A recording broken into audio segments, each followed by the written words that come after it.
Alright, but first you need to understand the basics of space. Selfie defined composedly, space is the boundless three-dimensional extent in which objects and events have relative position and direction within an area of one's choosing, including an area and whatever is inside that area. In other sense, mastering space means mastering the plane of which everyone exists on. We are lucky that the space worm race aren't evil and uses their space manipulation for the benefit of the Alliance.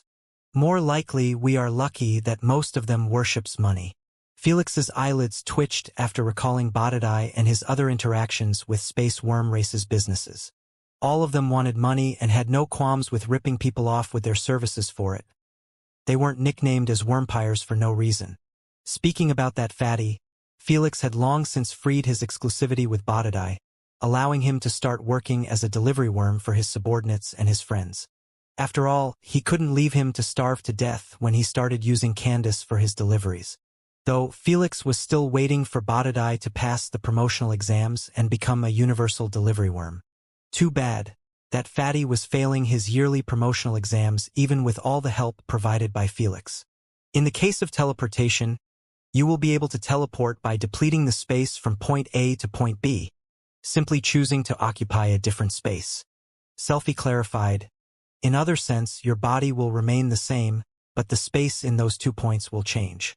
This allows you to teleport other objects and even other people if you desired. For a lesser spell, it really is on another level compared to omnipotent sand spells. Felix remarked with astounded expression.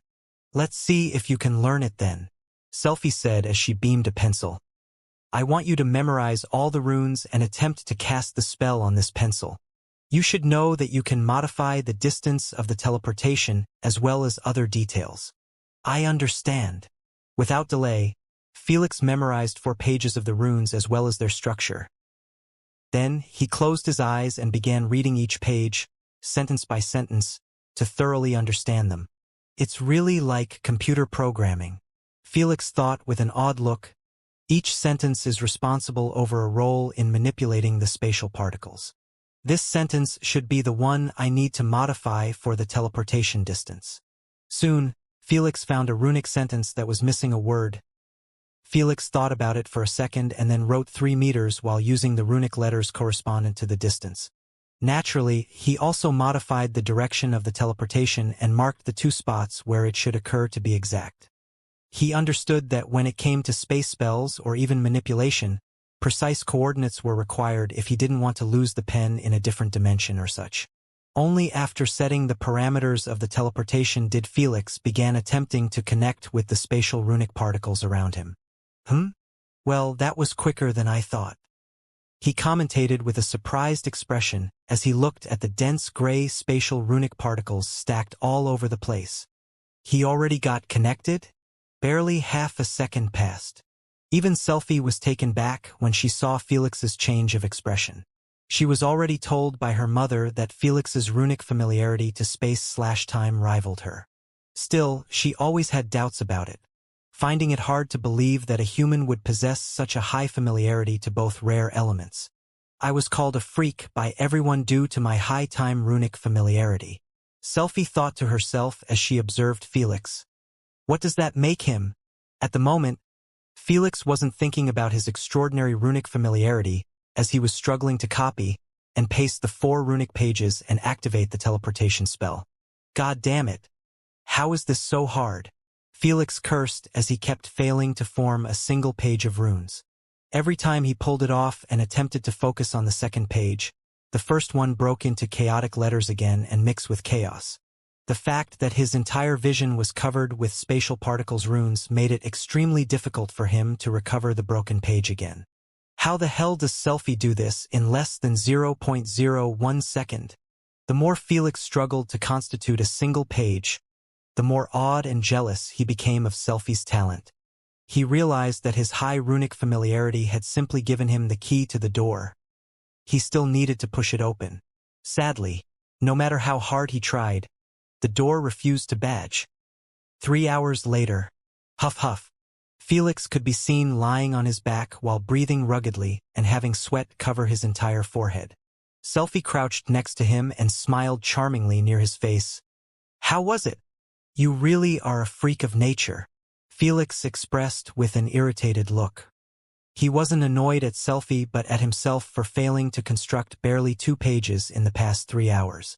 It might not seem like that bad, but one shouldn't forget that the requirement to master a spell was less than 0.1 second to be viable in combat.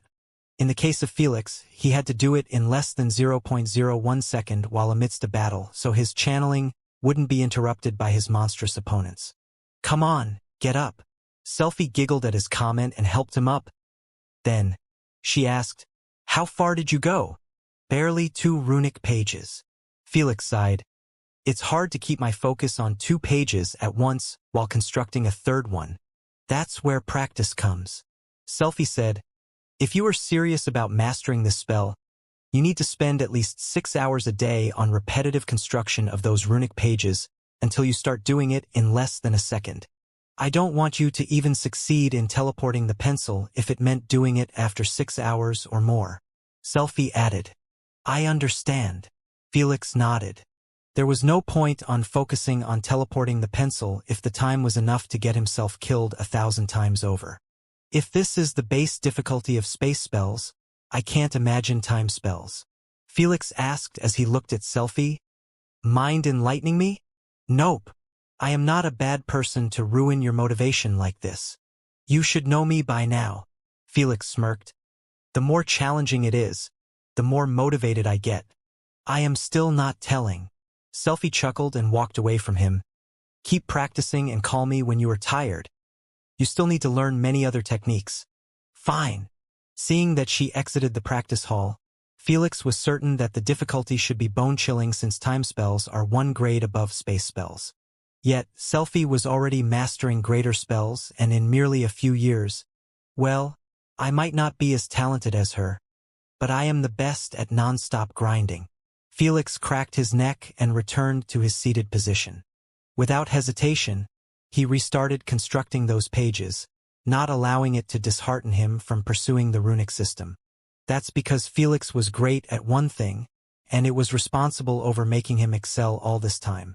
The moment he learned and mastered something, his experience and hard work cover up for his talent, allowing him to increase his speed in learning similar things. In other words, Felix was confident that the moment he mastered the teleportation spell, the duration to master other lesser space spells would be halved. The duration would keep reducing until he actually starts to learn space/time spells at the same rate as Selfie. After all, he owned the most important key, freakishly high runic familiarity.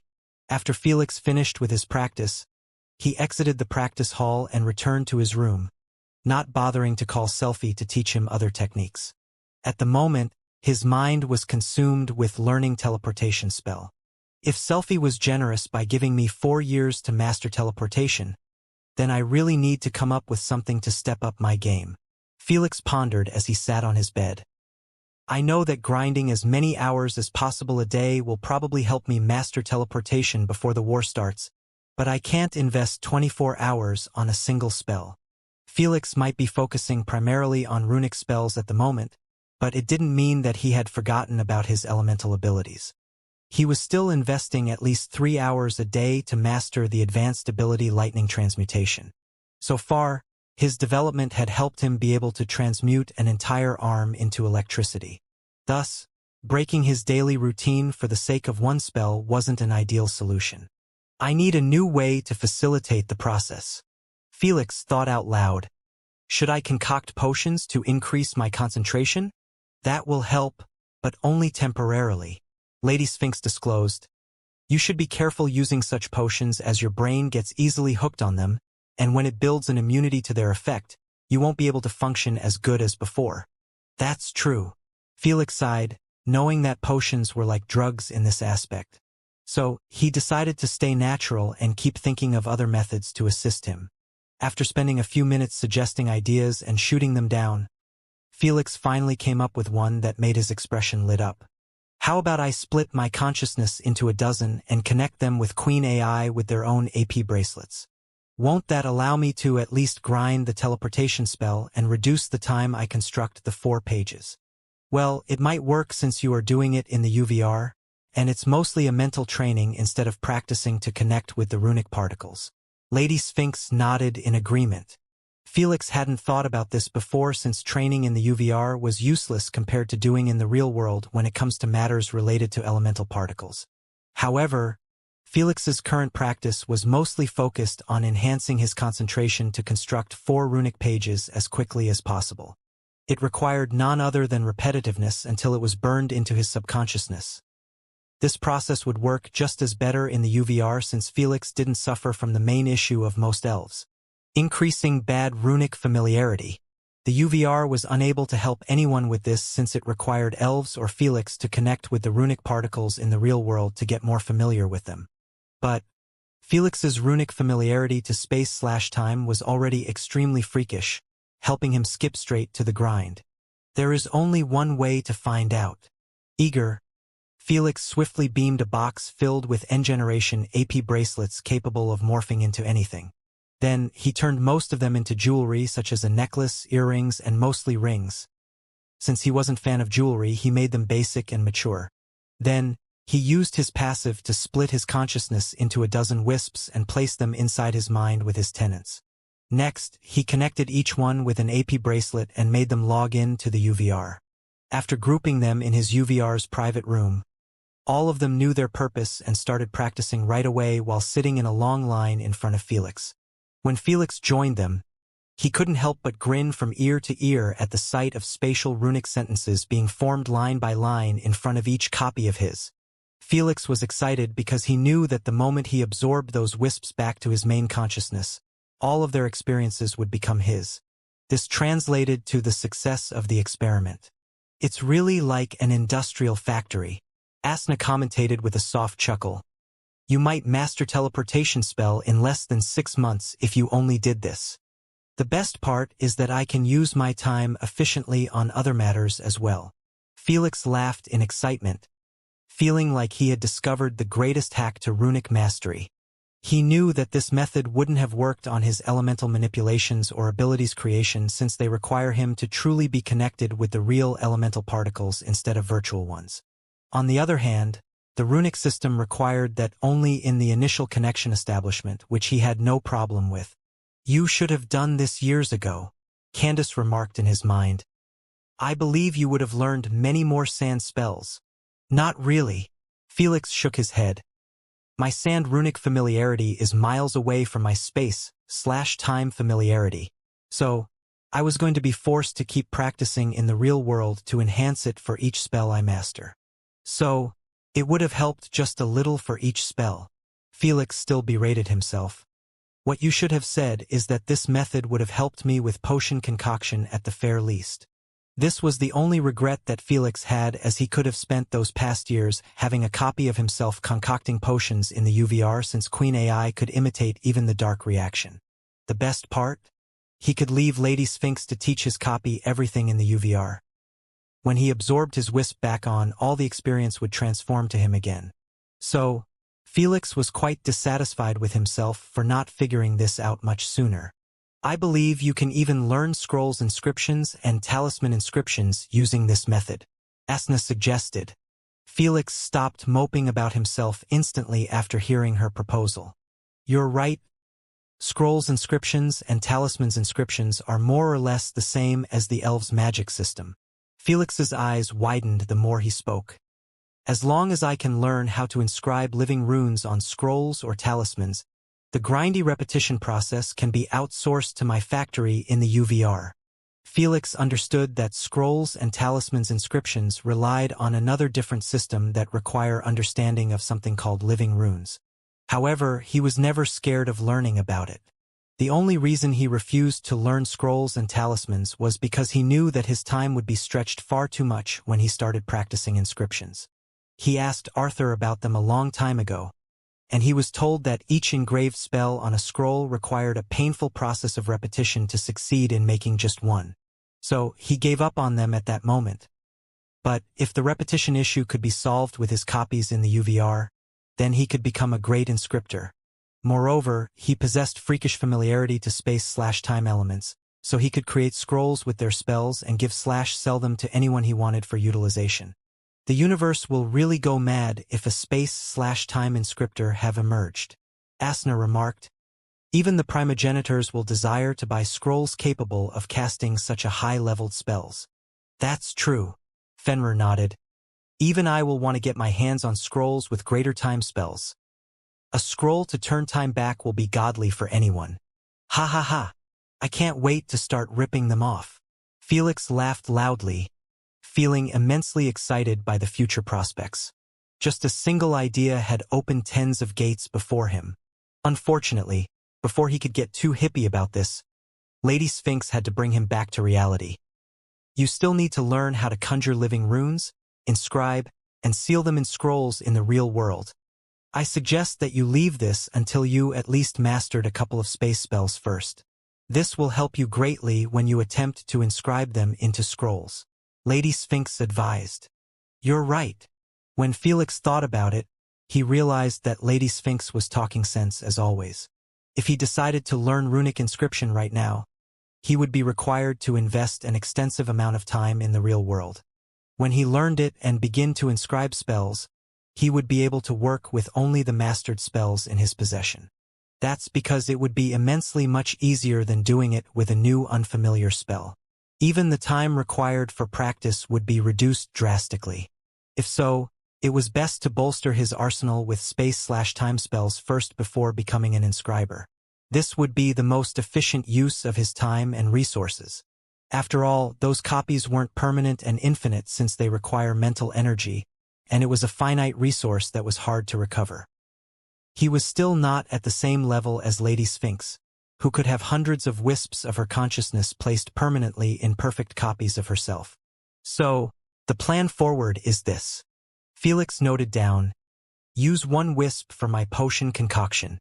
The others will focus on helping me master at least 4 space spells in the upcoming years. After the war, I will be free to invest my time in scrolls inscription. Felix grinned widely. And then start ripping primogenitors of their ancient treasures. Time went by in a jiffy for everyone involved in the war preparation. Felix blinked his eyes and found himself half a day away from the Great Reset. Is everything ready? Felix inquired as he eyed his councilman in the war room. We are waiting just for Lighthouse Squad N9 to guide symbiote N5 to its position, Arthur informed. How much will they take? Half a day at best. Good. Felix smiled coldly. Let's give them one last festival to participate in. The day of the Great Reset was always celebrated by every race as it was considered a national day for the Alliance and everyone in it. Tell everyone to stay in their locations, Felix ordered before exiting the meeting room. After he logged off, he walked towards a window in his spaceship and gazed at a tiny scarlet shimmering planet from a distance. This was Linoliv, the capital planet of the Bloodstone Monarchy. Duchess Alina, Marquis Sebastian, and every other important vampire reside here. Felix decided to come here personally and contribute to the war instead of hiding in the Elvish royal palace. You don't need to make a move with us, Candace sighed. You will just put yourself in unnecessary danger. We already talked about this. Felix frowned. We might have enough foot soldiers to drown them, but we are lacking strong monsters capable of dealing with the kings/queens and their guardians. Felix knew that the top 1% of those 3 races were the real problem, as the voidlings wouldn't be enough to threaten them. If he wanted to completely win this war, it wouldn't matter how many soldiers he killed. It would be over when the heads of the snakes were taken care of. It would be impossible to slay them when their numbers were stretched too wide. After all, there were barely 3,000 in the Void Nation at the moment. For each symbiote and dreamer to become vital in the war, hundreds Void citizens were required to open a Void rift big enough for them and keep it open for many days until they exit the Void realm. Since they have 10 of those 2 monstrous bioweapons, even if all of them helped, it would still not be enough to open Void rifts for each one of them at the same time. This forced them to use just 3 at the moment of their strike, focusing on just the capitals. As for letting those bioweapons out in the matter universe for days or weeks before the attack, this was going to alert their targets. It would thoroughly ruin their advantageous position. In addition, each of those bioweapons required Lighthouse's squads to keep them under control, which was an additional lose of many capable djinns. The same applied to the tens of wrathful creators. All in all, the logistics to take care of those 3 bioweapons were too much and had reduced many of the army's forces. The Ruiner will handle the Astrians' Empress Urus and her guardians. Mammon and Miriam will work together to deal with the gremlins King Turdag. Felix mentioned calmly. It's only proper for me to deal with Duchess Alina.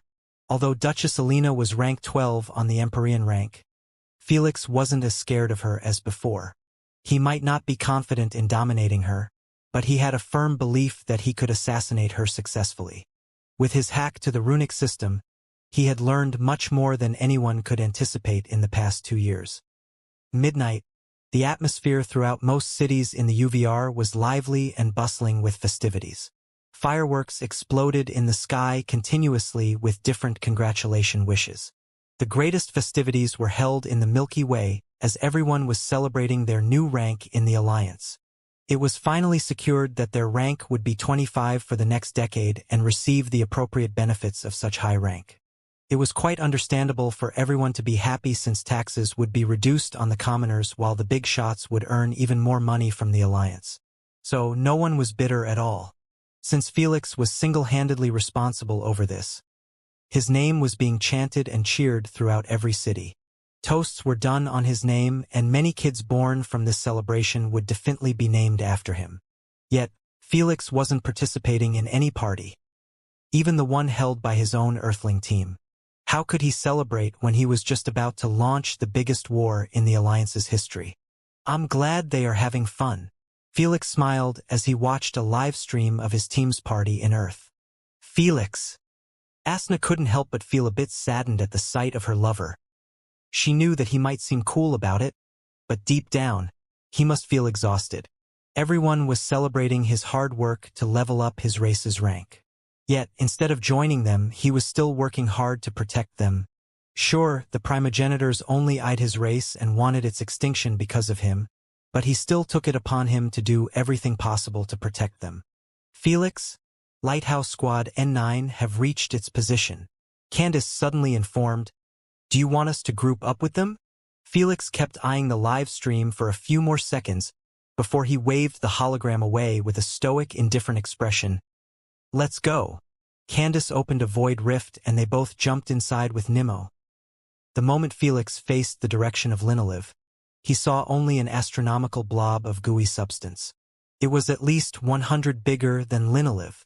Although they had much bigger bioweapons to be used, Felix settled for this one since it was the closest to the Linoliv. After all, those bioweapons didn't travel at the same speed as Candace and the others in the Void Realm. Felix and Candace quickly appeared right next to it, joining the hundreds of Void citizen. "You guys know what to do." Felix spoke to them telepathically through his wisp residing in Nimmo's consciousness space. "Leave it to us." Ignore assured with a solemn tone. He was responsible over leading this group. "Good luck." Felix nodded before departing with Candace towards Linoliv's capital city. Since he didn't have Void Eye like them, he was forced to watch through Candace's eyes in his consciousness space. Though he didn't need to put his main consciousness there as he had a wisp doing that for him. As expected of vampires' taste in nightlife, the city was lit up dimly with old-fashioned light poles. The sun was nowhere to be seen as the sky was covered with thick gloomy crimson clouds. They weren't covering just the city but almost the entire planet, making it perfect habitable place for those night dwellers. As for the city structure, it was just as old-fashioned as its light poles. Most of the buildings were small gray castles built near each other in an orderly manner.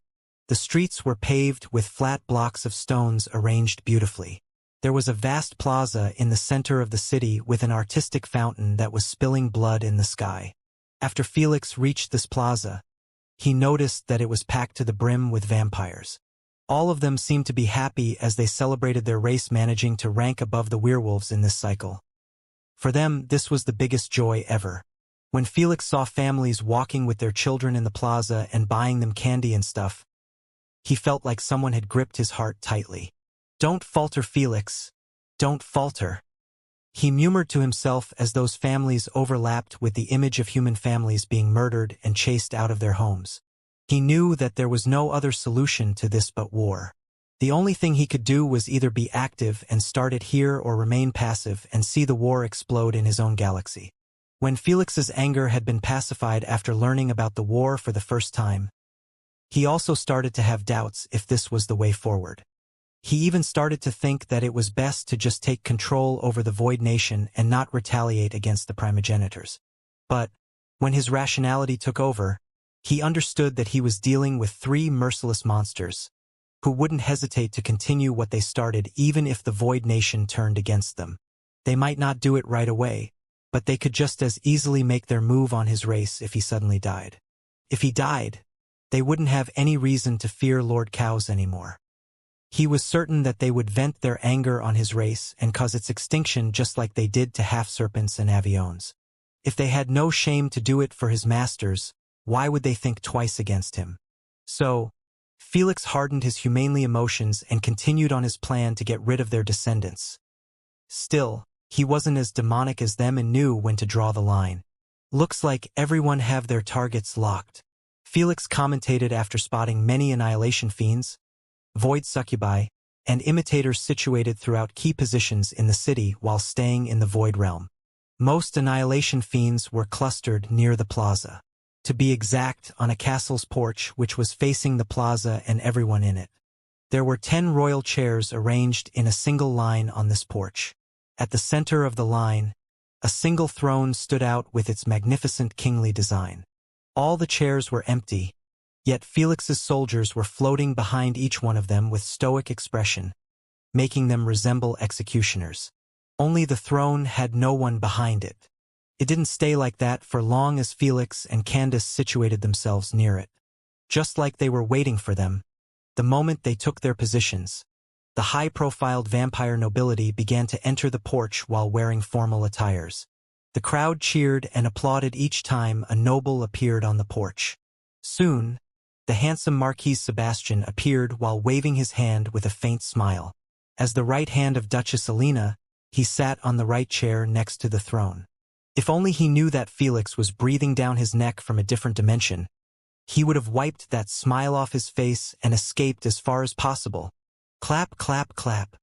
Suddenly, the applause intensity had jumped over the roof the moment the crown spotted a breathtaking fair-skinned woman step inside the porch. She had a ginger long hair that flew down her shoulders and slightly her bewitching face. When she pushed a stalk away, it revealed narrow hazel eyes, set sunken within their sockets and watch loyally over the folk they've enchanted for so long. A single scar reaching from the bottom of the right cheekbone, running towards the right side of her lips, leaving a beautiful memory of heroic liberation. For a female, a vampire, and a duchess to leave a scar, it only implied that it had a significant importance to her. This was the face of Aline Gedney, a true idealist among vampires. She gained respect and complete devotion from her subjects during their last war against the werewolves, where she led her race to a hard-fought victory after an epic of humiliation under them. All of them couldn't wait for the day when she leads them to kick out the werewolves from their galaxy and finally own all of it instead of just half. Duchess Alina stood elegantly among the marquee with her mesmerizing royal red dress and golden crown. With a charming soft smile, she placed a finger near her mouth and everyone quietened down like a goddess had given them an order. Under this sense of tranquility, she sat on her throne and spoke with a soft angelic voice. "I am delighted to see Evrio." Boom, boom, boom. Before she could finish her sentence, the crowd had their eyes widened and smiles stiffened at the horrific sight of Duchess Alina's head exploding into shower of blood. In her head's place, a fist was seen dripping with blood after emerging out of nowhere. When some vampires managed to move their pupil away from her, they were met with the same image happening to the marquis. All of their heads were turned into blood clouds. The only difference were the arms resembling demonic ones with veins covering them entirely. They belonged to none other than the annihilation fiends responsible over this high-profiled assassinations. In a split second, all the arms withdrew back inside a small void rift before it was closed shut, leaving behind the vampire's upper nobility completely dismasted and a crowd unable to believe their eyes. Thud! Thud! When everyone saw Duchess Alina and the Marquis headless corpses slip with their own blood and disappear from their vision, their hearts were finally started to beat again. They beat like there was no tomorrow as terror, disbelief, shock, agitation, and every single negative emotion took completely over their minds. Kaya wea. Wea. This can't be real. Someone wakes me from this nightmare, please. When the crowd's negative emotions synced together, the plaza was turned into a chaotic battlefield.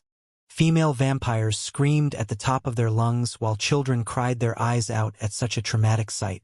Meanwhile, most of the male vampires had an utter mental breakdown, unable to believe what their eyes were feeding them. Who could blame them? Every respected nobleman with great honor in the vampire race was murdered in a split second under their own eyes. Control the crowd. Control the crowd.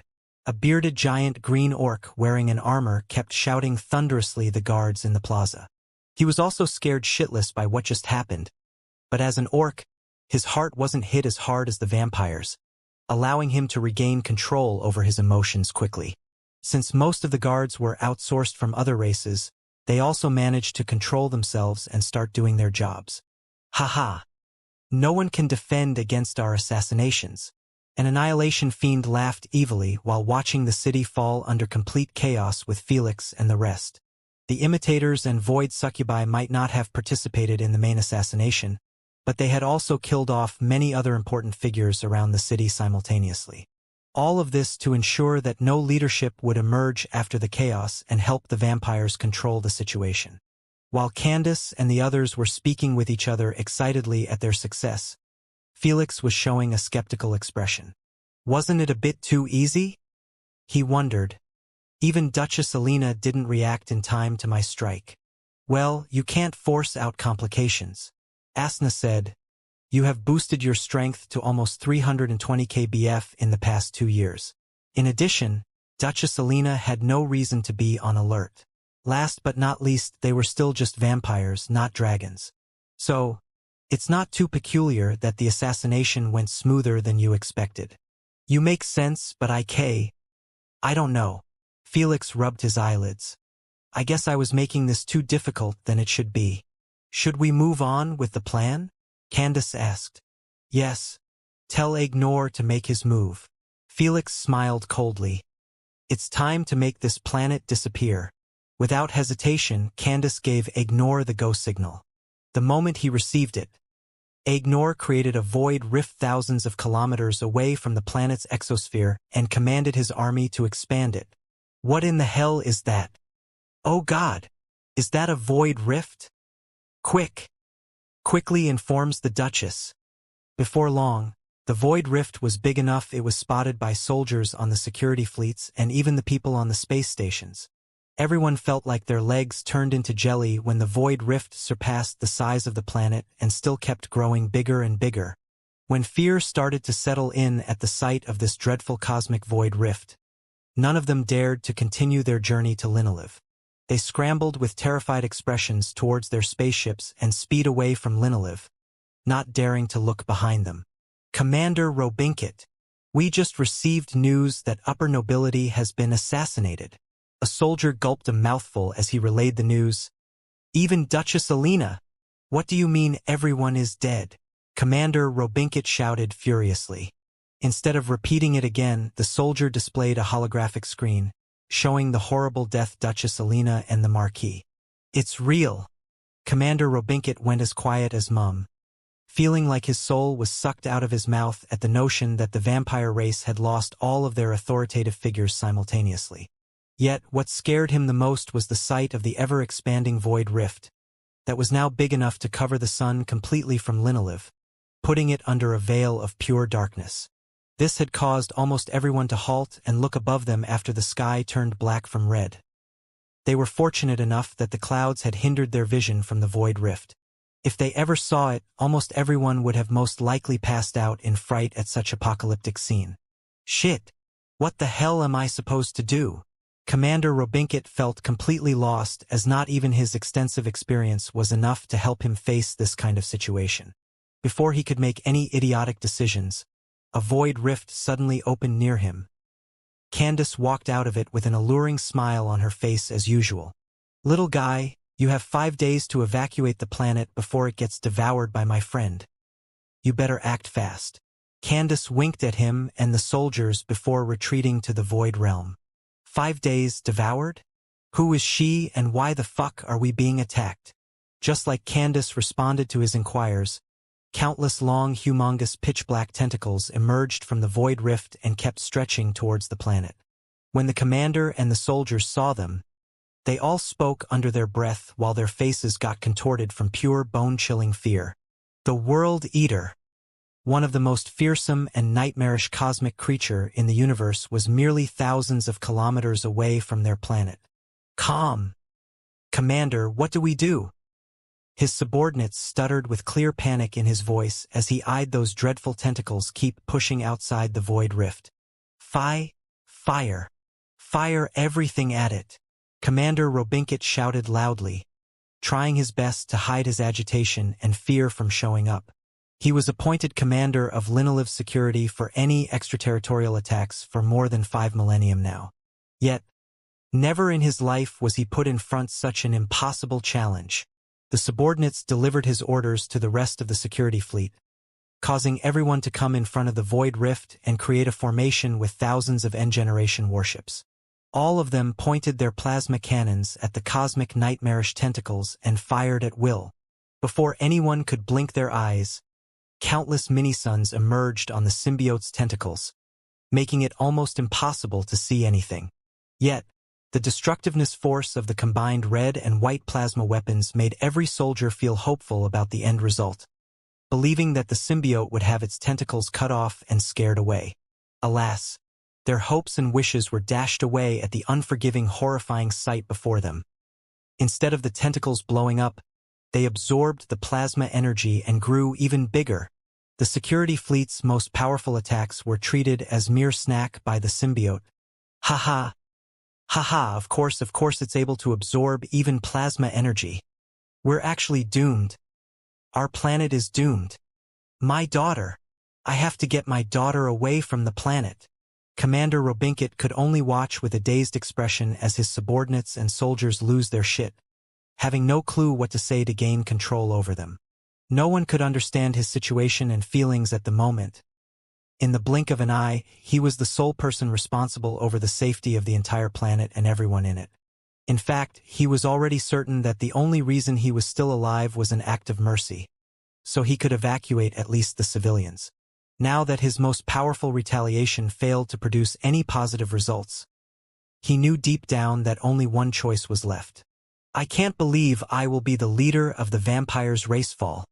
Commander Robinket smiled bitterly for a brief moment before his expression turned hardened again. Activate Black Protocol. I repeat, activate Black Protocol. The moment his subordinates heard that term, they didn't know if they should feel relieved or discontented. They knew that Black Protocol signified the complete abandonment of the planet in case of an apocalyptic scenario. What are you waiting for? Move. We have 5 days at best to get everyone to safety. Call for some goddamn reinforcements. With one final shout by Commander Robinket, everyone stopped moping around and began operating just like how they were trained for this protocol. Good. He isn't mad enough to kill everyone for honor or ego. Felix sighed in relief after seeing the security fleets retreating to the planet. He might have started the war, but he refused to cause any unnecessary deaths. 5 days was enough to get at least the civilians to safety. How did the Ruiner and Miriam's teams do? The Ruiner and his squad have succeeded in assassinating all the high-profile Astrians, including their Empress Urus.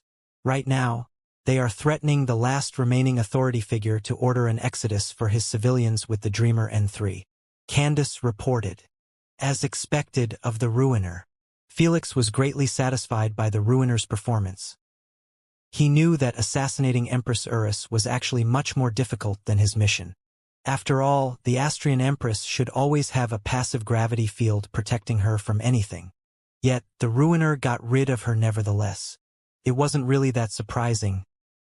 Believe it or not, the Ruiner was the strongest individual in the Void Nation, surpassing even Felix. Annihilation fiends weren't like void succubi, jinns, or imitators. Their pride sin allowed them to believe themselves to be the strongest in the entire universe, and they were much better than everyone at anything. This helped them become immensely strong before those weaker than them. Hence, why were they known for destroying planets and killing many civilizations in ancient times? The only way for them to lose their imaginary strength was if they met someone with greater pride than them, and they acknowledge it. In this universe, only the primogenitors, unigens, and such superior races were capable of making them feel this way. That's why Felix used only them as the main assassins.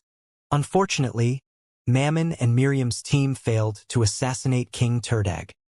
He was hiding in darkness, making it impossible for them to touch him. Miriam added with a deep frown. They are now considering swarming his planet with voidlings to force him out. I see, Felix ordered. Tell them to keep him busy instead of focusing to kill him. Felix knew that attacking 3 planets at the same time wasn't going to go smoothly 100%. After all, he couldn't expect all 3 leaders to be in the open at the time of the assassination. If they didn't take them at the same time, they were bound to find out quickly that they were under attack and be on alert. So he was satisfied with at least getting 2 out of 3. Felix, check the network. Asna called out. You have made a mess again. With the invasion developing to this stage, it was obvious that the news had already spread far and wide throughout the universal network. Thankfully, he already had many wisps connected to the UVR, allowing him to switch his main to one of them without needing to exit Void Realm. Oh my! I really halted the celebrations on everyone, Felix remarked after seeing that every news outlet is covering the invasion on those 3 races. Articles were generated at the speed of light. Streamers switched to reacting to videos, showing the perfect assassinations of vampires and Astrian's nobility. Reporters halted their current stories on the Great Reset to focus fully on the war. Social media was lit in fire as every notable celebrity was sending their prayers and wishes like they would be helpful for shit. Wherever Felix scrolled, he found news about this. Even his social media posts by his agent Emma were filled with new comments related to the war. This is so scary. How can someone control those freakish cosmic creatures? Dear Lord. 3 capital planets of one of the top. What the hell is I am crapping my pants right now. Is my planet next? Am I the only one freaking out at those intelligent void creatures? They fucking killed Duchess Alina and even Empress Urus. How many is there of them? Why have no one knew about this before? The Alliance needs to step up quickly and save us from this evil invasion. This is a war against all of us. When Felix read the last comment, he knew that the writer must be one of the 3 targets. It might seem like he was being delusional for asking everyone in the Alliance to help out, but Felix knew that his statement was correct. Since his Void Nation was considered as an outsider force, attacking those 3 races meant attacking the entire Alliance as a whole. However, he did his research and concluded that every race in the Alliance was forced to contribute a percentage of their armies based on how big it was. As for those in close alliance with his targets, they would naturally be forced to send even more. If he didn't know that this was going to happen, he wouldn't have been always referring to this as a universal war, which was going to involve everyone one way or another. Felix, our spies have informed me that Spider Kin race, the Centaur race, Metal race, and Marine race, and more are starting to prepare their fleets to send out. Candace informed. Release the Voidlings' armies on them. Felix smiled coldly. This will show them that anyone daring to get involved will receive our love at his home grounds. Arthur and the War Room didn't spend 5 years on just recruitment before they met Felix. He was smart to focus on wrathful creators and capturing as many Voidlings as possible and then positioning them near key planets of each powerful race in the Alliance. His original plan was to force out those races to focus on defending themselves instead of helping out the human race. Now, his preparation was being used for the same purpose but for different targets.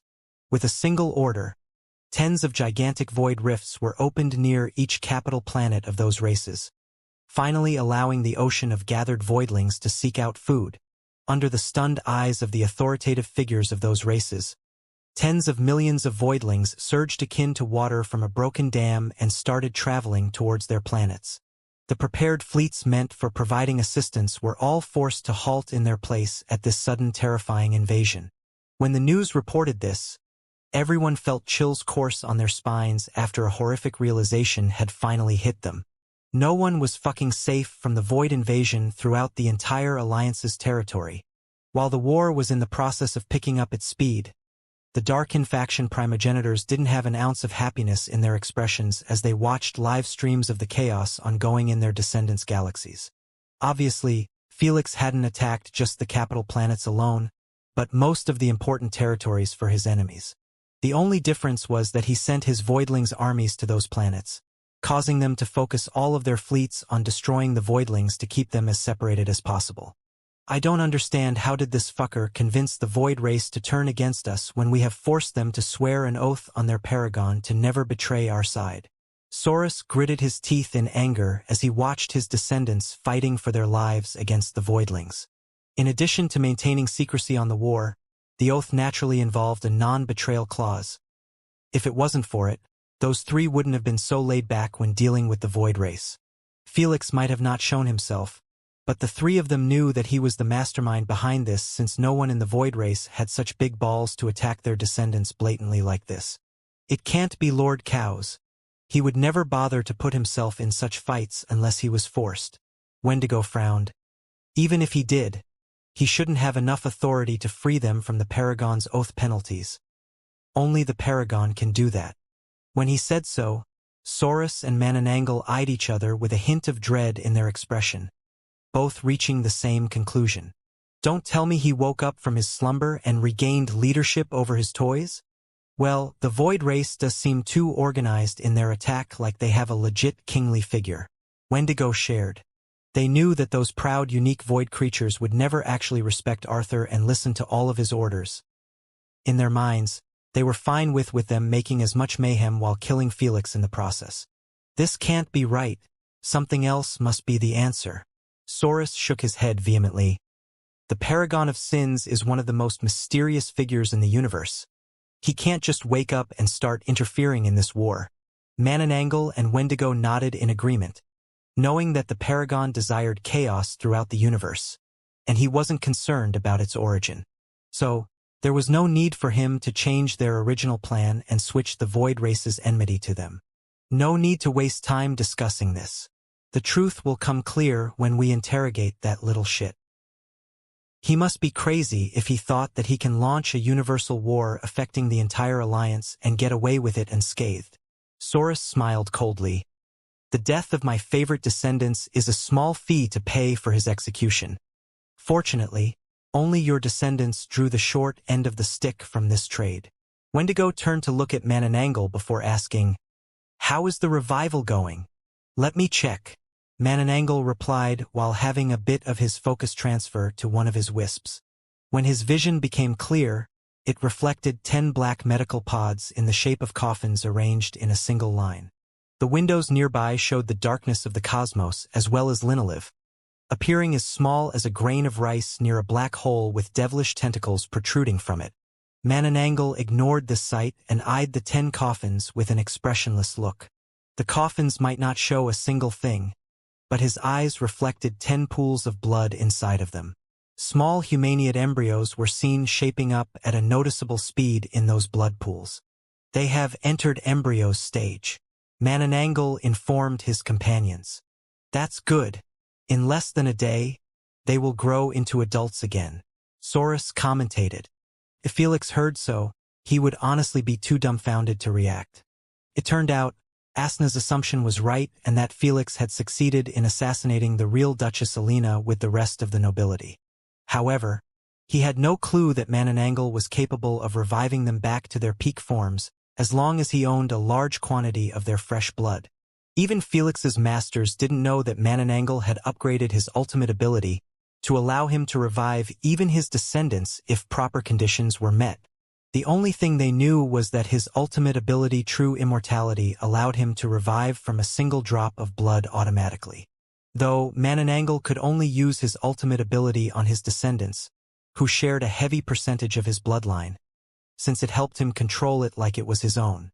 That's why only the top 10 nobility were involved in this revival countermeasure. As the blood primogenitor, anything related to blood was within his manipulation. When will they be at their peak after rebirth? Saurus inquired. We will need them to return to their duties as quickly as possible before that bastard causes more damages. 3 days at best. Mananangle answered. It's a bit irritating to extract memories from their bloodline and merge it with their newborn consciousness. In the case of the physical body and its properties, Mananangle had no issues with it since everything he needed was in that pool of fresh blood. However, the spirit side was the tricky part even for Mananangle. That's because Duchess Alina and other souls were truly destroyed and had their spirits sent to the spirit realm. There was no mistake in their death. The only way for Mananangle to revive them was by creating an exact perfect living copy from their cells, just like cloning. Fortunately, bloodlines were capable of saving memories and soul threads, allowing Mananangle to be one of the few special beings capable of extracting them and using them to build similar souls with identical memories in those clones. If Lady Sphinx wasn't at odds with Mananangle, she would have reached out to pick his brains on such a remarkable ability that allowed him to help even his descendants to ignore death. There is nothing to worry about.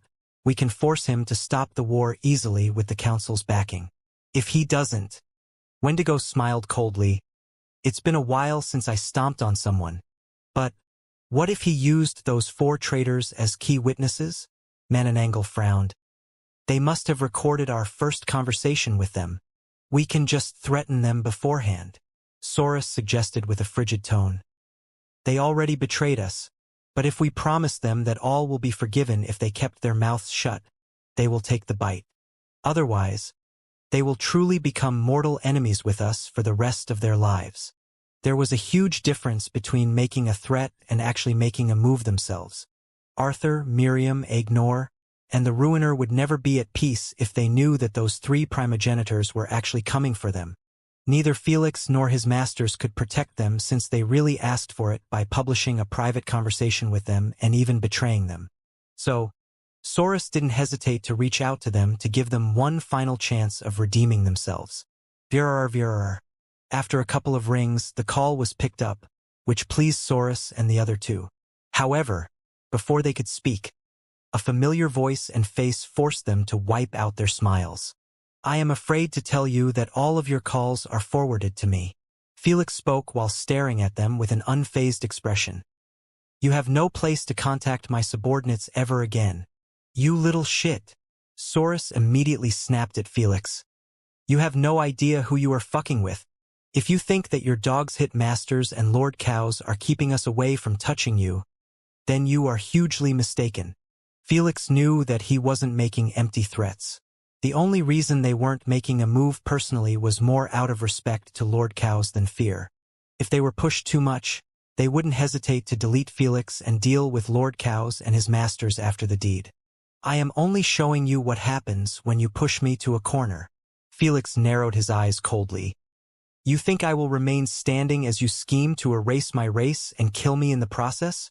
Yes, you should have done that, Saurus remarked with a glacial expression. You have been poking the hornet nest for a long while now, and it's time for you to feel the sting. Trust me, boy. It's going to hurt you more than you can imagine. Bring it on. Felix scoffed at his threat and hung up on his face, not caring any more about maintaining any respectful front. Before the Darkin faction decided to attempt killing him and his race, Felix was always dealing with them with some respect since their primary targets were his masters.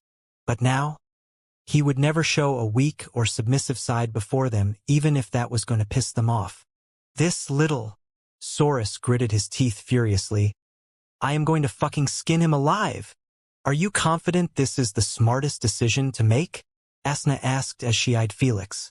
She was a bit worried that if he kept acting this recklessly, he would end up suffering from the horns of the Darkin faction for real.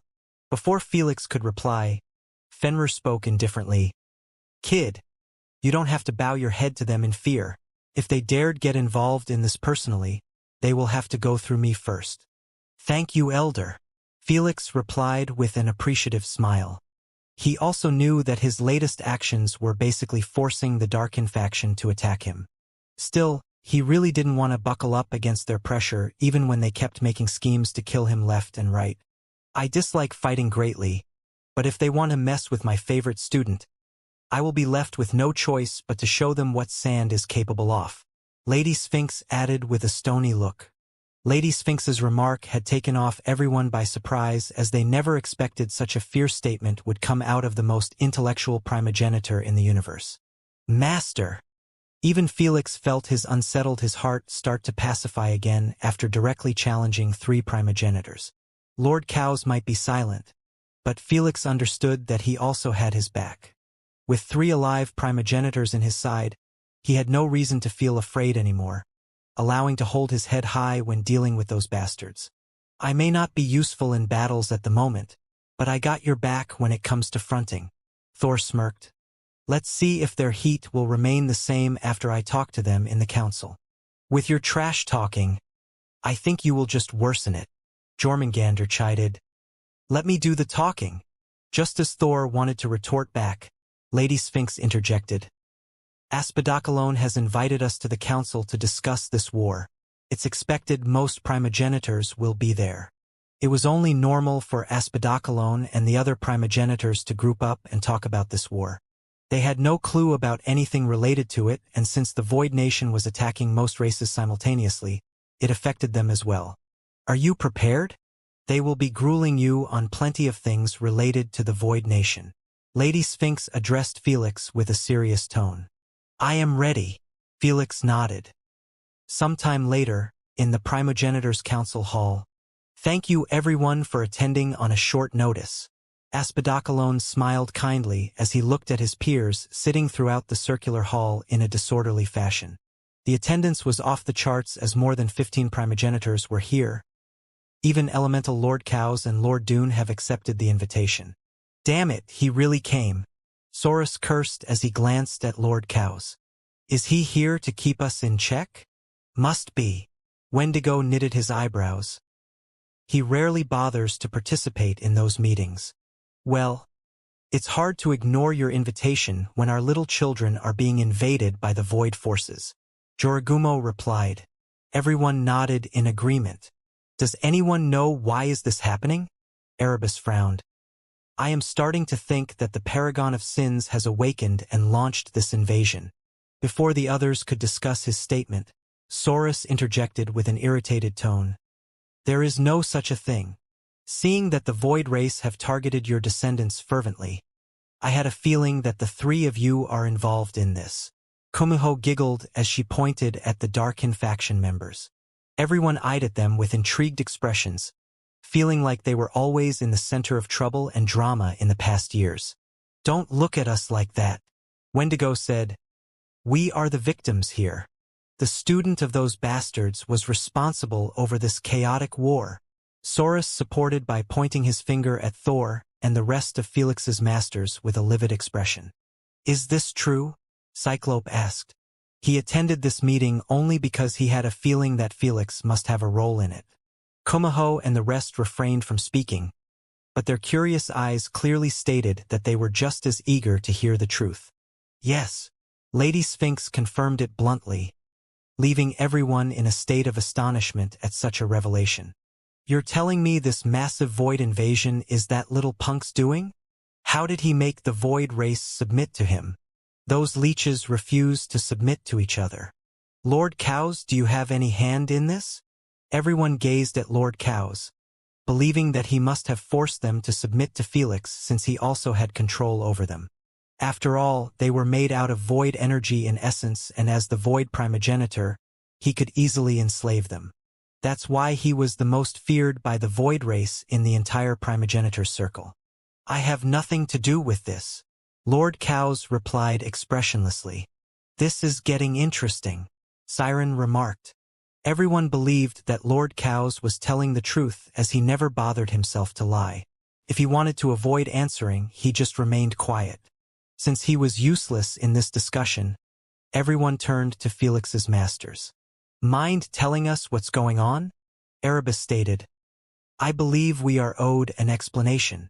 Bring out the kid here, Saurus said coldly. Our favorite descendants have been assassinated in a cowardly manner, and I won't be quiet about this until I get justice. Mananangle and Wendigo knew that there was a high chance of this backfiring against them since Felix had witnesses. but they could only roll the dice and hope that those witnesses would still have a bit of fear to betray them in public and shame them. As you wish. Without delay, Lady Sphinx sent an invitation link to Felix, who accepted it in the blink of an eye. After a sudden flash of light, Felix was seen standing in the center floor of the council. He was wearing a formal blue marine suit without a tie and a slightly unbuttoned white shirt on the top. His expression showed nothing but utmost respect as he looked at all those great figures around him. Junior Felix is honored to be amidst the elders. Felix greeted politely while scanning the primogenitors' faces. Most had pleased expressions as they stared at him, even though he was responsible over a universal war. This sight irritated the Darkin faction members, knowing that if it was anyone else, most primogenitors would have neutral bored expressions. Go take a seat next to your masters. Aspidocalone permitted kindly. Thanks. Felix swiftly sat down next to Lady Sphinx and spoke calmly. I would rather not waste your precious time, so I will confess everything to the best of my ability. His confidence had caught everyone by surprise. Especially the Darkin faction members as they realized instantly that Felix had the witnesses on board. Fuck! They did it! With ugly expressions, they watched Felix showcase a holographic recording of them and the 4 original masterminds of the war room. The more the primogenitors heard of their discussion, the clearer the situation had become. When the recording was finished, Felix added, "If you have any doubts that the recording is fabricated, I permitted Queen AI to analyze it for you. It's 100% real," Queen AI stated monotonously, causing black lines to emerge on the Darkin faction's members' foreheads. If this isn't enough, I can even bring the real witnesses here, Felix concluded with a composed expression. There is no need for that, Aspidocalone stated as he looked at Mananangle with a displeased expression. We have understood the big picture clearly. As I expected, you guys are really something special, Siren berated. I can't believe you will be mad enough to outsource a war to have such a pity revenge on a little boy. How low are you going to stoop down before you remember your identity? Erebus supported with a disgruntled tone. You make us all look bad with your shitty childish shenanigans. This is really inexcusable, Joragumo said with a deep frown. We know that you have deep enmity with the Asgardian faction, but if you hate them that much, why aren't you making a move on them instead of targeting their student? Cheruf reproached with a heated tone. How shameful! Even Lord Dune shook his head in disappointment without saying much. No one backed or supported the Darkin faction members when they finally understood that they were the ones starting this. To make matters worse, they hated the notion that 3 esteemed primogenitors were doing this much for the sake of killing a little human. In their eyes, there was nothing more embarrassing than this. It reflected poorly on them as a whole since they literally showed that some primogenitors have no issues with bullying a mortal by abusing their status. For shame. For shame indeed. They are really losing it each year. Mananangle, Wendigo, and Saurus were left with stunned looks as they kept hearing one scold after another, leaving them no space to even defend themselves. They knew that they were going to be treated bad if Felix brought out his evidence, but they had no idea that it was going to be by this much. They were somewhat right. If it was another mortal, most of them wouldn't even bother with the whole situation. But this was Felix. How could they not love him when he was constantly bringing them the best entertainment in the games? You should really start reflecting on your poor decisions lately, Aspidocalone advised the Darkin faction members. Before the others could start another round of speaking lowly about them, the short-fused Saurus snapped furiously. Cut the bullshit already. Do you honestly think I will buckle down as I watch a mortal continue to step on me? If this was happening to you, your reaction wouldn't be any better than ours. You are really delusional if you think that you can talk yourself out of this with such a distasteful excuse, Erebus scoffed. The kid has won against 3 of my champions and lost me many ancient treasures. You don't see me throwing me a tantrum about it. Likewise, I might feel alienated because of Sphinxy, but the thought of making a move on him never crossed my mind. Kumaho winked at Felix seductively and added, Unless he wants me to do it. Felix immediately lowered his head with goosebumps spreading through his skin at the thought of falling in the hands of this vixen. Face it, you guys are invested in his life now more than ever since you know that your strongest champions won't be able to defeat him in the future. Charuf huffed smoke through his burning nose in mockery.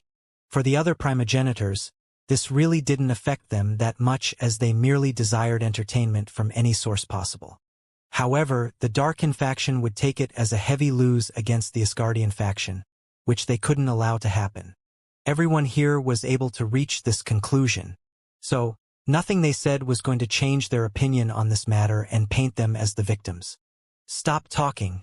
You are worsening this than it is. Manananggal understood this very well, making him stop Saurus from trying to stand their grounds. Let's just watch for now. Wendigo also went silent while having the most unfriendly look on his face. When everyone saw that they had gone silent, they also stopped with their shaming and berating. Since both parties are here, how about we put a closure to this situation before it goes out of hand? Aspadakalon suggested as he looked at both factions. I have no issues with solving this diplomatically. Felix agreed. That's good to hear. Aspadakalon smiled.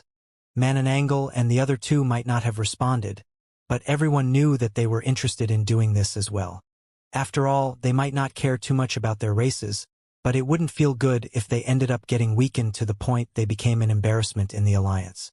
Unfortunately, Felix wasn't so merciful. I simply want a sincere apology from them and a promise that they will never target my race. Felix requested with a solemn tone. An apology? Ha ha ha. How bold! I love it. Kumaho was the first to laugh in amusement. I guess this will not be solved diplomatically. Erebus chuckled. Those two reactions were more or less shared by the rest of the primogenitors as they stared at Felix's indifferent expression. Felix knew that a public apology in front of their peers was the greatest humiliation possible for the Darkin faction.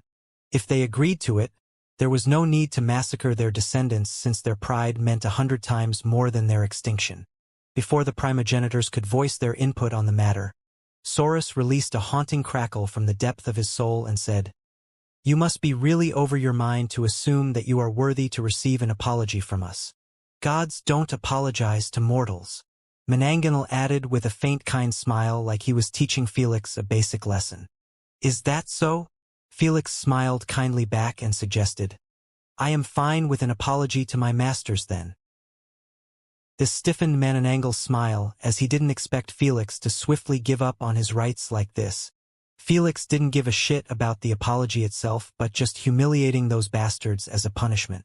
So, he had no problems if even they apologized to a wall. Isn't he a good lad? Thor grinned widely as he eyed his nemesis. Please make it as sincere as possible. Otherwise, I will make you repeat it until I am satisfied. Don't forget about me. Jormungandr jumped in with a mocking smile. I like one too. Fenrir raised 2 fingers in the air like he was calling for a waitress. Those motherfuckers. This pissed off the Darkin faction members more than ever as they knew that Felix's masters were merely taking advantage of the situation to ridicule them. Everyone here knew that the universe would end first before those factions apologized to each other for anything. Sigh, I tried my best. Aspadakalon shrugged his shoulders and returned to his seat, not bothering himself with meditating between them anymore. He knew that diplomacy wasn't going to work. As he expected, Manananggal soon stood up while fixing his attires. He narrowed his eyes at Felix and his masters with a sadistic smile and said, If you want a war, then you will get one. Just as Saurus wanted to double down on his threat, Lord Cows finally opened his mouth. I expect it to be mortals between mortals, correct? When the Darkin faction heard so, their expression got a bit twisted, but they still answered, Of course. We will not break our pact by interfering in mortally matters. The moment the primogenitors woke up in this era and realized that their existence was forgotten, they all made a pact to keep it this way from the public at least. Just like he had heard what he wanted. Lord Cows bid everyone farewell and left the council immediately. This made the Darkin faction more irritated and worried than ever since they had never seen Lord Cows put so much focus on anything. It just had to be on the annoying splinter in their finger. Just know this. If you dare to go too far, nothing will stop us from protecting our descendants. Mananangal left one last warning before exiting the council with his partners. He is right, boy, Erebus advised with good intentions. Don't seek extinction of their descendants as your goal if you want them to keep their hands off you. I understand. Felix nodded. Honestly, I doubt you can even pull it off. Siren shook her head. You guys are underestimating the Alliance's forces a bit too much. Well, I never bothered myself with their toys. Erebus scratched his chin. Are they that good? Good. Siren giggled. Check the network and see what's going on. Upon hearing so, Erebus manifested a visible holographic screen and checked on the current streams of the void invasions throughout the Alliance's territory. There were more than 100 screens, each showing an ongoing space battle between cosmic blobs and 10,000 warships firing plasma beams continuously on them. Even though the explosions were never-ending, everyone was still able to see that the Voidlings blob was getting reduced in size in a noticeable manner. Unlike the symbiotes, Voidlings had a limit to the amount of energy absorbed, and if it goes past it, they end up imploding. With that amount of never-ending shower of plasma beams and nuclear bombs, 100,000 Voidlings were dying each second. Yet, this wasn't even close to what's happening in the metal race capital planet. Oh dear! They actually created such weapons? Erebus raised an eyebrow in surprise as he watched the Voidling's cosmic blob getting erased out of existence by a frightening blinding sun much bigger than them. It all happened in second. That's their planet destroyer weapon, and it can easily harm even us if we took a direct hit from it. Siren clarified with a serious tone. Those metalheads are developing much stronger weapons as we speak. They are really one of a kind. Erebus chuckled, still not taking them seriously. I apologize, elders, but it looks like the situation is getting grimmer than I anticipated. I have to return to the front line. Felix swiftly bowed down and excused himself before anyone could say anything. He really took off. We have yet to ask him anything about his void forces. That weasel did so in purpose to avoid our questions. Kumiho pouted in annoyance. She was absolutely right. If you have anything to ask, I am here. Lady Sphinx said calmly. Everyone looked at each other and begrudgingly started to teleport away, knowing that Lady Sphinx was screwing with them and would never tell them anything important. They knew that she wouldn't allow Felix to return for an interrogation. So, there was no need to remain here anymore. As for the war affecting their races as well, no one bothered to stop Felix as they were happy with the entertainment it would provide them. Especially when they knew that Felix's main targets were the Darkin faction's races. I guess that went well. Felix sighed in relief after returning to his room. I say it went great. Asna smiled widely. You taught those bastards a lesson and made sure that they get pressured by the council to keep their hands to themselves. All of this without exposing anything about Nimmo. It's an absolute win. It's not a win yet until the war ends in our favor. Felix frowned as he watched his void forces getting handed the stick by the Alliance. I didn't expect I will be forced to start the second phase of our plan so soon.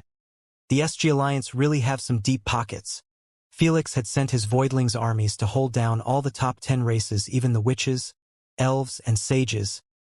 After all, it would bring needless suspicion for them from other parties. From those streams, he realized that 10 million Voidlings were still not enough to threaten their capital planets when all of them owned 10,000 warships worth trillions of coins each. Damn. It's been years and my new warship is still not finished. Yet, they have 10,000 of them just to protect their capital planets. Felix smiled wryly. He never thought that he would feel poor when compared to others again, but reality proved him wrong. He was earning trillions of coins for each game, while most of the revenue from all the games hosted in the Alliance went to the pockets of the top 10 rulers. After all, the Alliance ranks decide the revenue split in most of the Alliance's free projects. Well, I wanted to avoid restoring to this, but they are asking for it. Felix swiftly switched his focus to the wisp of consciousness inside Nimmo's mind. The moment he opened his eyes, he found everyone was split into squads with their officials sitting on separate tables from each other. They were clearly communicating about the war, keeping themselves instantly updated on anything arising. This was hugely beneficial in such a large-scaled war, and only the Void race was capable of doing it due to being alive when the Great Kraken shared the secrets to his ability, one soul, many lives. With their extraordinary mental fortitude, they learned it with time just like the rest of primogenitors. Candace, I want you to go public and speak on my behalf, Felix said while sitting on his throne with Nimmo on his lap. Is it to make the threat? Candace frowned. It's really sooner than we anticipated. Well, we can't be exhausting our Voidlings' armies on needless confrontations, Felix stated calmly. Although the Void Nation had gathered over tens of billions of Voidlings in the past 7 years from many galaxies, Felix wasn't comfortable with the thought of wasting them wantonly, even when his wrathful creators were constantly birthing them. It's time to show the Alliance how merciful we have been acting, and what will happen if they pushed our patience too far, Felix said coldly. At the top of the stairway to the heavens in the UVR, the 10 rulers of the Alliance were seen sitting on their thrones above tall platforms, making them resemble overreaching gods. At the bottom of this eternal staircase, hopeless and desperate people from all kinds of races were seen trying their very best to climb it and reach those leaders for the sake of having their fate turned around. Sadly for them, the 10 rulers neither had any idea about their existence nor cared about their problems.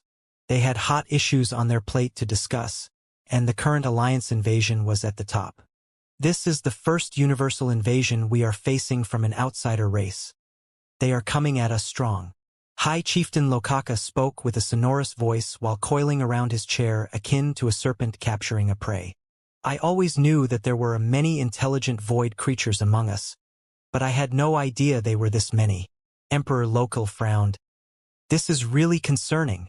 If it wasn't for the primogenitors speaking about them, they wouldn't have even known about their existence in the first place. Unfortunately, primogenitors didn't genuinely care too much about such mortally matters, making them keep a good deal of key information about the Void race to themselves. If it wasn't for so, Arthur's identity would have been exposed years ago. What I am wondering about is why did they target the vampires, gremlins, and Astrians that heavily? King Arthur inquired with a solemn tone. Do you think that maybe they have enmity with them alone, and they aren't interested in having a war with us as well? It must be. Queen Allura backed him. Otherwise, they would have taken their assassination opportunity to kill any one of us. That's true. I thought so as well. In the eyes of other rulers, he was bringing legit points without any hidden motives. But in reality, King Arthur was shamelessly taking advantage of his identity to steer the conversation to his nation's favor. So, are you saying that we should sit and watch as 3 members of our inner circle get chased out of their homes? Queen Alfreda knitted her eyebrows in displeasure. I am just stating the obvious. King Arthur held his ground composedly. What we do next is up to all of us. Just as Queen Alfreda was about to reply, her expression turned grim like she heard that an incurable plague had hit her family. Without delay, Queen Alfreda displayed a humongous hologram in front of everyone. It was showing the mesmerizing and bewitching Candace in a bit of a slutty dress streaming live in the most popular streaming site in the network. She had just started streaming for merely a minute, yet there were 100 billion viewers watching live and the numbers were increasing by the billions each second. Yet, those rulers didn't care at all about alluring beauty, which clearly had enchanted most of the thirsty viewers in the chat room. They focused on the words coming out of her cherry lips. The Void Nation has no affair with the rest of the Alliance. If you still attempt to interfere in our business with the Darkin faction, you will be leaving us with no other option but to get heavy-handed. Candace stated calmly. Who is this? Elder Dragon asked indifferently as he rested his head on his hand. I have been told that she is the spokesperson of the Void Nation. Queen Alfreda shared. I see. Elder Dragon waved his hand nonchalantly for them to carry on their discussion. Does she really thinks we will be faltering because of a single threat? King Arthur mocked.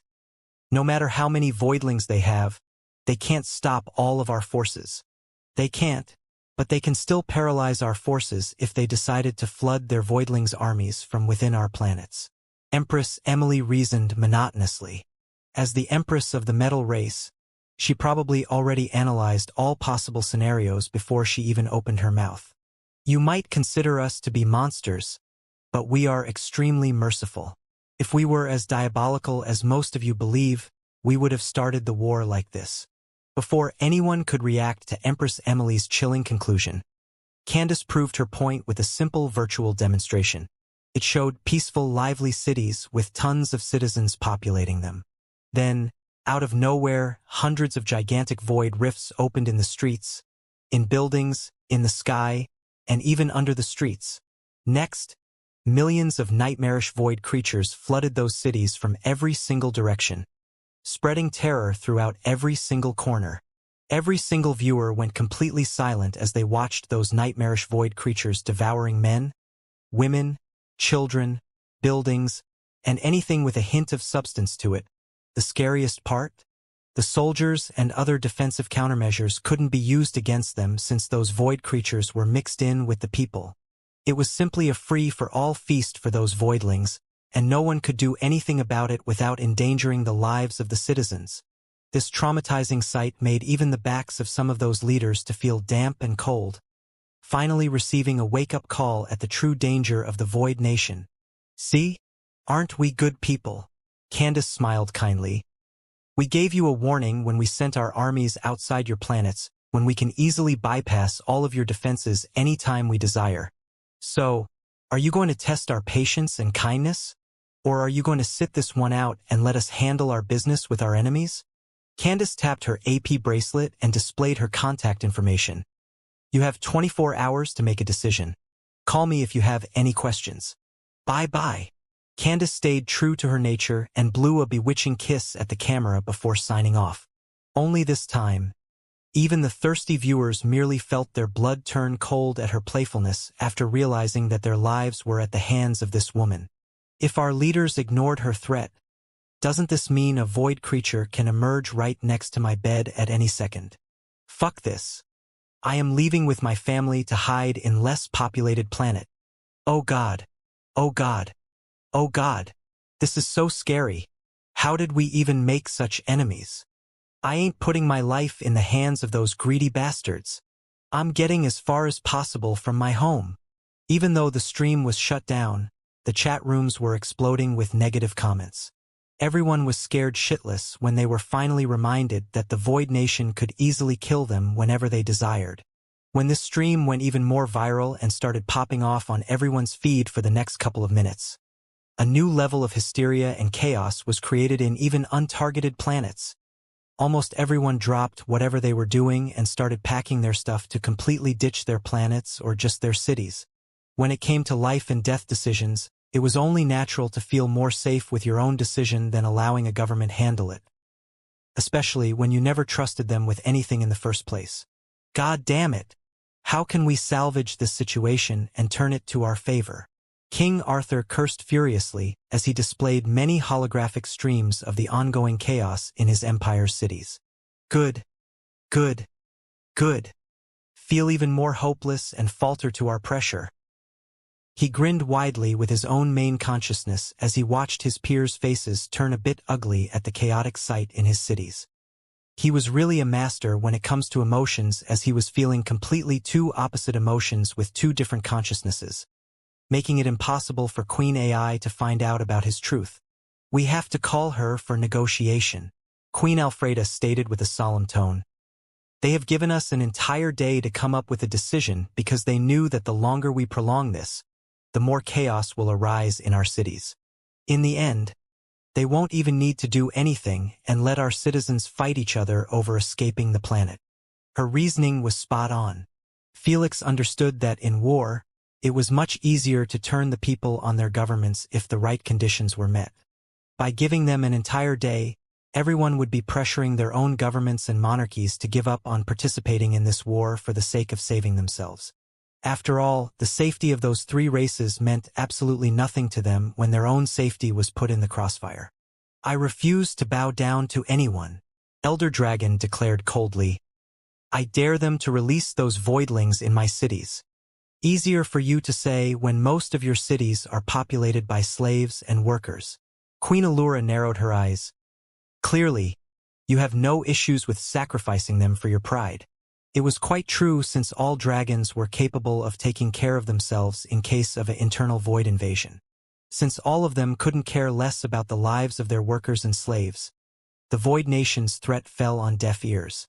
I am in favor of accepting their deal, Empress Scarlet shared with a peaceful hypnotic voice that echoed in everyone's ears 3 times, reaching the depth of their souls. As the mother of the Hive race and possessor of the second strongest army in the universe, her say in the meeting carried a lot of weight. Really, Scar? Really? Elder Dragon eyed Empress Scarlet with a displeased expression. I apologize, but I would rather not be an enemy of a race capable of opening void rifts in my baby's chamber and slaughter them any time they desired. Empress Scarlet remarked softly. I can accept anything from this alliance but endangering my babies. With Empress Scarlet's current appearance that resembled a beautiful Humaniad honeybee queen, it didn't seem like she could be giving birth to many babies. But in reality, Empress Scarlet's true appearance in the real world would make anyone scared shitless as her size toppled hundreds of kilometers. She was laying millions of eggs with all types of intelligent hive insects each minute. Her main priority and duty was nursing those eggs until they hatch.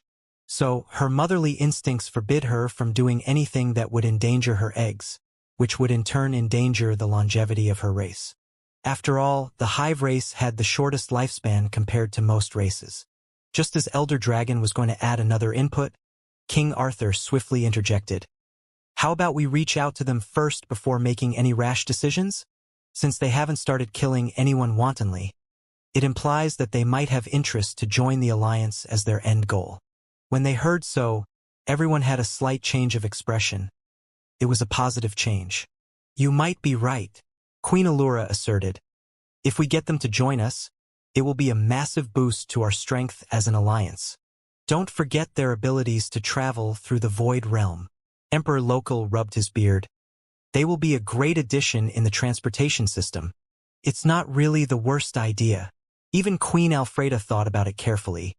We can hire their services to clear up the voidlings attacking our galaxies and other cosmic dangerous entities by expelling them in the Void Realm. You guys really have gone mad, High Chieftain Lokaka reproached with a disgruntled tone. They clearly wants to destroy 3 important members of our alliance. What will other members think of us if we allow this to happen? Heh, like you care about their opinions. King Arthur sneered.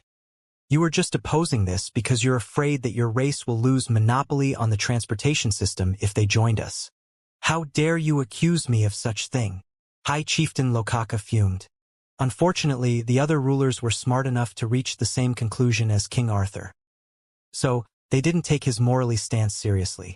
You can argue all you want. I'm calling her right now. Queen Alfreda swiftly dialed the contact information of Candace. After a couple of rings, the call was picked up and Candace's bewitching face was in front of everyone.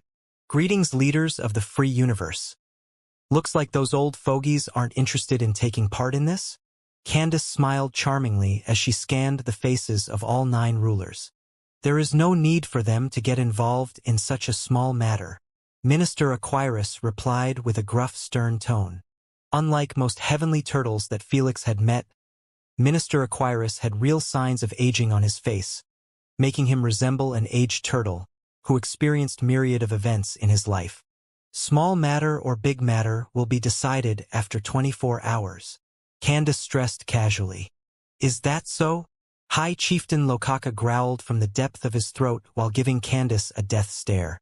Before things could get sidetracked for the worst, Queen Allura mentioned with a faint polite smile.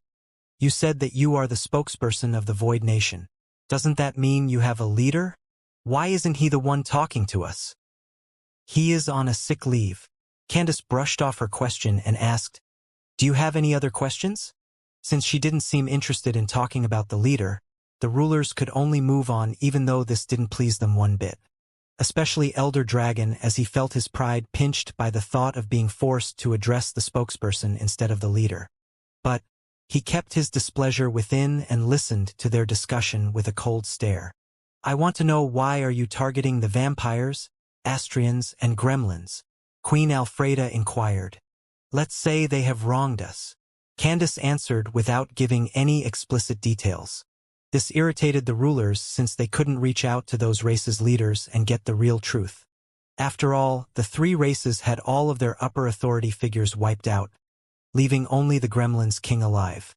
But they were unable to contact him any time soon as he was amidst an active invasion and had no time to talk to anyone. Are you seeking to slaughter them all, or what? King Arthur asked. We're not such monsters. Candace smiled. As long as they surrender and hand off their territories to us, we will end this war without any other fatalities. This news pleased some rulers and irritated others. What do you guys think? If we can convince our members to surrender peacefully and give them refuge in our territories, everyone will get out of this victorious. King Arthur suggested telepathically. No one will die needlessly, and we can use this opportunity to force them to join the alliance. In terms of rationality, this was the smartest and most beneficial decision to make for the alliance as a whole. They literally had nothing to lose and everything to gain. The only ones losing would be darkened faction races, but no one really cared that much about them when the situation had already developed to this point. You forgot that all of those three races have primogenitors behind them, Minister Aquirus stated calmly. I doubt they will allow their races to go extinct or surrender to anyone, even if we wanted this to work out this way. That's true. King Arthur acted like he was in a deep thought process before adding, well, if they would rather not surrender, it's not really our fault, is it now? We also have our people we need to protect at all cost. I don't know about you guys, but I refuse to sacrifice probably billions of civilians for the sake of another race, even if they were a member of the alliance. I believe so as well. Queen Allura shook her head. My sisters can't protect themselves, and I know that if my cities got invaded in that manner, we will be losing millions of witches. Neither can I afford such a loss nor the alliance, and you know it. Emperor Local felt the same, knowing that as a pure utilitarian race, they would end up emerging from this war with the most fatalities compared to the dragons, space worms, heavenly turtles, and such. So, it was in his biggest interest to make this deal happen at all costs. As much as I hate to admit it, I have to say that this enemy really makes all of our defensive measures obsolete. Queen Alfreda sighed. I am not too scared of them since we live on Mother's tree body, and she can easily kill anyone she desired if they threatened her body. But we can't afford to put our witches, dwarves, sages, and other utility races in such a grave danger. The entire economic system of the alliance would collapse and everything else would fall after it shortly, making us get hit with the worst recession period in history. That's true. Those three races might not be able to fight, but they were the backbone of the alliance's economy. After all, potions, artifacts, and even scrolls were being utilized on a daily basis by almost everyone. Since each field touches upon hundreds of other areas, if it fell it would bring with it everything like a domino effect. For example, without potion making, Beast Hunter's occupation and its market would take a massive hit, as well as the cultivation plants for common and rare materials. Even explorers seeking those materials in the wilderness would be reduced immensely since the demand for them would hit rock bottom. Let's ask her first if they are genuinely interested in joining the alliance. King Arthur said, still taking the lead of the conversation to always keep it in the Void Nation's favor. You want us to stay outside this war, but you have to give us more than just a threat. Queen Alfreda said with a solemn tone, what will guarantee us that you won't target other members when you deal with your current targets? Fair point. Candace smiled. What do you suggest then? Queen Alfreda looked at the others before proposing. We want your nation to join the alliance and be operated at the same rules as all of us. We don't like being tied with your rules. Candace frowned. So, unless you are offering more than that, I am afraid I will have to decline in the name of the Void Nation. Felix might have told Candace to prioritize joining the alliance, but she wasn't dumb to accept the first offer they propose. In her eyes, they weren't the ones desperate to join the alliance. The alliance should be desperate to include them for their own long-term safety. After all, even if this war didn't go well for the Void Nation, the rest of the alliance would still feel at edge for the rest of their lives after being shown what they were capable of. Queen Alfreda, Queen Allura, and the rest knew this damn well. The only ones uncaring about this were Elder Dragon and High Chieftain Lokaka. Even Empress Emily believed that the most rational and beneficial decision for her race was having the Void Nation join them. After all, she wanted her race to focus on seeking the truth of the universe instead of worrying about void creatures creeping up on them at any given moment. What you do guys want from the Alliance then? Queen Allura tested the waters. First, we feel like with our strength, capabilities, and even utilities provided, we deserve to have a spot in the top 10 rulers. Candace smiled. Don't you think so as well? Absolutely preposterous. High Chieftain Lokaka snapped furiously. You think we are giving out ranks like some sort of candy? The only way to earn a spot is by possessing enough SG points. There are no shortcuts. In other words, the Void Nation would need to climb the Alliance ranks just like everyone else by providing contributions or fighting in the racial games to earn more SG points. Candace knew that if they took this path, it would take them decades, if not more, of effort to finally replace the lowest ranked race in top 10. No shortcuts. Candace giggled in amusement. I may not be too familiar with the Alliance rules, but it doesn't mean that I am uneducated. What are you talking about? I am talking about rule number 33, section race ranks, in the book of SG Alliance rules. Candace shared with a casual tone.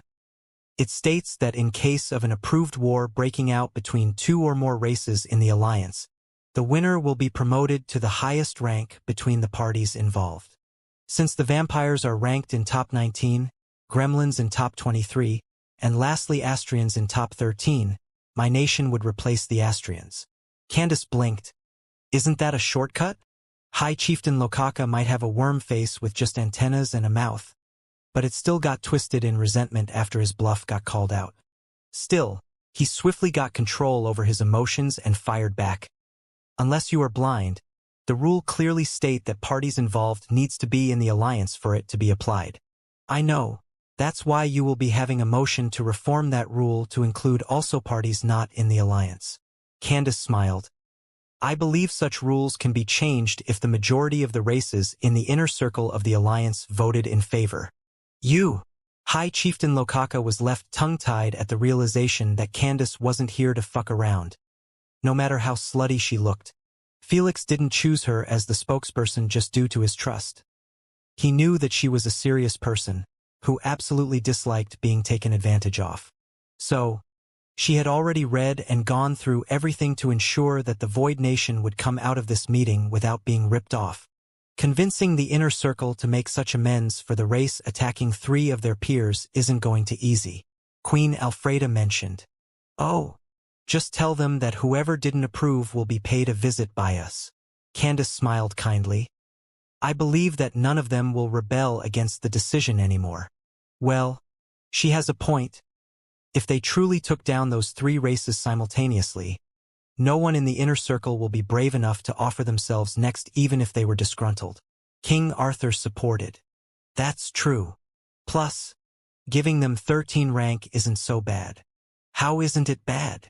High Chieftain Lokaka reproached. It's 3 ranks away from replacing the Sage race. I am certain that, with their strength and utilities, they will replace them eventually with a bit of effort. That's true as well. Queen Allura asked as she eyed King Arthur. Are you really okay with this? Everyone turned to stare at King Arthur, knowing that none of them would be fine with losing their ruling position to anyone, even if it meant going into war with the Void Nation. Seeing everyone's eyes on him, King Arthur smiled bitterly and said, I am obviously not okay with this, but is there any other solution besides going into war with them?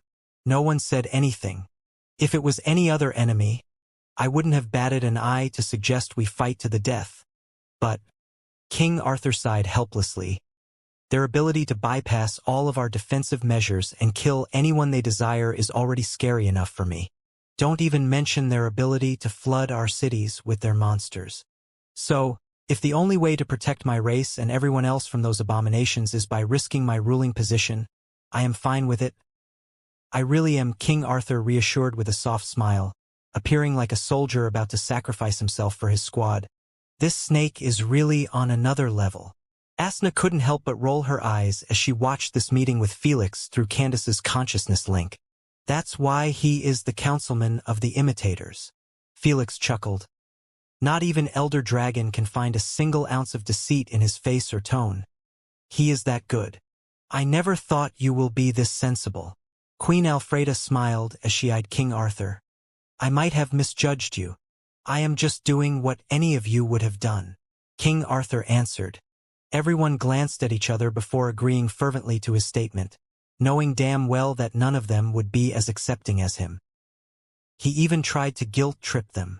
Felix was left speechless. They might not show it, but Felix knew that King Arthur had caused them to feel a bit of guilt for his situation. Naturally, Elder Dragon, High Chieftain Lokaka, and the Empresses couldn't care less, but the others were affected. This was going to help King Arthur big time. How about we make our decision now? King Arthur suggested. I believe most of us in favor of the deal, so there is no need to prolong this and cause more chaos in our cities to arise needlessly. I agree. Likewise. My thoughts exactly. As expected, the majority wanted to finalize the deal right now, not because of the reasons stated by him, but because they believed that King Arthur might have a change of mind if they gave him more time to think about it. They had no clue that King Arthur, Candace, and Felix were hoping for them to accept their deal as quickly as possible before they get exposed. Felix wasn't delusional enough to believe that the Darkin faction primogenitors would keep their intel about the war to themselves.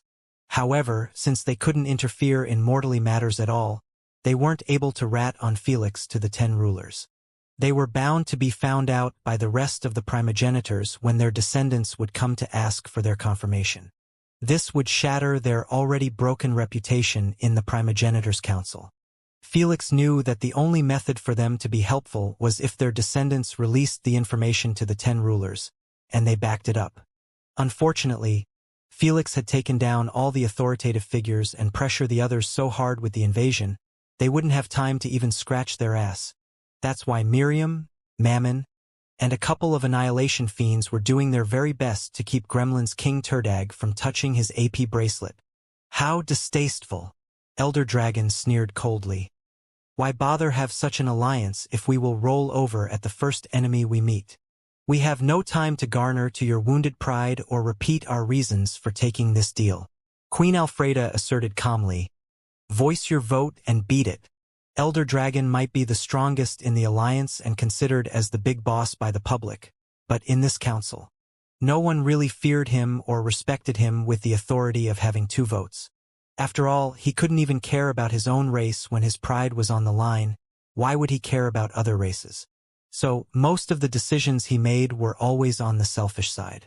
Fortunately, even though he was the only one with 2 votes, the others were rational to always take the smartest decision for the benefit of the entire alliance as a whole. 9 votes always beats 2. TSK. If this is the path you chose, then keep me out of this nonsense. Elder Dragon huffed in displeasure and logged off instantly, not bothering to even voice his votes. What's his issue? Candace titled her head in confusion at his early departure. Don't mind him, Queen Allura informed. We have come a decision to accept your deal. You have made the right decision. Candace smiled. Since only High Chieftain Lokaka and Elder Dragon opposed to this deal, there was no need to start a voting process. As for the 10th unknown ruling power, since they weren't participating in this meeting, their voting was voided and could be ignored. The same applied if one would rather not vote. It was done like this so no one would be holding major decisions hostage by not voting. However, we still would like to iron some details before making it official, Queen Alfreda stated. Of course. As starters, we would like to have no part in this war. So, you have to keep your forces attacking us to make a strong case that we can't provide assistance to our members. Queen Alfreda disclosed cunningly. Since only the inner circle of the alliance were forced to provide military assistance to other members, the only way to bypass this rule was by being attacked as well. It didn't matter if just 1 planet or hundreds were attacked. The rule book stated clearly that reinforcement must be provided only when their own safety wasn't endangered. In fact, just the threat of releasing void creatures in their cities could be used to make a strong case to avoid helping the Darkin faction. Looks like they want us to keep attacking from space to put a display to save some face water while at the same time reducing our voidlings at a steady pace. Felix narrowed his eyes. How cunning. Felix knew that this condition was going to be a major pain in the ass, since they would be forced to keep releasing voidlings on 30 races. This would in turn make it more difficult to prolong this war, since their forces would be exhausted at a rapid pace. Felix understood as well that the Alliance would be the ones winning from this condition whether the war ended quickly or not. But he could only agree to it since he had to give them something in those negotiations. If he didn't want the negotiations to go smoothly, he would have reduced the deadline to merely an hour. This would force the Alliance to take the drastic decision of going to war regardless of what. Candace, agree to their term. We will do our best to put a good show for your people. Candace answered. Good. We also want you to retract your threat without involving our deal for now. Queen Alfreda added. People might be smart enough to figure out by themselves that the Alliance must have made a deal with the Void Nation, but the Alliance would never admit it outright. We are fine with that as well. One last crucial detail. Queen Alfreda narrowed her eyes. Leave the civilians of your enemies outside the war. Aren't you asking too much of us? Candace stated indifferently. This is still a war, and we will use any measures available to win it. If they wanted to use their civilians as shields, they will leave us with no choice but to act upon it. Felix knew that there was limit to how much merciful you could be in wars. For example, allowing the civilians 5 days to evacuate was his limit. If the Darkin faction refused to allow their own people to evacuate, that wasn't his problem. The rulers could see that Candace wasn't planning to budge on this condition. We already gave up on them. We have no right to interfere in their lives anymore. King Arthur pressured. So, let's not act like we are some self-righteous white knights and just sign the damn deal. This was the last nail in the coffin. No one dared to disagree with him, knowing that they would appear as nothing more than hypocrites. After all, they couldn't throw their people to the wolves and tell the wolves how to eat them.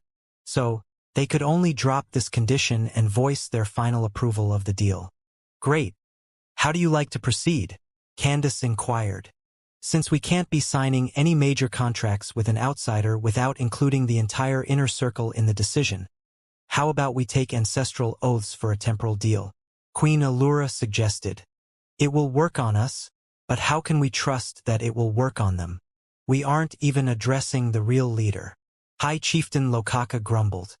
You're really delusional if you thought that we will break an oath we make on the primogenitor's names. Candace sneered. If it wasn't for our respect to them, we wouldn't have allowed you to create this alliance in the first place. This was quite true since the Void race exited even before the foundation of the alliance.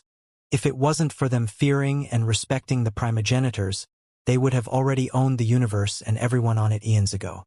I guess we can concede that to you. But what about your leader? Queen Alfreda stressed.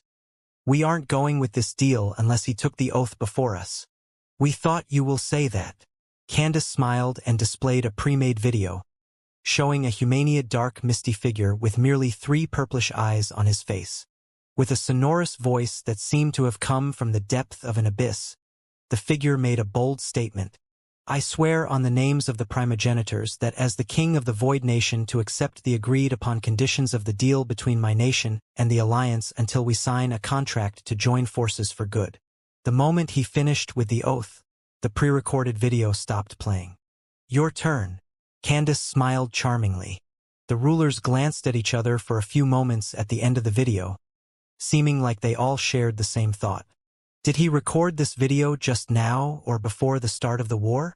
If the answer was the latter, it entailed the terrifying truth that the Void Nation had planned almost everything and accounted even to their reaction and proposed conditions. If he has such an extraordinary foresight, he really must be someone special. Queen Alfreda remarked with a solemn tone. It doesn't surprise me. Empress Emily interjected expressionlessly. If the leader wasn't a great and fearful figure, the Void race would have never united under his rulership. That's true. Before they could dive deeper into this discussion, Candace stated calmly, We are waiting. Candace wasn't worried that the alliance would pull back and leave Felix to be bound by the oath. She knew that it only worked if both parties made it. Though, she was worried about something occurring at this moment that could ruin their deal if they delayed it any further. I will start.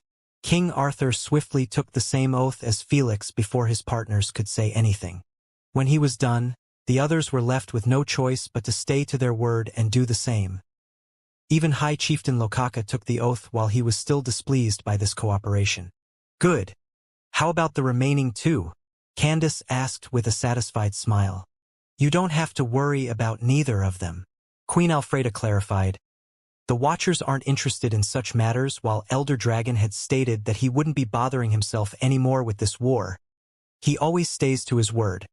That's good enough for us. Candace added. You will be responsible over updating the rest of the inner circle races. You should retract your threat publicly as quickly as possible. Queen Allura stressed. Will do.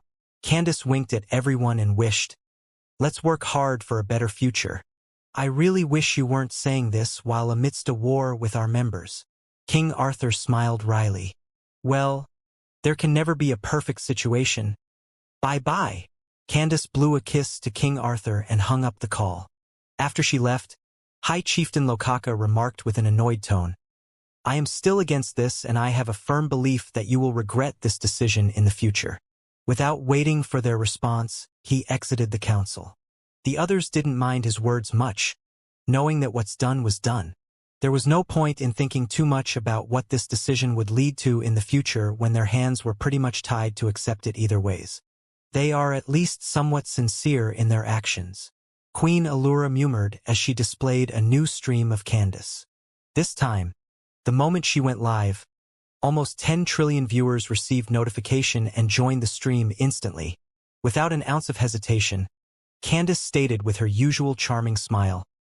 After noticing that many innocent civilians are suffering from the chaos arising in their cities, we realized that we couldn't do this anymore. We are going to find other ways to pressure the Alliance to stay out of our war without endangering and affecting the civilians' lives, who had nothing to do with this. What I am trying to say, Candace shared with the most sincere and softest tone she could muster. You guys don't need to leave your homes anymore. We give you our words that not a single void creature is going to touch you. Not now, not ever. Immediately after hearing so, the chat rooms exploded with cheers and grateful messages flying all over the place directed at none other than the Candace and the Void Nation as a whole. Some were even glorifying the Void Nation and calling them as the good guys while talking shit at the Alliance for not having the same morality as them.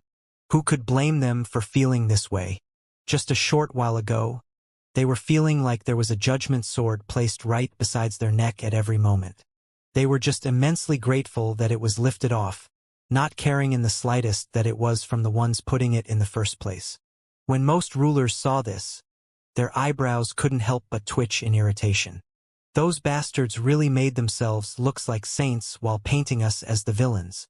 King Arthur cursed. It doesn't matter to me as long as my babies are safe. Empress Scarlet expressed softly. Me neither. Come on, we have work to do. Queen Alfreda swiftly contacted all the leaders in the inner circle, wanting to update them on the situation. Since Felix was the current approved representative of the human race as a whole, he was called as well instead of the Bardo or the Mariana Federation councilman. I guess it's my turn, Felix said with a serious tone as he eyed the invitation link while sitting next to Asna. You might get caught there. Are you sure about going? Asna asked. I am bound to get exposed eventually and get sued by them. Felix shrugged his shoulders. Might as well be there to handle the situation on my own. Felix knew that the only reason he wasn't finding a problem with the Alliance in general was because Queen AI had no right to report his transgressions when his actions represented the Void Nation instead of the Mariana Federation. Since the Void Nation was an outsider force without any contractual duties to the Alliance, his actions against the Darkin faction could be dealt with only if his enemies made a strong case with evidence to back it up. Only then would the Queen AI be allowed to punish Felix based on the rules. In this case, it would be with jail time instead of straightforward execution. After all, Queen AI's executions could happen only if contracts were involved that enforced it. All in all, everyone was free to behave as they desired without worrying about Queen AI ratting on them. giving them complete freedom to do crime. However, if they got caught and the evidence supported their crimes, Queen AI would turn against them instantly based on the rules. If the rules weren't like this, no one would dare to touch an AP bracelet in their lives since Queen AI would turn into the police within everyone's heads. Obviously, the upper echelon didn't want this since it affected them more than the commoners. How could they do their corrupted work when they knew that Queen AI could jail them immediately? In a short while, the 10 rulers' council at the top of the heavenly staircase was turned into an assembly hall with tens of platforms arranged based on the current racial ranks. Each platform had a giant emblem of the race painted on the front while their rank at the back. All of this was done to keep everyone on a united understanding that hierarchy mattered the most in the alliance and everyone should strive to improve their rank. If everyone worked hard, the alliance as a whole would benefit the most even if the ranks remained the same. Soon, flashes of light kept occurring all over the assembly hall until most seats were filled. Even Felix had teleported in time to scout the situation beforehand. This is quite surreal, to be honest, Felix thought to himself as he eyed the kings and queens of the top 30 races in the alliance. There was the werewolf's king, the Pandian's high honor, the fisherman queen and representative of the entire marine race, the Vulcan's lord, the Shadowborn's ruler, the Spiderkin's princess, the Fogcrawler's emperor, the fairy's matriarch, and more. With the addition of the remaining 8 rulers, this assembly was exhibiting such a massive authoritative pressure. Commoners wouldn't dare to lift their heads in their presence. Here he was, Felix, sitting at the 25th chair and representing the human race among the most respectful leaders of the free universe. How could it not be surreal? If only the old me could see me now, he will honestly pass out in shock. Felix chuckled to himself while sizing up those kings and queens. Almost everyone were also either sizing him up or keeping their eyes on the empty seats of the Darkin faction. "How are you doing, Felix?" Fairy Matriarch asked with a friendly smile as she sat on top of Felix's shoulder. "Never better. And you?" Felix smiled as he offered his finger for a handshake with the Fairy Matriarch. "With the tear of the goddess you gave me, I have been feeling like a young fairy again." Fairy Matriarch giggled happily while shaking Felix's finger with both of her small hands. Her cute reaction caused Felix to feel warm inside since he never saw her at this size before. The last time Felix met her in the fairy's dimensional pocket, he had to drink their weird solution that reduced his size to match them. "I have also been finding a lot more success only because of your amazing fairy ritual." Felix likewise showed appreciation. "I know. I have been watching you create trouble left and right." Fairy Matriarch chuckled as she returned to sitting on his shoulder. "Trouble? You have to see me at my final form." Felix's eyelids twitched after imagining Fairy Matriarch's expression when she realized that he was the mastermind behind this universal war. Before Fairy Matriarch could ask for more details, Queen Allura sent a telepathic message to both of them. "Sorry about interruption, but I have to ask my little junior something. Let's talk later." Fairy Matriarch understood that she wanted a private discussion with Felix. So, she flew near his cheek and gave him a friendly kiss before returning to her massive seat. "Little brat, are you related to this war?" Queen Allura jumped right into the main subject. "I have no idea what you are talking about." Felix chuckled. "Are you avoiding making me an accomplice by not telling me anything? Or you really have nothing to do with this?" Queen Allura narrowed her eyes at him. "I really have nothing to do with this." Felix trusted that Queen Allura was on his side as she was his senior sister and knew that she had his back regardless of what. However, he still refused talking about this subject to her since she was one of the 10 rulers. Unlike him, her contract was much stricter than the one he signed with the Federation. Felix was extremely intelligent back in the days to sign a contract that made him more or less just a counselor for the Mariana Federation instead of making himself the leader or even emperor. At that point, no one would have argued against him when he had tens of millions of voidlings behind him. But Felix always knew that if he signed such a strict contract, it would confine him to the Alliance forever since he would be a king and be subjected to new stricter rules for the services of the Alliance. Queen Allura, King Arthur, and the rest of the leaders were all under this strict contract, which made it impossible for them to even start small fights without having Queen AI involved. That's why King Arthur needed to tread on ice with being a double agent. forcing him to have complete control over thoughts and emotions at all the time. Felix knew that if he told Queen Allura about the war, she would not have the same masterful control as King Arthur, something that only psychopaths owned. So, he might as well keep her in the dark as much as possible. "You know that I can ask Master about this," Queen Allura said. "Then do it." Felix chuckled, knowing that Lady Sphinx had no intentions of playing a messenger between her students. As he expected, Queen Allura didn't dare to ask Lady Sphinx about this, leaving her to read in peace within her consciousness space. "You little punk. Just wait until you visit the palace." Queen Allura got annoyed. "I will make sure to discipline you as your senior sister. I can't wait." Just as Queen Allura was about to scold Felix for his continuing to speak back, King Arthur announced loudly, "We have waited enough. It's unfortunate, but it looks like even King Jagat will not be joining us. So, what decision have you made with the Void Nation for them to back off on their initial threat?" Fisherman Queen Everly asked what was on everyone's mind. Most of the public might have been fooled by Candace's bullshit in the second livestream, but not them. Queen Alfreda took it upon herself to update them on the entire deal with the Void Nation from A to Z. Most were pleased with their decision while the rest felt that more could have been done. Still, no one completely spoke against it since they were also rational and ruthless enough to understand that their safety always comes first. So, as per with the conditions, we will reform the rule to add non-alliance members. So the Void Nation will be able to get the spoils of the war legally as well the Astrians' rank? The werewolf's King Tresner said while grinning from ear to ear. "I am completely fine with that. As the mortal enemy of the vampires, he was at 9 clouds with this whole war ongoing." "I don't understand why you are so happy," Shadowborn's ruler Hogan eyed him weirdly. "Aren't you worried about the Void Nation taking over the vampires' territory after the war?" "Not so much," Werewolf's King Tresner replied. "They will be getting 2 other galaxies as well from Astrians and Gremlins. With their low numbers, I firmly believe that they will be interested in making a deal with us to trade off the vampires' territory." "He is right," Felix smirked. He had planned to hand off the vampires' territory to the werewolves for nothing but their eternal loyalty. After all, werewolves and winterwolves were Fenrir's descendants. Felix would rather have them in his side just like their ancestor without ripping them off. "I have a feeling that they might want to trade off other territories since 2 galaxies is just too big for them," Spiderkin's Princess Valerie added with a high-pitched voice. When everyone heard so, greed almost manifested in a solid form from their eyes. In this universe, deserted galaxies were everywhere, but no one cared about them as much as already civilized galaxies. After all, they were mapped out and their foundation was already built in terms of transportation systems and such. This implied that civilized territories were 100 times more desirable.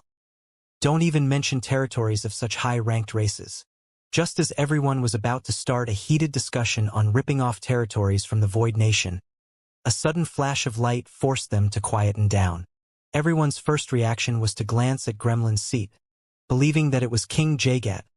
However, their eyes were forced to move just slightly to the right after realizing that the source of the light came from the vampire's seat. When the flash of light disappeared, everyone was left with stunned and aghast expressions. "Impossible!" Even Felix exclaimed loudly in disbelief while almost jumping from his seat. Who could blame him for such reaction? The newly arrived leader was none other than the breathtaking Duchess Alina. She manifested before everyone while wearing the same dress when she died. It was completely stained with blood, making her resemble a true undead with her pale skin. After Felix's eyes made contact with Duchess Alina's sunken eyes, she smiled creepily and said, "I am back." Felix rarely got scared, but this freakish, unbelievable sight had truly sent chills down to his last spinal cord. 10 minutes ago, inside the invisible spaceship away from Linolive, the 10 black medical pods cracked open slightly and emitted a burst of bloodish smoke. Then, it slid to the side and exposed 10 naked pale beautiful vampires lying on unfilled pools of blood. "Wake up," Mananangal ordered coldly, just like they received a verdict from God himself. All of them snapped their eyes wide open. Yet, There was a clear hint of disorientation and confusion in the way their eyes moved around. Arg! Arg! In less than a second, all of them started howling in agony as they held their heads tightly after being assaulted by one of the nastiest headaches they ever experienced. Some of them even started to flail around in the coffin like medical pod, resembling fish on water. Only Duchess Alina managed to stifle her scream a second later and go through the process with a stone-cold expression. After a minute or so, the pain gradually eased up, and their beating brains had finally calmed down. When it was over, Duchess Alina forced herself to sit up in the medical pod even though she felt like her entire body was made out of gummy bears. The process of revival hasn't finished yet. Manananggal ordered her. Go back in the pool. Duchess Alina did as she was told without making a peep. After most of her memories were restored, she knew that her ancestor was extremely pissed off at her. She guessed right. For you to die in such a disgraceful manner, I would have preferred to keep you dead, Manananggal stated frigidly while sitting in front of them. Neither Duchess Alina nor the rest of the upper nobility dared to reply, knowing that their ancestor hated nothing more than excuses. They knew that they would be courting death if they blamed some assassination on their ancestor. After all, it worked perfectly against them only because they were never worried about the Void Race making a move on them. Their ancestors were the ones telling them that the Void Race were on their side and would never betray them due to the oath taken. So, just because I revived you, it doesn't mean that you are safe from death, Manananggal remarked. If you dare disappoint me in this war, I will be the one finishing you off to avoid bringing me any more disgrace.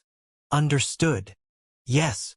Duchess Alina and the rest replied in unison, even though they were still clueless about many matters related to their death. The only reason they knew that the Void Race was responsible over their death was because the last thing they sensed was spatial disorder behind their backs.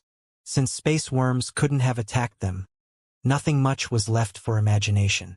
I intended to wake you up after the complete revival process, but time can't be wasted anymore, Manananggal mentioned with a cold stare. The Asgardian punk is taking advantage of our inability to interfere to manipulate the Alliance. I need you to set the record straight before he gets his clutches on them. Before Duchess Alina could ask for more information, since everything sounded somewhat confusing, Manananggal transformed his fingers into tiny blood needles and instantly stabbed them in the foreheads. Arg! Arg! This set another wave of painful screams as everyone had their eyes rolled at the back of their heads, while having a new set of foreign memories forcefully get placed in their brains. This was an advanced blood ability called Memory Bloodline Transferal, as it allowed Manananggal to pick whatever memories he wanted from his brain and store them into his bloodline before injecting it to the subjects. After the process was over, Duchess Alina, Marquis Sebastian, and the rest of the upper nobility had no more confusion on their faces. Only pure rage and fury after seeing their capital planet being on the verge of being devoured and the rest of the planets getting assaulted by many armies of void creatures. What's worse, no one was there to lead against the whole invasion, forcing the vampires' commanders and governors on other planets to focus purely on their planet's survival. Landlord! Absolutely livid, Marquis Sebastian bit his lips so hard they started bleeding as he envisioned the face of the main culprit. Meanwhile, Duchess Alina buried all of her emotions deeply in her heart and requested with an expressionless tone. May I receive an AP bracelet?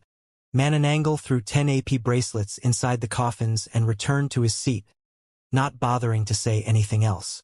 Duchess Alina and the rest swiftly wore their AP bracelets and got connected again with Queen AI. However, because they died and they were now working with a new main consciousness, they were forced to go through identification process again. Obviously, this meant that all of their upstanding contracts were voided automatically. In other words, Duchess Alina wasn't the leader of the vampire race anymore or had any relation to the Alliance. Fortunately, they had placed countermeasures for such scenario. Ancestor, I need your help with restating me on the leading position, Duchess Alina requested. Manananggal commanded Queen AI to recover everyone's positions at once. The countermeasure was simply giving Manananggal authority to place anyone in leadership without caring about democracy or the opinion of anyone. Since Duchess Alina wrote those terms in the contracts, the Alliance had no right to interfere in her race's matters. Are you certain? Queen AI asked for confirmation. Yes.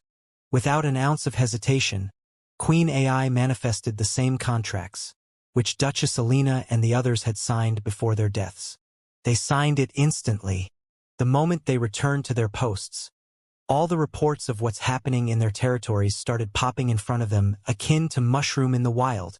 In less than a second, thousands of holograms floated in the area. Duchess Alina ignored them all and focused on an invitation link to attend the Inner Circle Assembly.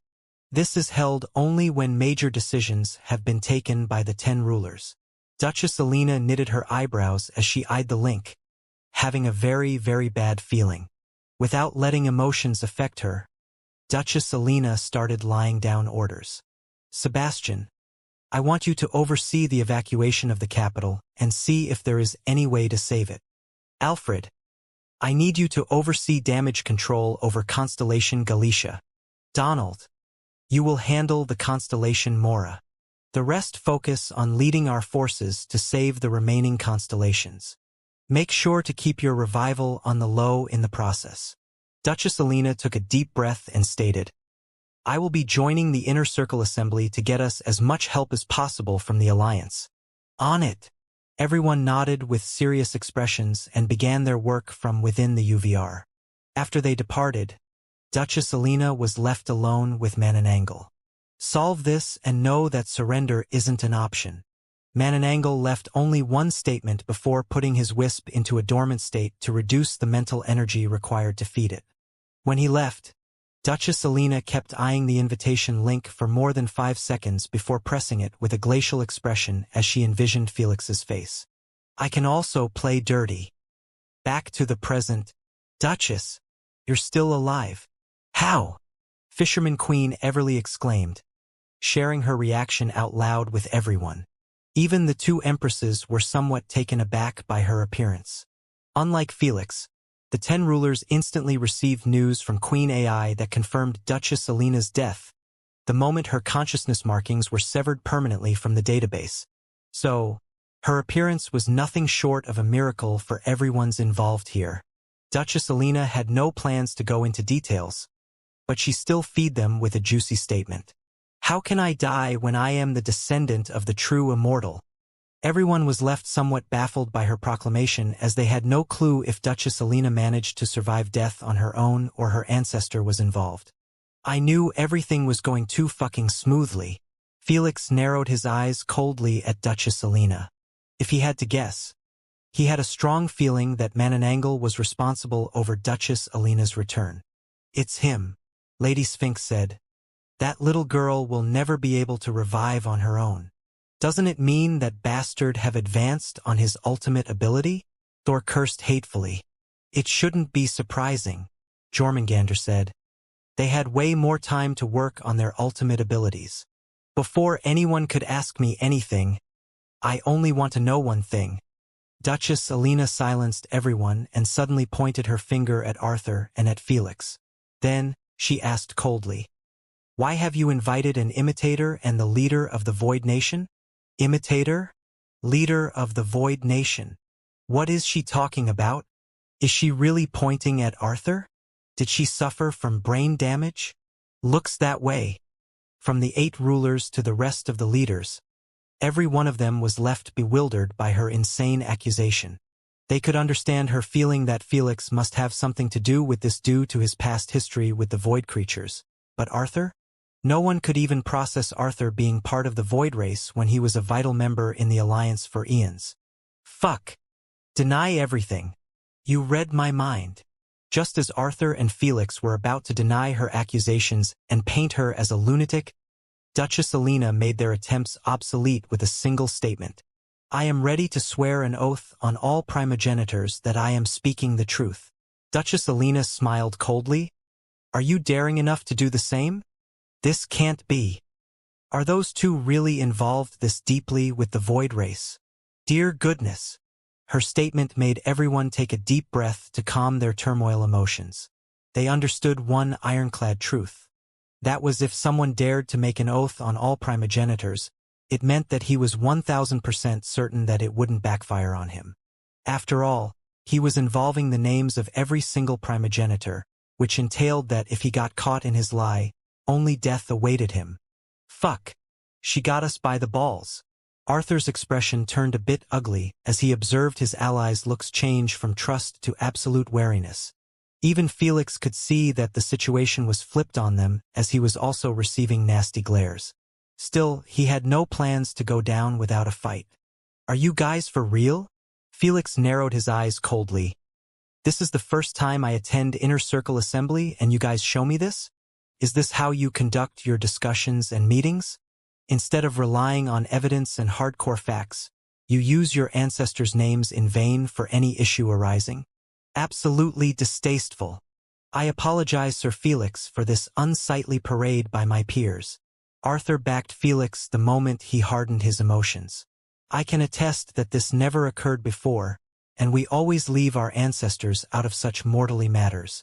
Although they were getting reproached, the leaders understood that they were at fault here and shouldn't have been swayed so hard by Duchess Alina's proclamation. Still, this didn't remove a single ounce of suspicion from Felix and Arthur. They are right. Queen Allura stated with a serious tone, we require evidence to support your accusations. We only lean on oaths when all solutions had been restored without solving anything. Most leaders nodded their heads in agreement and eyed Duchess Alina, hoping for at least one evidence to support her accusation. I won't lie. I don't have any evidence at the moment but the backing of my ancestor. Duchess Alina defended herself with a composed expression. After all, how could I get any evidence in such a short period of time? The war have just started, and it's too aggressive for us, forcing me to take such a dire countermeasure to avoid having the alliance fall to the manipulation of the Void Nation. Everyone was smart enough to understand that if they were put in the same scenario, they would have also done the same as Duchess Alina. How could they focus on seeking evidence when their people were being killed left and right at such an insane rapid rate? Whether you believe me or not, I can only swear on it, and you are welcome to take it as you like. Without an ounce of hesitation, Duchess Alina took the oath while giving Felix a death stare. When everyone heard it and realized that wisps of consciousness of some their ancestors didn't react in their minds, there was nothing else to be discussed.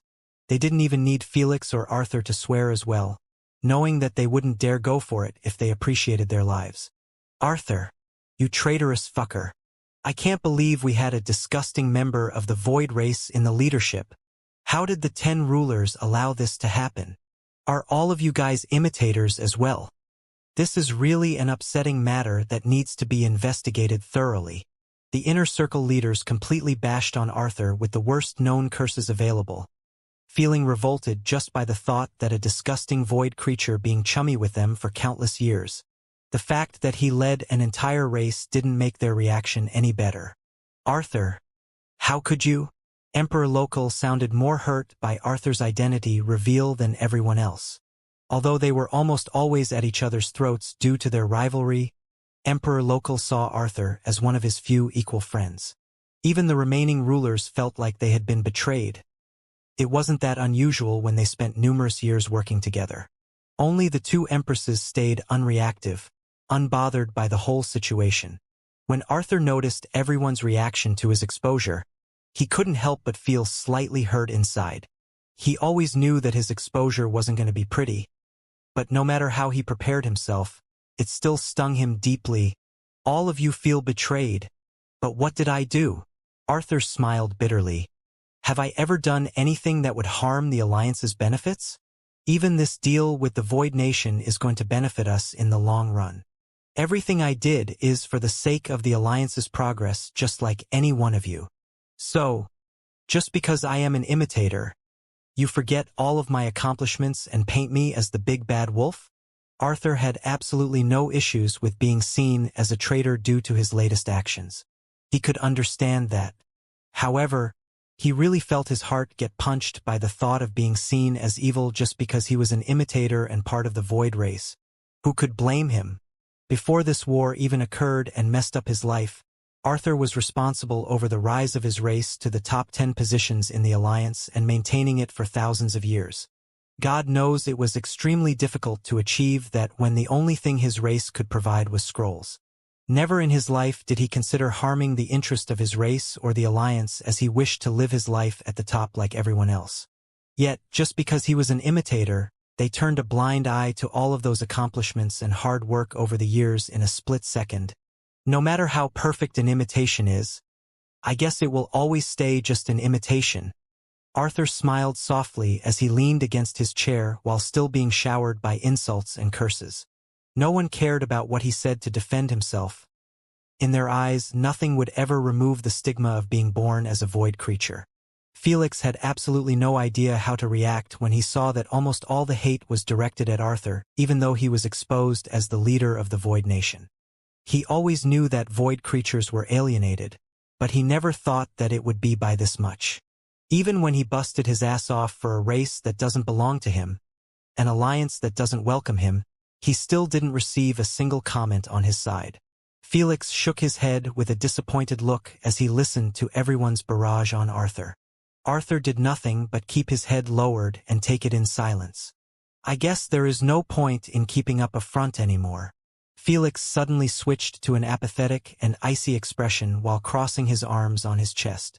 Without an ounce of hesitation, he called out loud with a frigid tone. "If you have something to say to my councilman, address me." Upon hearing so, everyone switched their focus back to Felix. "Your councilman? I guess you really are the Void Nation's leader." Minister Aquirus frowned. "No wonder you were able to control void creatures at that time. You aren't a human in the first place. I always knew that something was weird about him," the Pandian's High Honor stated while fiddling with bracelet of beads in his hand. "Stop with such nonsense." Queen Allura defended Felix with a stern voice. "I don't know much about him being the Void Nation's leader, but no one can be serious to argue about his race. If he wasn't a human, the primogenitors would have been the first to know and stop addressing him as such. When the primogenitors were brought up, no one was able to retort against her. They knew that primogenitors might not care about their matters, but they wouldn't lie about Felix's identity just to help him out. Human or not, this isn't the focal point. Duchess Alina steered the conversation to what matters. He is the Void Nation's leader and the culprit behind this war and my assassination. The last place he should be is here. Duchess Alina was implying that Felix should be kicked out right away and have elite squads hunt him down. After all, Felix had already somewhat confessed to his identity. "It's not that easy anymore," Empress Emily replied expressionlessly. "Void Nation's leader or not, we have an oath between us that needs to be delivered first." "Oath? What have you done?" Duchess Alina's heart skipped a beat. "Too bad. You were a bit late." Felix answered her while having one leg above the other. "My nation has already tied the knot with the Alliance, and as long as the 10 rulers want to avoid suffering from the primogenitor's wrath, they are forced to abide by those conditions." Felix displayed the conditions with a massive hologram right in front of Duchess Alina to rub it in her face. When she read the conditions and realized that the 10 rulers had already given up on them and signed a deal to replace them with the Void Nation, she felt like the world was collapsing on her. "It can't be. Not even 2 hours passed by and you already gave up on us?" Even when Candace made the second stream and Duchess Alina saw it through Mananangle's memories, she was still under the impression that the Void Nation were in negotiation phase. That's why she rushed to this inner circle assembly, believing that the final verdict would be held after a thorough discussion with everyone. Alas, she thoroughly forgot that the 10 rulers almost never included anyone outside their elite group on such major decisions. When Felix noticed that everyone was displaying hints of guilt as they eyed Duchess Alina's devastated expression, he couldn't help but break out in mocking laughter. "What are you laughing at, brat?" The Vulcan's Lord Azan gave Felix a murderous stare. The bubbling hot lava visible in his protruding veins was clear indication of his fury.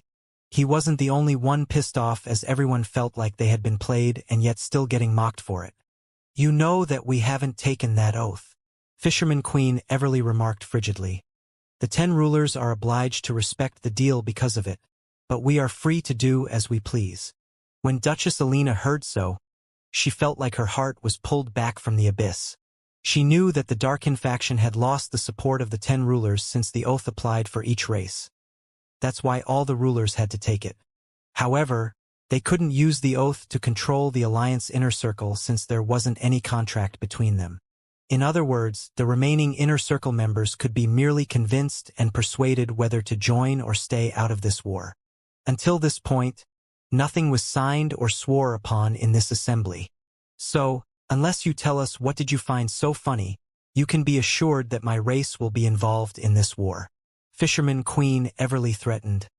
It better be convincing. I am so sorry, but I wasn't laughing at you, Felix said as he chuckled. I was laughing at the fact that Duchess Alina dares to paint herself as the victim here when she knows damn well why this war started in the first place. What do you mean? Queen Alfreda asked with a serious tone after seeing Duchess Alina flinched for a split second. I think that everyone here believes that I have targeted the Darkin faction because I am a member of the Asgardian faction, Felix disclosed. Majority nodded their heads in agreement.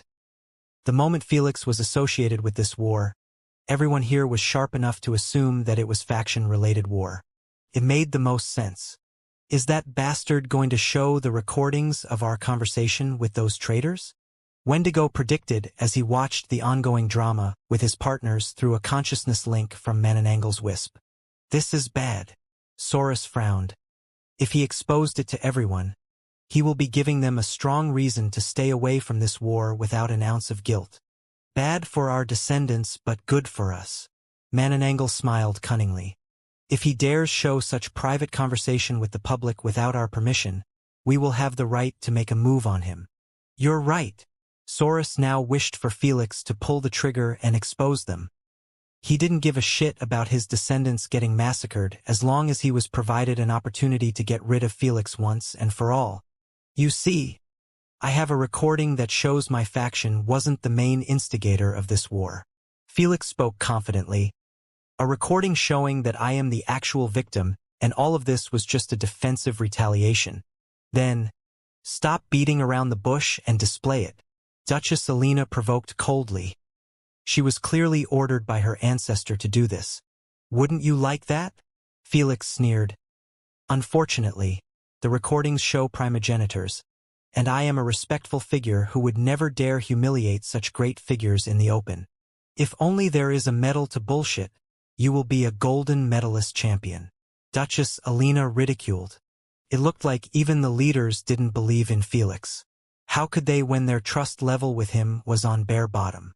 I may not showcase it, but since this assembly clearly doesn't require evidence and only honest oaths are needed, I don't see why I can't do the same. Felix smiled widely as he eyed Duchess Alina, whose expression turned green at his instant payback. Just as Felix was about to take the oath, King Arthur interrupted with a faint smile. My king, there is no need to stoop as low as her and take such sacred oath. We the Void Nation believes in imperial evidence. What are you doing? Felix frowned, having no clue that King Arthur would have interfered like this. An oath isn't enough to make the Alliance completely cut ties with Darkin faction races. Arthur smiled. Don't tell me? I have already done it once and made them my mortal enemies. It won't matter much to do it again. Before Felix could reply, Arthur displayed the damning recordings of his first meeting with the 3 Darkin faction primogenitors before everyone. The first sentence that Saurus made in the recording made those kings and queens have a drastic change of expression. It was none other than, we have grown a bit bored with the balanced status of the universe. We want you to start wars and break this balance. Just this sentence alone was enough to make the Alliance even consider of switching sides completely. The recording kept playing, showing to everyone that the Darkin faction's primogenitors had absolutely no issues with throwing the entire Alliance in chaos for the sake of killing a single person. However, because it was said by the primogenitors, no one dared to voice their displeasure out loud. Nevertheless, they all displayed looks filled with resentment and disapproval as they eyed Duchess Alina. The guilt they felt over betraying the Darkin faction was rubbed off clean of their hearts, and what replaced it was none other than a burning grudge.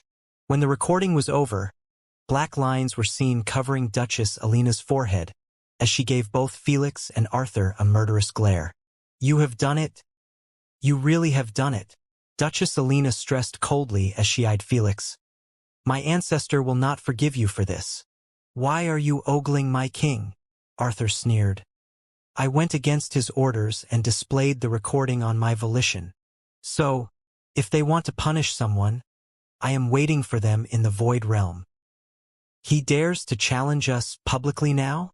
Saurus cursed hatefully. I am going to kill this fucker. Calm down, Mananangal sighed. It's meaningless to waste our time on him when he is bound to have his main consciousness hiding in the Void Realm. With his identity already exposed, he has nothing holding him back anymore. Wendigo added. Arthur indeed stopped worrying about the Darkin faction's primogenitors when he joined the Void Nation. Now that his identity was compromised, there was nothing else to protect as he could create a new identity and keep his main consciousness protected in the Void Realm. You wouldn't dare do this on your own. Duchess Alina still hadn't given up on connecting Felix with the recording's exposure to buy an opportunity for her ancestor. Alas, I can swear on it if you would like. Arthur ridiculed with a faint smirk. You! Duchess Alina gritted her teeth at his response, knowing that she couldn't fight back against it. The moment she used an oath instead of providing evidence to make up her case. She opened a dam, and those two didn't hesitate to take advantage of it. Arthur, you didn't have to go this far and keep provoking those three bastards. Felix smiled bitterly. There are other ways to make our case without the recording. Felix's original plan was to mention his meeting with the primogenitors after taking the oath, so those leaders would be able to get confirmation and hopefully more details from their own ancestors. All of this without exposing the recordings. I know, Arthur admitted calmly. But none of them would have been as affecting as the real recording. The rulers and other leaders' resentful reaction on Duchess Alina was enough proof. Felix could only sigh and drop the subject. I still have no clue why am I being villainized. Duchess Alina fired her last shot in the barrel. My race has nothing to do with this. My ancestor wanted to kill the humans, not me or the other innocent vampires. Naturally, she wouldn't dare throw the blame on her ancestor without receiving his permission first. Her excuse did make some sense since the recordings didn't show anything related to the Darkin faction's races. So, the logical reaction was Felix taking this fight with the primogenitors, not to their descendants. Unfortunately, Felix had no intentions of letting her feign ignorance. Without saying much, he displayed hundreds of holograms showing classified recordings, documents, conversations, and the list goes on and on. When the leaders dug their eyes on them, their expression couldn't help but return to icy again. You! Duchess Alina felt utter despair when she realized that those holograms were evidence that the Darkin faction's races knew about the war years ago and were preparing for it. If Arthur hadn't shown the recording beforehand, Duchess Alina could have easily defended herself that those classified fleet drills and such were to prepare for emergencies or such. Alas, even when the holograms never brought out the universal war or the void race, everyone here was intelligent enough to connect the dots. Do you have anything else to defend for yourself? Queen Alfreda remarked nonchalantly as she eyed the silent Duchess Alina. I am done talking. Finally, Duchess Alina gave up on trying to win back the alliance to her side. I believe we have seen enough. Queen Allura interjected with a stern tone. I will file a motion to change the rule number 33, section race ranks. If you agree to allow a non-alliance member to enjoy the war spoils legally, raise your hand in favor. Felix, Arthur, Queen Allura, Fairy Matriarch, and Werewolf's King were the first to raise their hands. Following them, the remaining 7 rulers raised them as well, knowing that they had no choice in this. I concur. Fisherman Queen Everly voted in favor too. Just like viewing a live avalanche, Duchess Alina watched without a single blink as her own partners and allies raised their hands one by one. None of them had an ounce of sympathy or guilt in their expression as they voted to doom her race. The voting process is over, Queen AI announced monotonously. With 23 parties in favor, 1 party against, and 6 parties abstaining, I hereby declare that the rule has been approved for an immediate change. VRR. VRR. Everyone's AP bracelets started vibrating after receiving an immediate emergency notification by Queen AI. which highlighted this rule change. This notification was sent to only the leaders of nations in the alliance. When they read it, their immediate conclusion was that the alliance had struck a deal with the Void Nation. This isn't over. We are never going to surrender or falter. Duchess Selena stared daggers in direction of Felix after accepting her fate. Good. It would have been boring if you just rolled over. Felix replied coldly. Felix might have said so, but he really hoped that those bastards would surrender, as he would rather not have too many civilians' deaths on his hands. But he knew that if she showed this, they would take advantage of his mercy. We will see who will be rolling over at the end. With this final omnibus statement, Duchess Selena resigned from the assembly. Hey brat, if you need fleets, troops, or anything to help you out, just ask. Werewolf's King Tresner requested while hitting his hairy chest, clearly in favor of how things had developed. Much appreciated, but my armies doesn't separate friends from foes. Felix clarified his rejection. I see. Well, the offer still stands if you found yourself in a pickle. Werewolf's King Tresner stressed frigidly. I wouldn't mind dealing with voidlings if it meant the death of the vampire race. From everyone here, the werewolves were the only race capable of participating in this war without any legal repercussion. That's because they had an open warfare with the vampires, enabling them to fight each other at any given moment outside the Alliance's system. I will keep it in mind. Felix stood up and then said with a grateful tone while looking at everyone. Thank you all for your support, and I hope we can have a great partnership when this war is over. Contact me if you have an inquiry. Boy, you better sit down.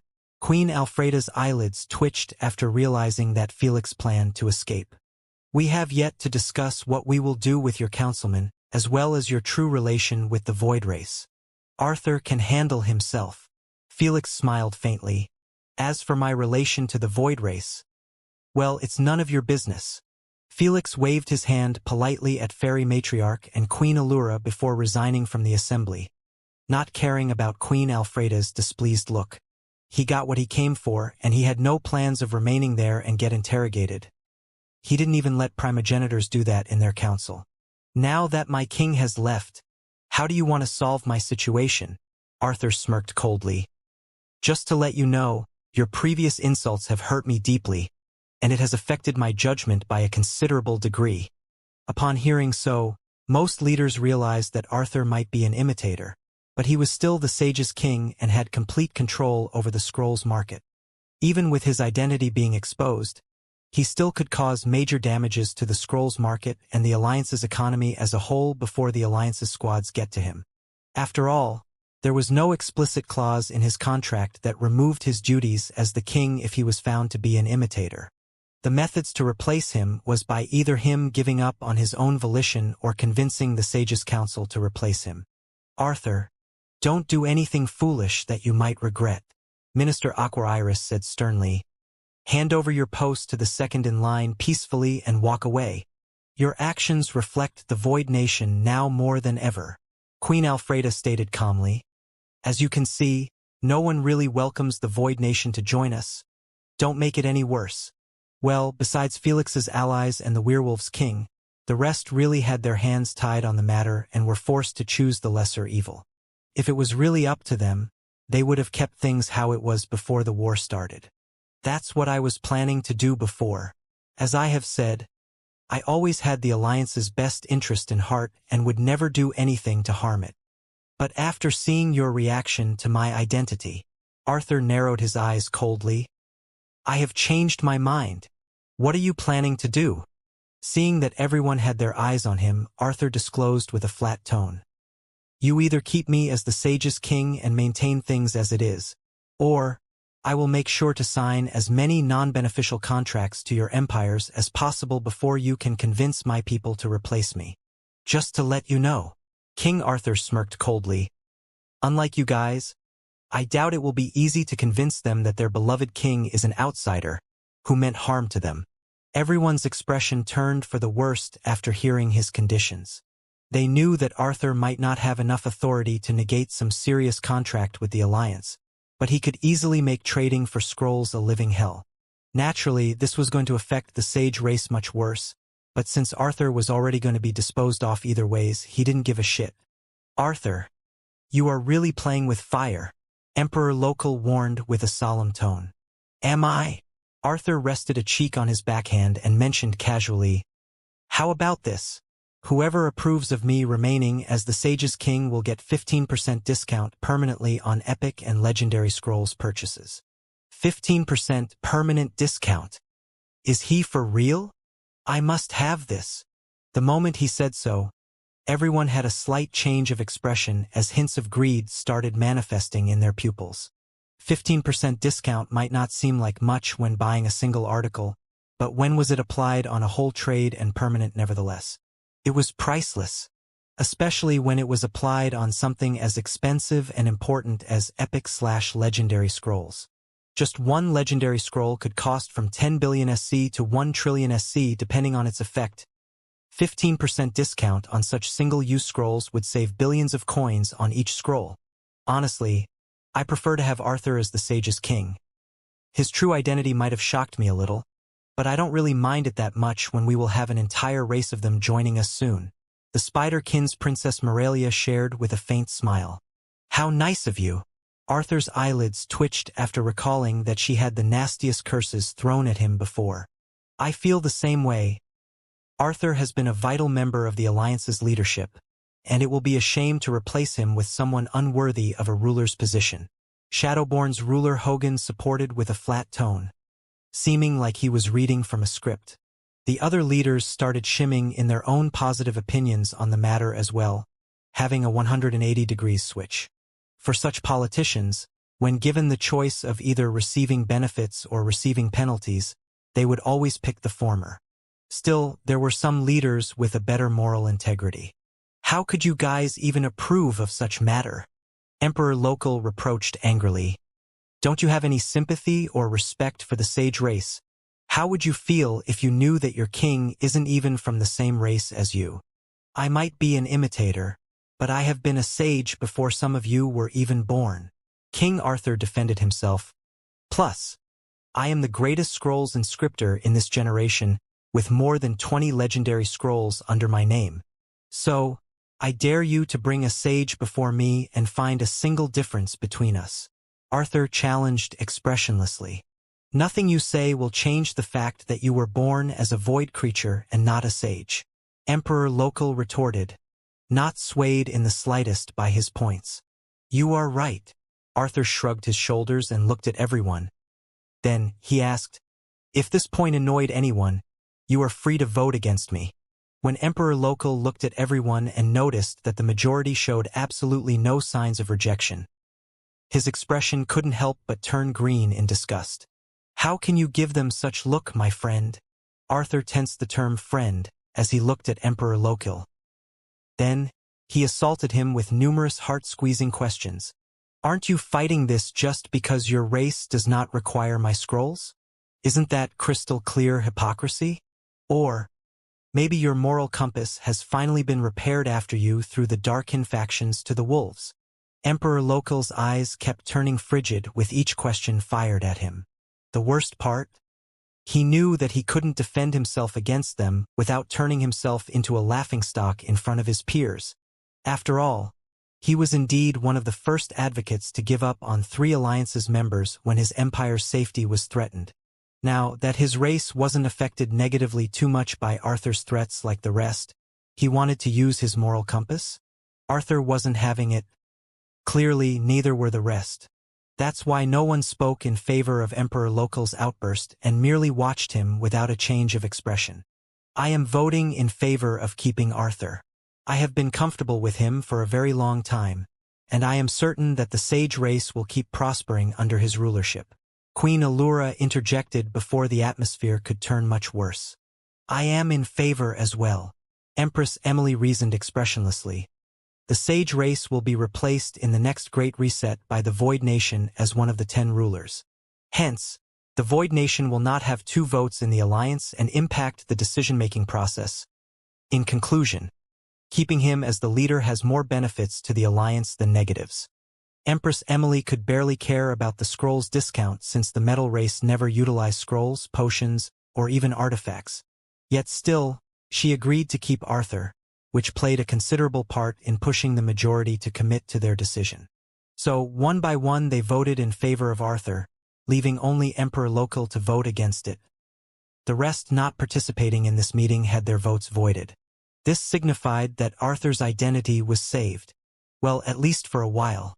I already drafted the contract, Arthur said while forwarding everyone the contract. After reading it, they found out that it merely stated the Arthur's identity must be kept a secret at all cost, and in return, the parties in favor would be getting 15% discount on epic/legendary scrolls. Anyone breaking the terms would suffer from grave punishments imposed by the Alliance. Do we have any disagreement about the contract? Queen Alfreda inquired. No. All good. It's satisfactory. All the kings and queens approved of the contract besides Emperor Lokil. Unfortunately, the majority made decisions in the Alliance, and he could only forcefully sign the contract. As for the leaders unavailable in this meeting, Queen AI delivered the contract to them for reading even when they weren't part of the discussion. After all, no one stopped them from attending this assembly or sending someone to decide on their behalf, which meant that any decision made in their absence would take place whether they liked it or not, unless the contract was directly related to their race. In this case, the contract was related to the sages. Those bastards! How could they allow him to keep his position for a mere 15% discount bribe? Duchess Alina cursed as she read the contract amidst a meeting with the rest of the upper nobility. Having the sages in their side means that they will have an endless supply of scrolls. Marquis Sebastian frowned. Can't we expose Arthur with other methods?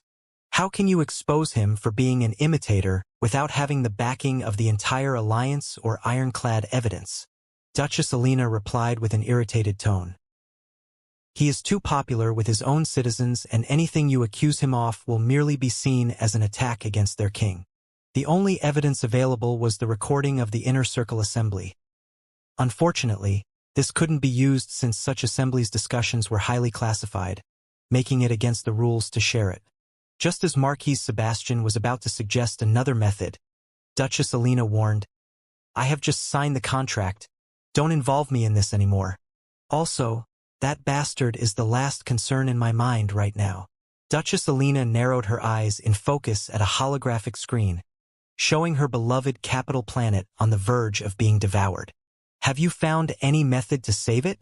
I have spoken with Commander Robinket, and he told me that the only way to cause serious damage to the World Eater is by using our planet destroyer weapon. Marquis Sebastian shook his head. Unfortunately, it has spawned too close to our planet. So, if we used it, our planet will perish in the process. I see. Duchess Alina rubbed her eyelids thoughtfully. We only have one planet destroyer weapon, and we have been keeping it hidden inside our third blood moon for emergencies. If using it is going to end up destroying the planet, I might as well keep it hidden. Duchess Alina understood that dealing with the Void Nation was extremely tricky due to their abilities to spy on everything from the Void Realm. So, if they dared to use their planet destroyer weapon, she was certain that they would get rid of it instantly no matter how much protection she provided. So, it was best to keep it hidden for another opportunity. As for Linolive, she could only give it one last look and order Marquis Sebastian to prioritize the evacuation process. Why don't we exit the Alliance and target the human race? That fucker won't feel anything no matter how many voidlings we kill. But, if we targeted his Federation, we will have more negotiation power over him. Marquis Arthur suggested with a hateful tone. If we exit the Alliance and attack the human race, we will be considered as invaders. Duchess Alina shook her head. Since the Alliance already gave up on us, they wouldn't hesitate to take advantage of the opportunity to hasten our elimination. The Inner Circle were forced to provide reinforcement if one of their allies was being attacked by outsiders. The Void Nation used their insane pressure with their undefendable invasions to force the Alliance to sit out of the war. But the Darken faction had no such thing, which meant they would side with the human race. Still, this doesn't mean that we can't use the human race to our advantage. Duchess Alina smiled coldly after thinking of a diabolical plan. However, since she couldn't say it or order her subordinates to pull it off without having Queen AI snitch on her, she requested, Ancestor, Would you kindly help me with this? Understanding what she wanted, Mananangal read her thoughts and nodded with a faint smile. Interesting plan. I will take care of it. Duchess Alina and her subordinates were forced to not act upon the human race since they were considered as allies. However, Mananangal was outside the system. As for breaking the council rules and intervening in the war, he naturally didn't give a shit about adhering to them genuinely. As long as he didn't make a move personally on Felix or got caught intervening in the war, he had no issues with working in the shadows. Ver. Abruptly, Duchess Alina received a call from Jagat, the king of the gremlins. He appeared on the screen with a drained appearance like he was laboring for 30 days straight. Without delay, she accepted it and asked with a tense tone, "You finally got online. What took you so long? What do you think?" Jagat bellowed hatefully. "I was fighting for my life against those two void monsters, who kept assaulting my mind each time I dared to exit my darkness field." He clearly was speaking about Miriam and Mammon, whose main weapons were mental attacks. "How did you escape then?" "I slowly stretched my darkness field to reach the atmosphere while I was keeping them occupied in the surface," King Jagat narrated coldly. "In an instant, I teleported through my darkness field outside the planet's atmosphere and beamed my spaceship. Then, I escaped on it." "So, you ditched your own planet and people?" Marquis Sebastian asked with a judging tone. "Yes. Do you have any problem with that?" King Jagat gave him an icy gaze. "He doesn't." Duchess Alina answered for Sebastian, knowing that it wasn't time for infighting. "Tisk." Marquis clicked his tongue in criticism and remained silent. He always knew that gremlins didn't have much honor and patriotism for their race and had no issues with taking selfish measures if it benefited themselves more than their race. But he didn't think that even their king wouldn't hesitate to ditch his people and planet when things got too rough for him. As an upper noble vampire, it was too graceless. Duchess Alina changed the subject by updating King Jagat about everything that happened in his absence. "So we are on our own in this." King Jagat frowned. "I don't like this. I think we should seek help from outer circle races by giving out incentives." "That's a good idea." Duchess Alina raised an eyebrow in surprise. She realized that only the Inner Circle Alliance members had taken the Void Nation's deal since they were the ones forced to join this war. The rest were free to act as they pleased and send as many troops as they desired. Though, because they were part of the Outer Circle, naturally their war resources weren't as great as the Inner Circle. Still, quantify could beat quality if used right. Though, if we want to make them go against the Void Nation, our incentives must push them to ignore their fear and reason. King Jagat proposed calmly. "I believe only territories can move them. Putting parts of our territories for trade doesn't feel good. But if it meant getting rid of the Void Nation, I don't mind as much." Marquis Sebastian approved. In his eyes, their territories would go to the Void Nation if they lost, so they might as well hand them out for military trades. "All right. Marquis Alfred, send down orders to our foreign ambassadors and tell them to get as much help as possible while giving out as little as possible," Duchess Alina ordered. "On it." Marquis Alfred exited the meeting immediately. "How about the Astrians?" King Jagat inquired. "They lost all of their authoritative leaders and have no one to take command." "I can only wish them good luck." Duchess Alina narrowed her eyes coldly. "I have no time to handle their problems when my race was still not in the clear." "I thought the same." King Jagat approved. In their eyes, only when their war was settled could they provide help to the Astrians. So, it all depended on if they could survive until then. 5 days later. Throughout the entire universe, almost everyone was watching the same 3 live streams while holding their breaths. Those streams were showing the 3 capital planets of the Darkin faction's races from a distance. To be exact, they were showing only the visible tiny parts of those planets.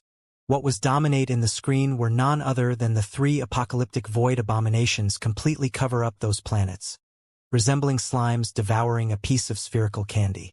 I am watching this with my own eyes, but I still can't believe that those historical planets will be erased from existence this easily. One of the reporters on the live stream spoke with great emotions in his voice. "I don't dare imagine how vampires, gremlins, and Astrians around the universe must be feeling right now. It wasn't hard to guess. Capital planets were considered as the heart of every nation in this universe. To see them being devoured live like they were mere food must make them feel nothing but absolute anguish, like their hearts were the ones being devoured.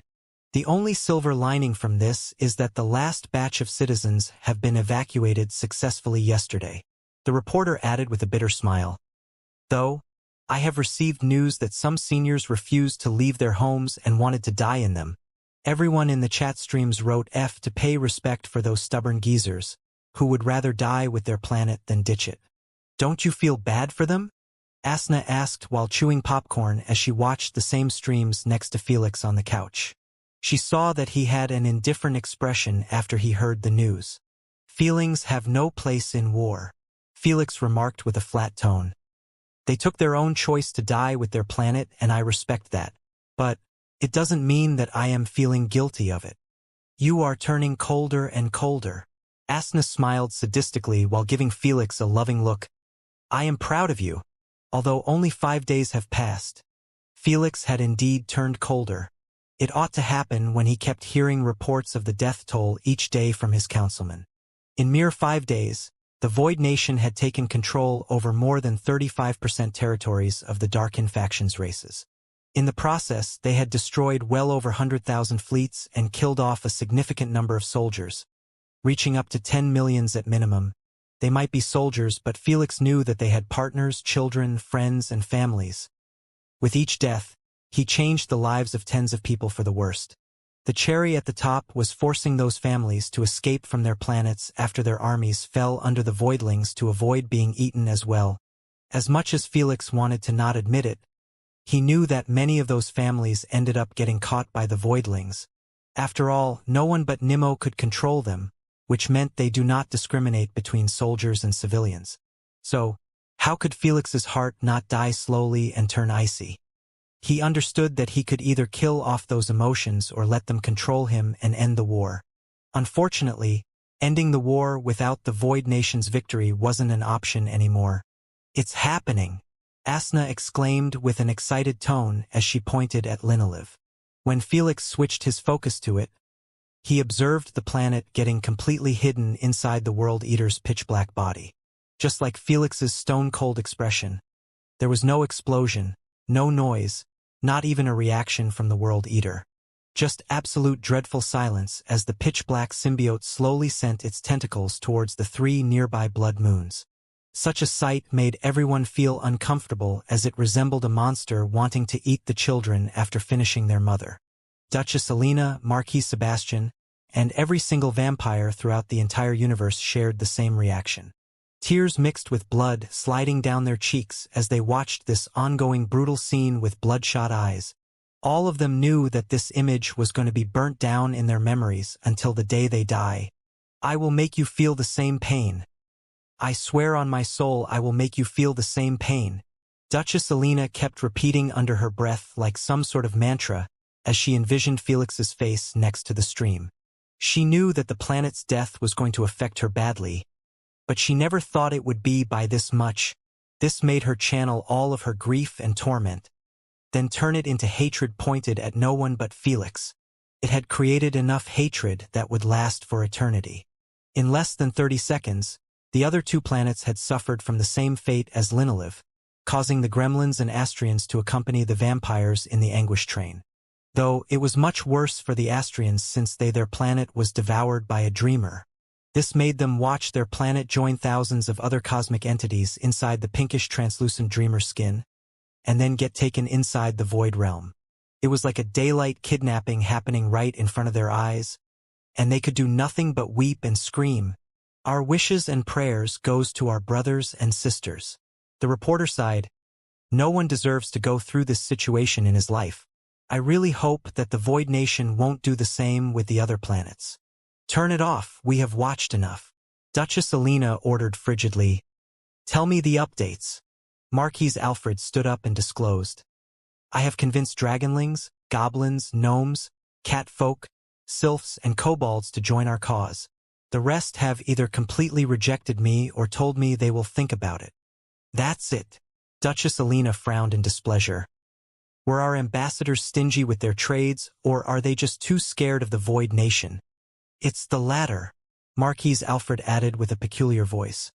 But I was told by the ambassadors that those leaders were open to the idea of trading military support with territories at the start. However, they all changed their minds after they discussed things with their advisors. It wouldn't have been weird if not all of them reacted in the same manner. When she heard this, Duchess Alina's expression turned for the worst instantly after guessing what truly happened. Those advisors were either controlled by the Void Nation in the shadows, or they were taking their identities like that bastard Arthur. She was absolutely right in his guess. The moment Duchess Alina sent ambassadors to discuss with the leaders of those races, Felix had received the news from his spies planted there. Since many of his void succubi, jinns, and imitators had already established high-leveled identities and authority within most alliances' races, it wasn't hard to use their influence in their favor. God damn it! They have reach everywhere. Marquis Sebastian slammed the table angrily, knowing that they couldn't even expose those moles without upsetting those backgrounds. After all, they had no evidence to support their claims. Let's not allow this get into us. Duchess Alina asked, how many fleets did we get from the others? In total, well over 20,000 warships with a modest model and almost 20 mother battalions. It should be enough to reinforce our troops for a while. Duchess Alina sighed, not too pleased with the numbers. If they had backup from the Alliance, this war would have gone in a drastically different direction since just the metal race alone could provide them with fleets 100 times more dangerous than even those voidlings. Alas, she could only suck it up and find another way to win this war. I know that you are placing your hopes on that plan, but have you considered my suggestion? Jagat interjected. I still don't think it's going to work. Duchess Alina shook her head. If I was in place of that bastard, I will never give up on such massive advantage just to end the war a bit early. That's where you are mistaken, King Jagat stated calmly. You compare yourself with him, but you keep forgetting that he is still a kid, who barely experienced 40 years in life. For his first ever racial war to be leading it and be responsible over the death of everyone in it must be an extremely heavily toll on his mind and heart. King Jagat reasoned. So, if we were to give him a way out of this war without making him kill more people, I am fairly certain he will take it even if it meant giving up on such a massive advantage. When she heard so, Duchess Alina's opinion on the matter couldn't help but start to align with Jagat's reasoning. He's right. That bastard also showed many merciful acts in this war to avoid unnecessary slaughter. Duchess Alina narrowed her eyes. It's clear that he is doing this against his own will. So, he will grasp into anything that we offer him to end this war with his victory without more deaths. His mercy is his weakness. I will be a fool not to take advantage of it. So, what do you think? Should we make the public statement now? King Jagat inquired after seeing her change of expression. Not yet. Duchess Alina smiled coldly. Let's drag the war for a month at least.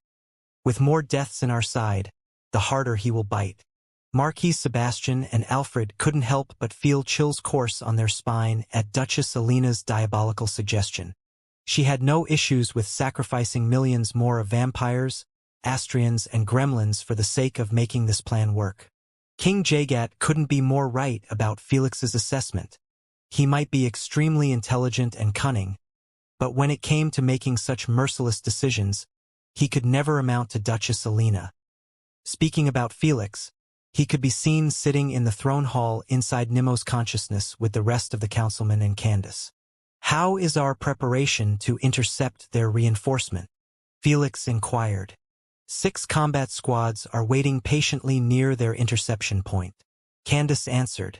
Have you asked our moles about the duration of the journey for the reinforcement? Yes, they told me it will take 10 to 15 days max for each fleet. Good. Tell our squads to gain control over their fleets without much destruction. Felix ordered with a flat tone. Our voidlings are destroying every single spaceship of our enemies. It's reducing our spoils of war by a lot. If there was one thing that Felix disliked about the void armies, it would definitely be their inability to listen to orders and just eat anything in their paths. In the past 5 days, all the battles they went through, his voidlings emerged either victorious or sent eradicated. Whatever it was, the space and even surface battlefields were filled with nothing but metal debris. When each warship and mother battalion cost tens of billions to even trillions, it didn't feel good in the slightest. On it. After finishing with the meeting, Felix switched his focus to the copy in his house that was sitting with Asna on the couch. "How did it go?" she asked casually. "We are still winning and by a landslide," Felix replied without an ounce of happiness in his tone. Asna honestly started to feel slightly worried about Felix after seeing his reaction. "I see." She had no issues with him getting colder, but if the weight of death started affecting his mind, it would be really too distressing for his future. To make matters worse, Felix's identity as the Void Nation's king was leaked from many creditable sources in the past 5 days. If the leaders weren't enforced to keep everything discussed in the assembly a secret, the news would have taken off much faster. Still, just those leaks were enough to paint Felix as a villain in the network by many keyboard warriors. As much as Felix couldn't care less about other people's opinions, the fact that most victims affected by this war kept trying to slam his good conscience couldn't be ignored, no matter how much he tried. The more he buries his emotions and seals them with an icy cage, the harder he will get affected when the seal breaks. Thor frowned. "I don't like this at all."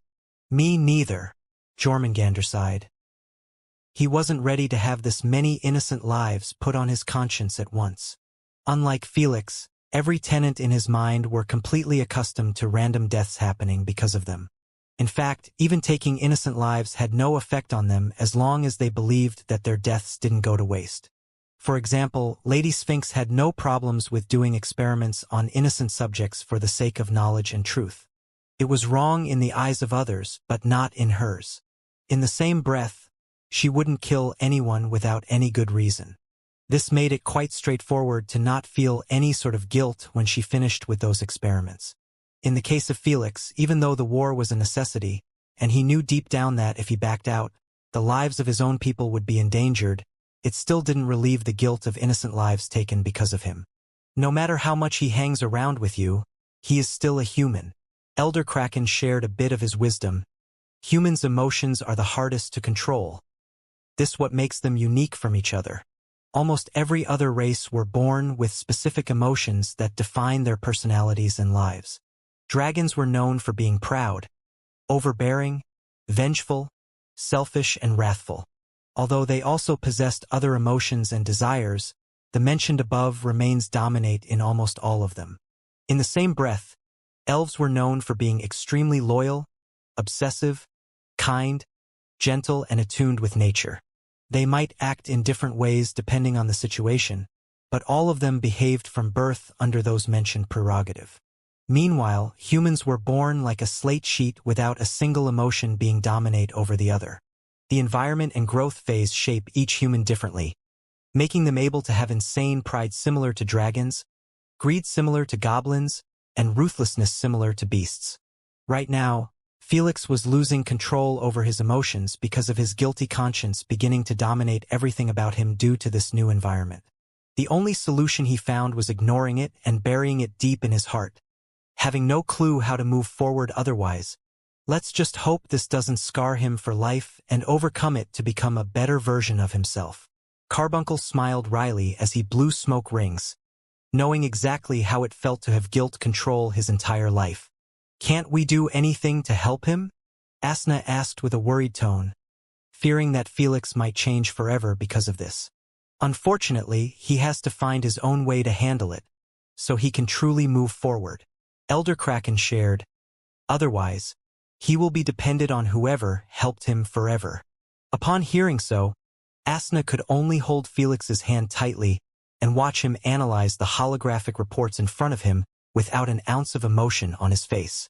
Those reports really didn't help when some of them were live recordings of Voidlings' armies raising down cities packed with soldiers and some unfortunate citizens too slow to escape in time. "Send extra void creatures to Dystopia planet. The resistance is too tough in there. Give up on Azuna planet. The nearest reinforcement will take a week to arrive. Prioritize taking down Astrian's territories. We must take advantage of their leaderless situation to force out as many surrenders as possible from their isolated planets. Felix kept giving out orders continuously while his deadpan eyes danced from one hologram to another. Although there were hundreds of holograms, each showing a separate invasion, he was still able to give out the best possible order. We have successfully conquered the third most important planet in the Astrians' territory. Do I give the order to move out and assist the nearest squad? Candace inquired. Felix expanded the live stream for the mentioned planet and noticed that 2 void succubi were standing in front of a kneeling Astrian male, whose body was covered in bloody wounds. Yet, he didn't seem to mind as his face had a wide pervy delighted grin on it.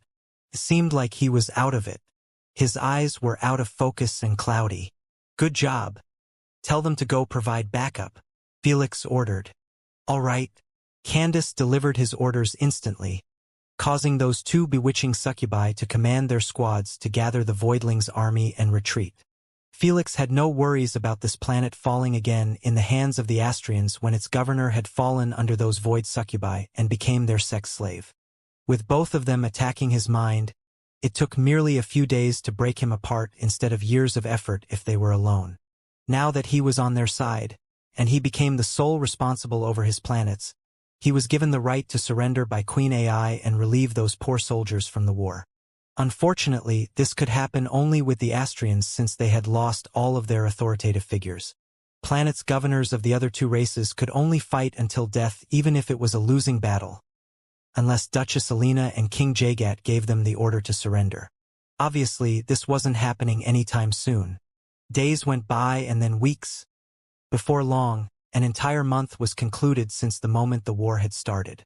So much was packed in this month alone as the entire network was left buzzing each day with new information about the war's development. Starting with the Void Nation intercepting the reinforcement fleets sent by Outer Circle races to help the Dark Factions races blight. The news had taken everyone by storm since well over 20,000 warships were stolen by mere 60 Void citizens. This wasn't all, as the Void Nation had come out with a statement that threatened any background from interfering in the war anymore, promising that they would switch their target into them next. This was enough to cause those Outer Circle races to completely give up on the thought of stepping foot in this war, even when the Darkin faction kept increasing the size of territories up for trade. As for the Alliance Inner Circle, they respected the terms of the deal and stayed out of this war regardless of how many pleading letters sent to them by the Darkin faction citizens. With both the inner and outer circles washing their hands from this war, it kept progressing in a linear path without a single twist.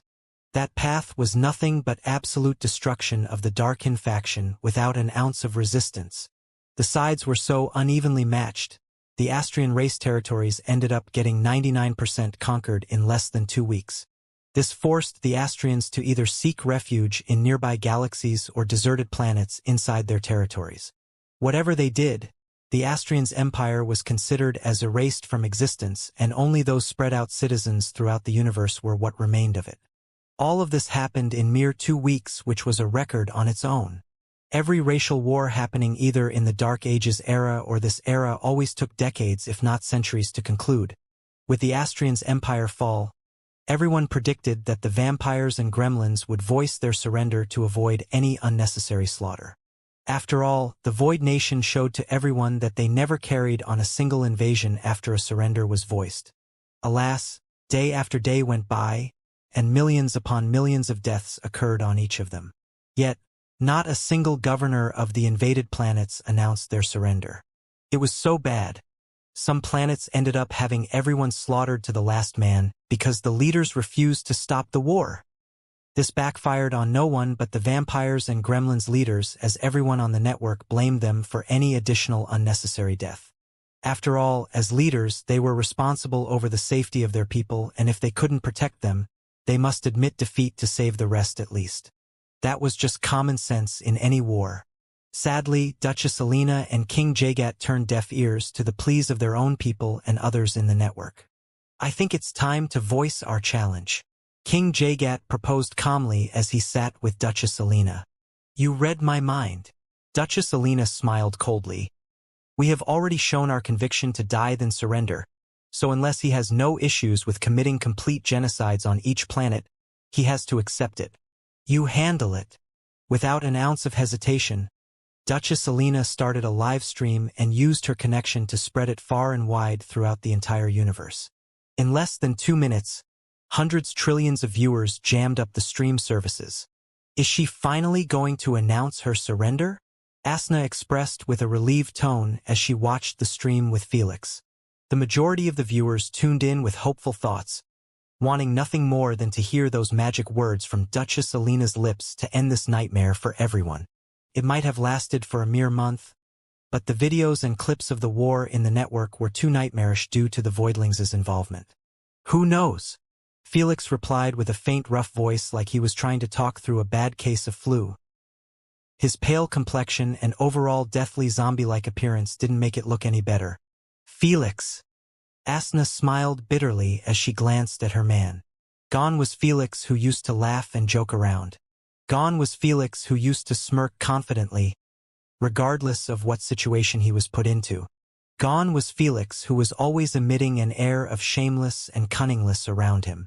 If his grandfather and his friends saw him right now, they would honestly mistake him for a walking corpse.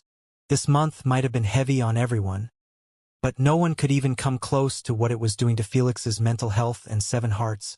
Foremost, I would like to apologize to my own people for entrusting me with your protection and failing to deliver. The moment Duchess Alina saw that enough viewers joined the stream, she immediately bowed her head with a sorrowful expression. Everyone in the chat took a moment to process her sudden apology and then rained on her with all types of curses and insults. It came mostly from her own people as none of them trusted in her leadership capabilities anymore. When she was proclaimed to be dead, all of them felt at loss and wished for her presence to return, so she could lead them out of this mess. She did return and restored hope in their hearts.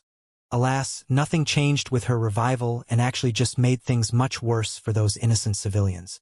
When the vampires saw that the majority of the Astrians had survived the war and sought refuge in other nations, every one of them wished that she would have remained dead, so their governors wouldn't continue fighting losing battles and surrender like the Astrians.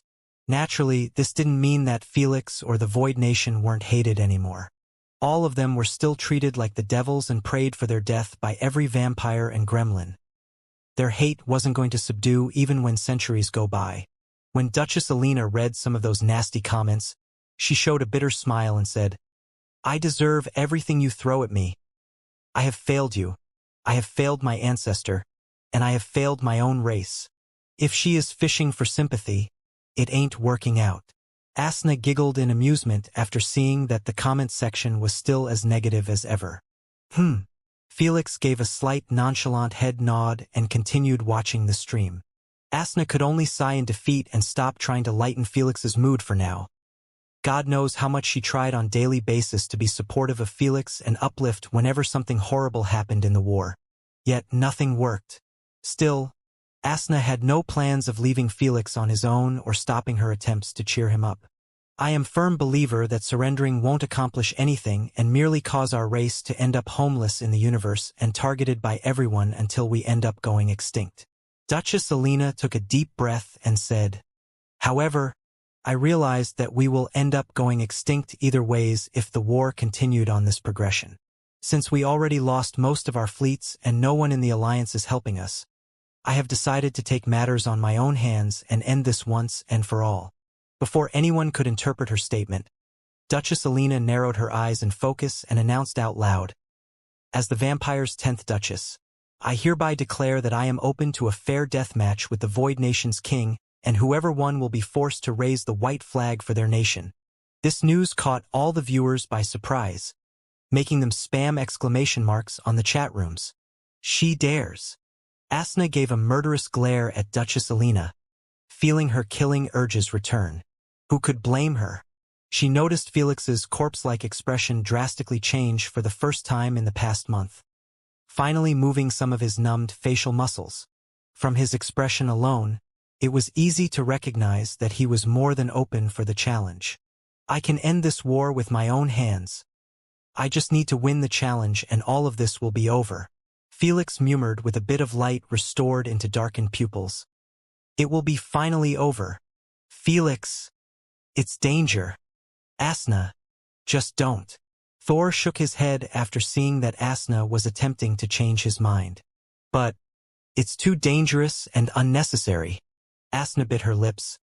That bitch isn't easy to handle, and if they fought in an arena, Felix will struggle to defeat her even with his upgrades. Asna was always confident in Felix's capabilities. But in this case, she knew that this fight wasn't a joking matter. Duchess Alina was ranked as 12 in the Empyrean rank, only below Fisherman Queen and the top 10 Supremes. This meant that she was considered stronger than the Werewolf's King, the Pandion's High Honor, the Spiderkin's Princess, and the rest of the Inner Circle leaders. She hadn't climbed to such rank by mere luck. Asna understood that Felix wasn't going to kill her as easily as the last time when he would be facing her at her peak form and in a battle-ready stance. It doesn't matter if it's going to be dangerous or irrational to take the challenge. Elder Kraken spoke gently. Your boyfriend has to accept it regardless of what. Otherwise, his conscience will finally break apart. Kraken is right. Lady Sphinx supported with a solemn tone. The only reason Felix is still hanging on to his sanity is because he firmly believes that he can't do anything to stop this on his own, while still making sure his nation wins. But now, an opportunity has presented itself to make all wrongs right, and if he rejected it because it's irrational or stupid, he will have no excuse to tell his guilty conscience anymore. Lady Sphinx sighed. If that happens, Felix won't be himself anymore ever again. In other words, Felix's personality would be forced to drastically change to this cold, calculative, and rational robot forever. After all, only detached robots would ignore this challenge and prefer to conclude the war after slaughtering everyone. But this isn't fair. It's not fair. Asna's eyes turned a bit red as she stared at Felix's hopeful eyes. She knew that he went through too much in the past month until he reached his breaking point. Now, she was told that everything could have been avoided with a mere challenge. She couldn't accept it. In her opinion, Felix should finish what he started instead of risking his life and wasting his nation's effort on a single challenge. Alas, Felix wasn't born with a god's complexity like her, making him able to detach himself from the death of those mere mortals. Felix refused to throw away his humanity to become one. I have made my case, and I wish that the Void Nation's king will join the stream and give me his answer. Duchess Alina requested calmly. I will be waiting for 10 minutes. She is quite delusional to think that our king will accept her challenge. Who's dumb enough to throw away a certain victory for nothing? I know, right? The Void citizens conversed with each other on this situation within Nemo's consciousness. They were laughing and joking around, knowing deep down that Felix wouldn't do this to them. Unfortunately, they saw through this situation with the eyes of void creatures born out of evil, having absolutely no issues with even causing the entire alliance to go extinct. Felix might be their king, but he wasn't a void creature like them. So, in less than 10 seconds, Felix joined the stream with Duchess Alina, stunning all the viewers, who were still prepared to enter a heated debate whether Felix would join the stream or not. Without a greeting or waiting for anyone to react, Felix asked one question with a piercing cold eyes directed at Duchess Alina. Why now? Duchess Alina went silent for a few moments before asking back, What do you mean? You know what I mean.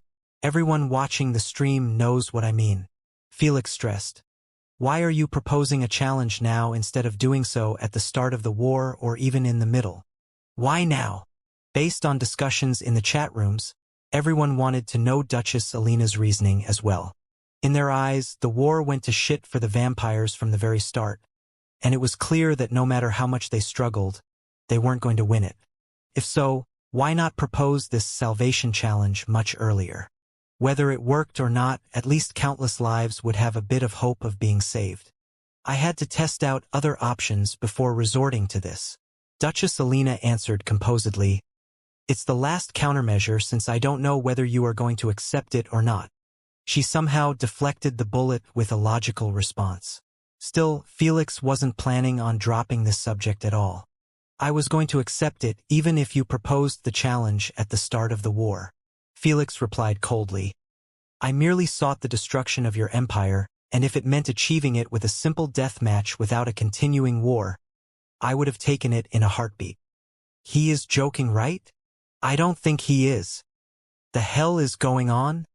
Upon hearing so, everyone realized that Felix had no issues with accepting the challenge, even when it meant battling the 12-ranked strongest individual in the Alliance, which was truthfully insane. This had taken the Void Nation citizens by surprise more than everyone else. "You're lying to fish for sympathy," Duchess Alina retorted. "If you truly didn't want to start the war, you wouldn't have tried to assassinate all the leaders at the very beginning. You would have challenged us to a fair battle instead of attempting to start chaos." "I never said I didn't want to start the war. I said I wanted to avoid continuing it if there were other options to fulfill my goal." Felix sneered. "That's why I tried to assassinate the leaders at the start. I hoped to conclude the war with the least numbers of casualties. If you all died, the vampires and gremlin civilians and even soldiers wouldn't have had to suffer for additional 2 weeks, unlike the Astrians. As for proposing the challenge at the start, are you dumb? I am the winning side," Felix addressed. "It's not my responsibility to seek solutions for your own failures to protect your own kind." Duchess Alina went silent at his arguments, not knowing how to get herself out of this without appearing like she was making excuses. Felix might have had his personality twisted, but it didn't mean that he had lost his edge or wits. "He is right. It's foolish to blame the wolves for the death of the sheep if the shepherd walked them near their den." Meanwhile, the viewers agreed wholeheartedly with Felix's last statement. Even the ones who despised him the most understood that Felix had his duties to his people and Duchess Alina had her duties to her people. To attempt and blame her own failure to protect her race on Felix was quite embarrassing for a leader, especially when she started the stream by owning this failure when clearly she was merely fronting to keep her people backing her up. When Felix saw that Duchess Alina wasn't planning to continue on this subject, he lost his mood to keep conversing with this ruthless monster. In his eyes, he might be a monster too with everything that had happened in the past month, but at least if he was put in the same situation as her, he would have sought to fight for his people even if it meant doing it personally. "I repeat, I agree to your challenge," Felix stated with a flat tone. "If you win, my Void Nation will leave both races alone and return all conquered territories. If I win, both gremlins and vampire must immigrate to somewhere else. In addition, none of you can start an official empire ever again. Firstly, I am speaking merely for my own race. Whether I win or lose, it has nothing to do with gremlins," Duchess Alina stated calmly. "So, you need to fight King Jagat as well if you want to conclude the war on his race too." This news pissed off the Void citizens and Felix's supporters, since it was a clear, unfair demand. It would be already extremely difficult to deal with just one of them. Now he had to fight both? "Secondly, I am not too fond of your second condition. You have no right to cut off rebuilding our legacy away from us," Duchess Alina remarked with a stern tone. This didn't cause as much of a reaction since they understood that Felix's condition was indeed too harsh. After all, being banned from founding a new empire implied that their race would merely end up with having many kingdoms at best. In the Alliance, many benefits and important options were based whether a background was a nation, kingdom, or an empire. Nations was a term coined on backgrounds that control only one solar system. If they expanded their civilizations into another solar system, they get promoted to an official kingdom by the Alliance. For a kingdom to become an empire, they were required to control well over 1,000 solar system minimum. All of them needed to have at least one planet populated. Hence, if the vampires were defeated, even if they started in a new galaxy and completely took control over it by spreading their civilizations, they would merely be proclaimed as one giant kingdom. Even if they named themselves to be an empire, the Alliance wouldn't acknowledge it and allow them to receive the benefits of being one. Since federations and such were considered as empires in terms of statute in the Alliance, they would never be able to go past such heavy limitation. This would make their race be considered on the bottom of the Alliance for eternity. Firstly, I know that King Jagat is listening to this. So, if he is interested in being part of this deal, he will have to fight a councilman of my choosing. I am not fighting two of you even if I could wipe the floor with your corpses. Secondly, tough luck. I don't care whether you are fond of my conditions or not. Felix spoke in an indifferent manner. If you want this challenge to occur, you will accept them. If not, I am perfectly fine with continuing this war as it is. All I know is that the next victims of the war will definitely not be on my conscience. Felix pointed at Duchess Alina and stressed coldly. It will be on you and only you. Without waiting for her response, Felix exited the live stream. He closed his eyes and massaged his eyelids silently while having millions of thoughts and questions running through his head. Did I make the right decision? What would the Void citizens think of me now? Should I have been less assertive on the conditions? What if they canceled the challenge and wanted to take this to the end? I said that the next fatalities wouldn't be on my conscience, but I am still reluctant to keep this massacre ongoing. What am I supposed to do?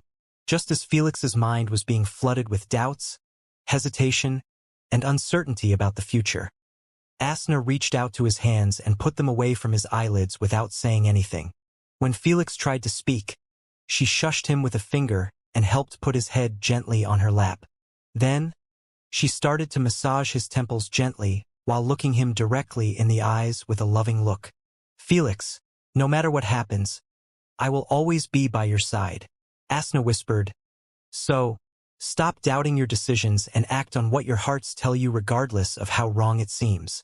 But, it's really hard. Felix smiled bitterly. Your entire life was packed with difficulties. Asna smiled beautifully. This is merely one of them. I firmly believe that your previous difficulties have helped shape and prepare you to overcome this roadblock. You think so? I don't think. I am confident that you are up for the challenge, whether it's fighting that slut or concluding the war in a normal manner. Asna reached out to his forehead and gave him a soft kiss before murmuring, So, don't doubt yourself and finish this war with your head held up. The moment she said so, Duchess Alina declared coldly in the stream, We agree to your conditions. After 24 hours we will be holding 2 open death matches in the UVR with Queen AI as the host. We will sign the contracts under everyone's eyes to make sure that both parties will be held accountable by the public. If you agree to those conditions, come back and make a statement. Felix glanced at Duchess Alina and the chat rooms that went absolutely wild at such insane news. Then, he turned to face Asna and smiled for the first time in this month, making Asna's eyes tear up a bit. Welcome back. Felix wiped her tears with his thumb gently and leaned closer to her lips. Then, he whispered with a tint of emotion in his voice, I love you. Before Asna could react, Felix held her head with one hand and kissed her softly, making her forget anything she was going to say and focus purely on engaging in their passionate kiss. As for his other hand, Felix used it to write a single sentence in the chat room. It's on. While Felix was recovering his mental health by being intimate with Asna, the Darkin faction's primogenitors had grouped up with King Jagat and Duchess Alina to discuss the upcoming 2 battles. This is your last opportunity to redeem yourselves, Wendigo stated with an icy tone as he gazed at Duchess Alina and King Jagat. We are up to the task, my lord. Duchess Alina smiled coldly. I have chosen deathmatch in the UVR to make sure that nothing will save that punk when I get my hands on him. Although Felix had killed her before, Duchess Alina wasn't afraid of him in the slightest. In her eyes, that ambush only succeeded because of many boxes being ticked off simultaneously. In this battle, not a single box was going to be ticked off. You still need to be careful and don't underestimate him. Soros warned. We underestimated him in every game, and he always came on top somehow. So, you better take this as seriously as possible, like you will be facing Elder Dragon. I understand. Duchess Alina could see that the ancestors really placed all of their hopes on this upcoming death match to kill Felix. After all, she was the strongest of their descendants alive, which meant if Felix defeated her, it was over for them in the games forever. As for their races losing the war and being forced off to never start an empire, they couldn't care less. Jagat, you also need to be careful. Wendigo frowned. I actually fear for your battle more than Alina's. I know that upper figures of Void Race are immensely powerful. I have tested it beforehand. King Jagat nodded with a solemn expression while recalling his battle with Mammon and Miriam. You are mistaken. Mananangal shook his head. You should wish to fight those 2 than deal with that monster. Monster? King Jagat was taken back at the notion that even primogenitors could name someone below them as a monster. I am certain that punk will choose him to fight you. Saurus narrowed his eyes. We never bothered to learn much about him in the old days, but his actions were too rampant it was hard to ignore his existence. Are you referring to the Ruiner? King Jagat asked rhetorically, already knowing that it was him. All I can advise you is to prepare nothing but uplifting your pride. Wendigo said, your battle will be decided in the first second because of it. Don't say much, you will just put doubts in his mind and end up making him dread his opponent before meeting him. This will affect his pride much worse. Mananangal said, true. Let's hope at least he puts a decent fight. The primogenitors switched the subject forcefully, not caring about King Jagat's questions. In their minds, they already proclaimed that King Jagat as a walking man. It would take him a miracle to win his boot, and they would rather not take away even that slight chance of victory by telling him stories about the Ruiner. This was how desperate the Darkin faction were to kill off Felix. They knew that they would be sending King Jagat to a certain death and make gremlins around the universe homeless. Yet, they considered it worth it if it would result in Felix's death. King Jagat had no idea about this and had a strong belief that he would win his battle. After all, he was also ranked in the top 20 strongest players in the platform. What about your first plan? You even moved your own old bones to handle it personally. Saurus asked as he eyed Mananangal. Because of those circumstances, I decided to change it a little. Mananangal smiled faintly. What do you have in mind? You will see when the time comes.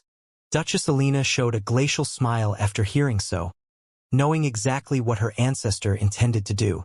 She was all for it. Whether I win or lose, you will feel the same pain as I. Duchess Alina laughed sadistically in her mind as she envisioned Felix's face. On the other side of the coin, Felix could be seen holding a closed-off meeting with only his councilman and spokesperson. As for the rest of the Void Nation citizens, Felix neither apologized nor explained his reason to accept the challenge. In his heart, he had taken the best decision, and if they wanted to judge him for it, then they could do it. But as their leader, he would not apologize for it. The Ruiner. If you need anything to handle your opponent, just name it. Felix stressed. Felix was forwarded the fight's rules after he accepted the challenge. Based on the rules, everything was allowed except for divine equipment and technological weaponry. This meant there was no limit to number of legendary scrolls, potions, or artifacts used in this deathmatch. Me need anything? The Ruiner sneered. Maybe a stretcher to pick up that weakling's corpse after I'm done with him. As long as you are confident. Felix didn't pester him anymore, knowing that the Ruiner hated anything that doubted his strength. So, he exited the meeting after spending a few more minutes explaining how things would go in the battles. The moment he switched his focus to his copy in his UVR's house, he noticed that he had missed some calls from his grandfather and his friends. Are you going to ignore them again? Asna asked as she glanced at his bracelet screen. I. Felix exhaled a deep breath and closed his calls inbox, not planning to return anyone's calls. Especially for his grandfather. He felt too ashamed to face his grandfather since the moment his identity was exposed as the Void Nation's leader. Maybe give him a chance? Asna advised. I know that your grandpa always wants best for you and will never judge you for this war even if he knew nothing about it. That's why I am ashamed to talk to him. Felix smiled wryly. I know that my grandpa must disapprove of my actions, yet still, he will have my back and support me. Who knows? He might be calling you just to check on you before your fight, Asna reasoned. In his eyes, this might be the last chance he will see you. Felix knew that she was speaking the truth, but Felix still felt too disgusted and uncomfortable by the thought of speaking to his grandfather after being responsible over taking tens of millions of lives. I will talk to him after the war and explain to him everything. He deserves to know the entire truth. In the end, Felix had taken decision to contact his grandfather only when he was ready to bring him to his own world. After all, nothing could explain this war except for the truth. Felix refused to keep lying and hiding things from his grandfather. Right now, he had only one thing to focus on: preparing to defeat Duchess Alina in 24 hours. Back on Earth. A tiny beautiful greenish island could be seen in the middle of nowhere on the Pacific Ocean. This was Sky Pearl Island. It might be small and peaceful, but it was considered as the most dangerous place in the entire Milky Way. That's because it was the home of the Maxwell family and where Felix's grandfather resided most of the time. Although everyone knew this information, no one dared to use Felix's grandfather or his family as ways to threaten him. Who would dare do so when the Federation turned this island into an indestructible fortress with the most expensive defensive measures? Unbeknownst to everyone, there were a few Void citizens living here and keep a watch from the Void realm. Felix planted them there to help his grandfather escape through the Void realm if something were to happen. Inside Felix's hotel, Grandpa Robert was seen sighing in disappointment after realizing that his calls weren't getting through to his grandson. Failed again? Eric inquired while playing a shooting game on a hologram. That brat is hell-bent on snubbing me. Grandfather Robert's eyelids twitched in annoyance. Boss must be really busy with his upcoming battle. Eric showed an optimistic foolish smile and assured, I am certain he will talk to you after the war is finished. Grandfather Robert knew that was merely part of the truth and that Felix was avoiding him out of shame. After all, he was the one raising him and knew everything about his character. He hoped to reach out to him and be there for him, knowing that whatever he was going through must be extremely difficult. I just hope that he has a shoulder to lean on. Grandfather Robert sighed, knowing that his grandsons had changed drastically after seeing his appearance in the latest stream. He truly feared that he would end losing himself even if he won his war. I might as well leave him an email. Since he wasn't going to talk to him, Grandfather Robert believed that it was best to leave what he wanted to tell him in a letter. Maybe if Felix read it, he wouldn't be too ashamed and reach out on his own. After he spent a short while drafting the email, Grandfather Robert sent it and closed his inbox, knowing that Felix wasn't going to respond to him anytime soon. Then, he glanced at the sunset on the window and murmured softly, Good luck, son. I am always rooting for you, no matter what you do. While Felix, Duchess Alina, and King Jagat were doing everything they could to prepare for the battles, the network was buzzing non-stop with news about them. Those two battles had attracted so much attention.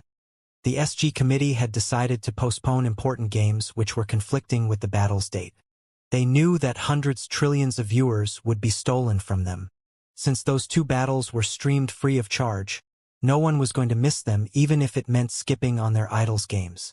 Naturally, gambling dens couldn't waste such a fine opportunity to finesse money out of the public, as they had set up many unique bets for everyone to take part in. Because Felix had proved himself to be a force to reckon with, even though he was going against the 12-ranked Empyrean player while he was merely at 200 rank average, the odds were close to even in his fight. On the other hand, the Ruiner didn't receive much love and had 1 to 5 odds against him. After all, no one knew anything about him while King Jagat's achievements and prowess was spread far and wide. In this heated atmosphere in the network with bets flying all over the place and excited tweets of celebrities going viral, the time of the battles had finally arrived. Are you ready to be teleported to the arena? Queen AI asked Felix monotonously. Yes. Felix nodded with a serious expression. The moment she received his confirmation, Queen AI teleported Felix towards a randomized virtual planet. King Jagat and Duchess Alina were already there waiting for him next to a simple cafe table with 3 chairs. Nothing wrong would have been with the scene if the table wasn't in the center of a green field, stretching for as far as the eye could perceive. If one could zoom out a bit further from above, he would spot humongous mountainous chains with breathtaking waterfalls and forests on their majestic bodies.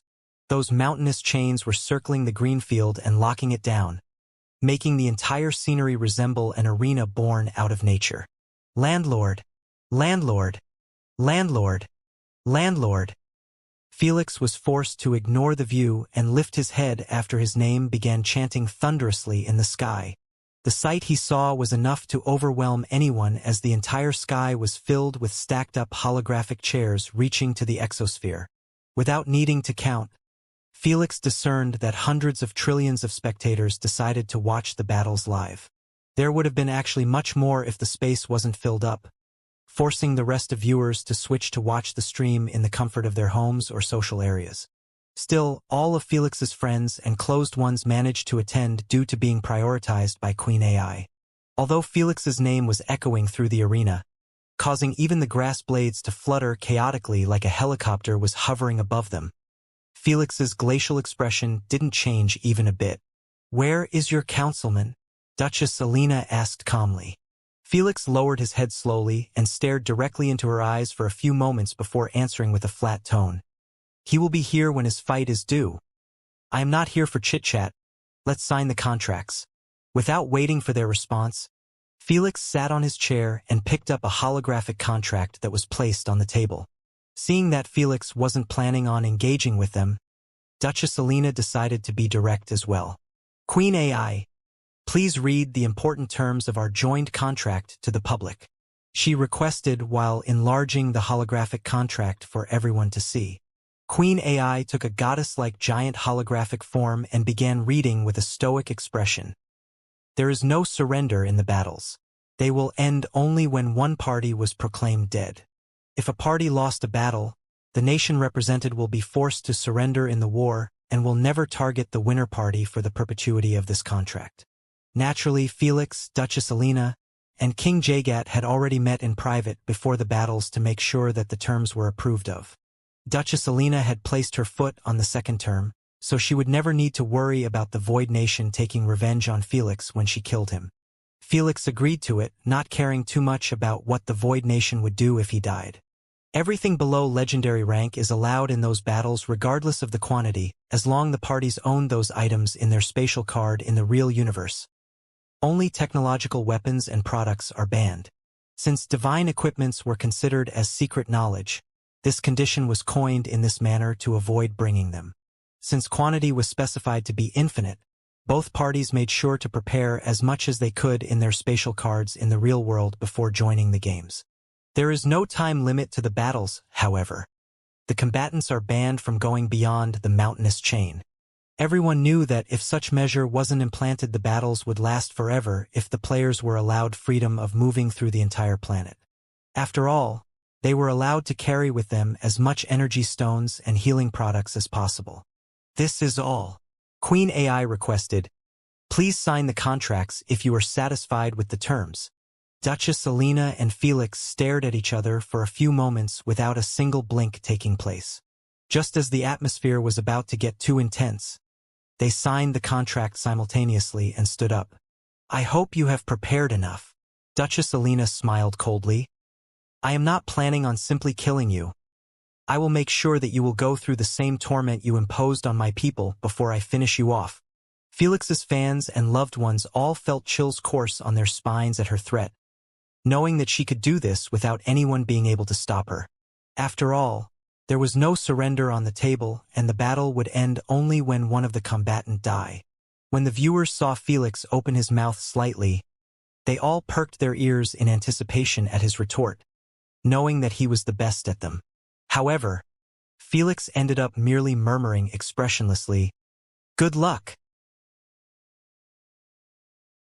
Felix's fans were left at loss for words, having no clue how to back up such a lousy response. Felix didn't care about anyone's reaction and teleported to his own seat in the arena.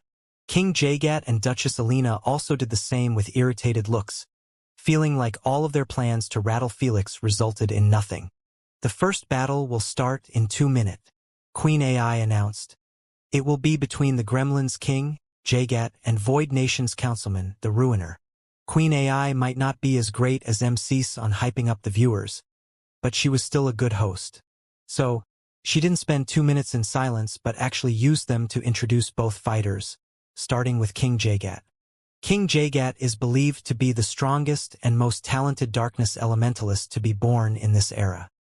His current 17 Empyrean rank reflects his overwhelming strength, as not a single gremlin in the history of the Alliance had broken past the top 50 ranks. With his overwhelming strength and charismatic personality, he was gifted the leadership of an important state in the Ogre-Savelan Empire by the royal Nubia family. After the royal Nubia prince rose to power and replaced the emperor, he began exerting his authority on all states with tyrannical demands. Only King Jagat rejected those demands for the sake of his people. This caused him to get stripped off his governing position and receive a heavy punishment for the sake of allowing the prince to establish his dominance on all other governors. King Jagat refused to accept such an unfair treatment and made himself into a fugitive. During his fugitive years in the empire, King Jagat founded a resistance with like-minded people who were sick of the prince's tyranny. Under his leadership, the resistance had grown to an unstoppable power and ended up dethroning the prince and annihilating the entire royal Nubia family.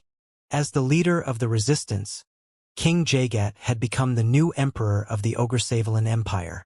However, to remind himself and everyone about his true humble origin, he refused to call himself as an emperor, retaining his kingship.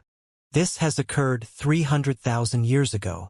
Queen AI paused for a moment and teleported King Jagat back to the arena.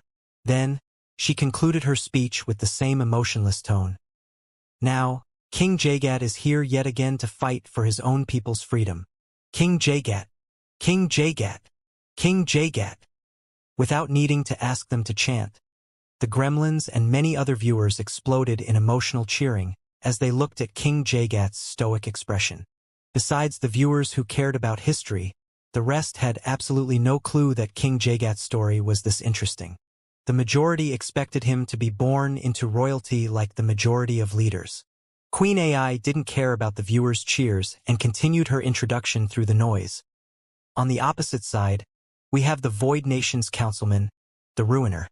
No further data is available. The battle will begin shortly. Queen AI concluded her introduction, dumbfounding most of the viewers, who expected the all-knowing Queen AI would throw them a bone about the Ruiner's identity or at least his appearance.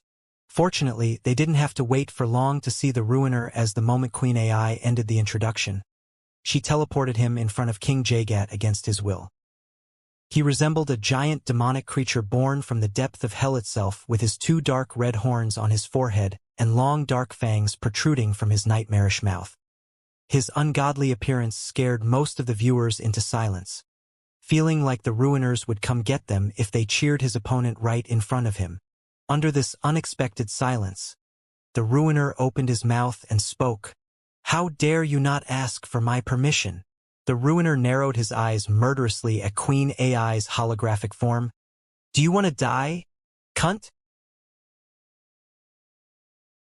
No one knew how to react to the Ruiner's sudden snap at Queen AI as they merely kept staring at him with dumbfounded looks. "What the fuck are you looking at? Have you never seen a god walking on mortally plane?" The Ruiner switched his aggression to the spectators after seeing everyone's looks. "This fucker is crazy. How is Landlord even able to control him? Why do I have the feeling that he really means what he says?"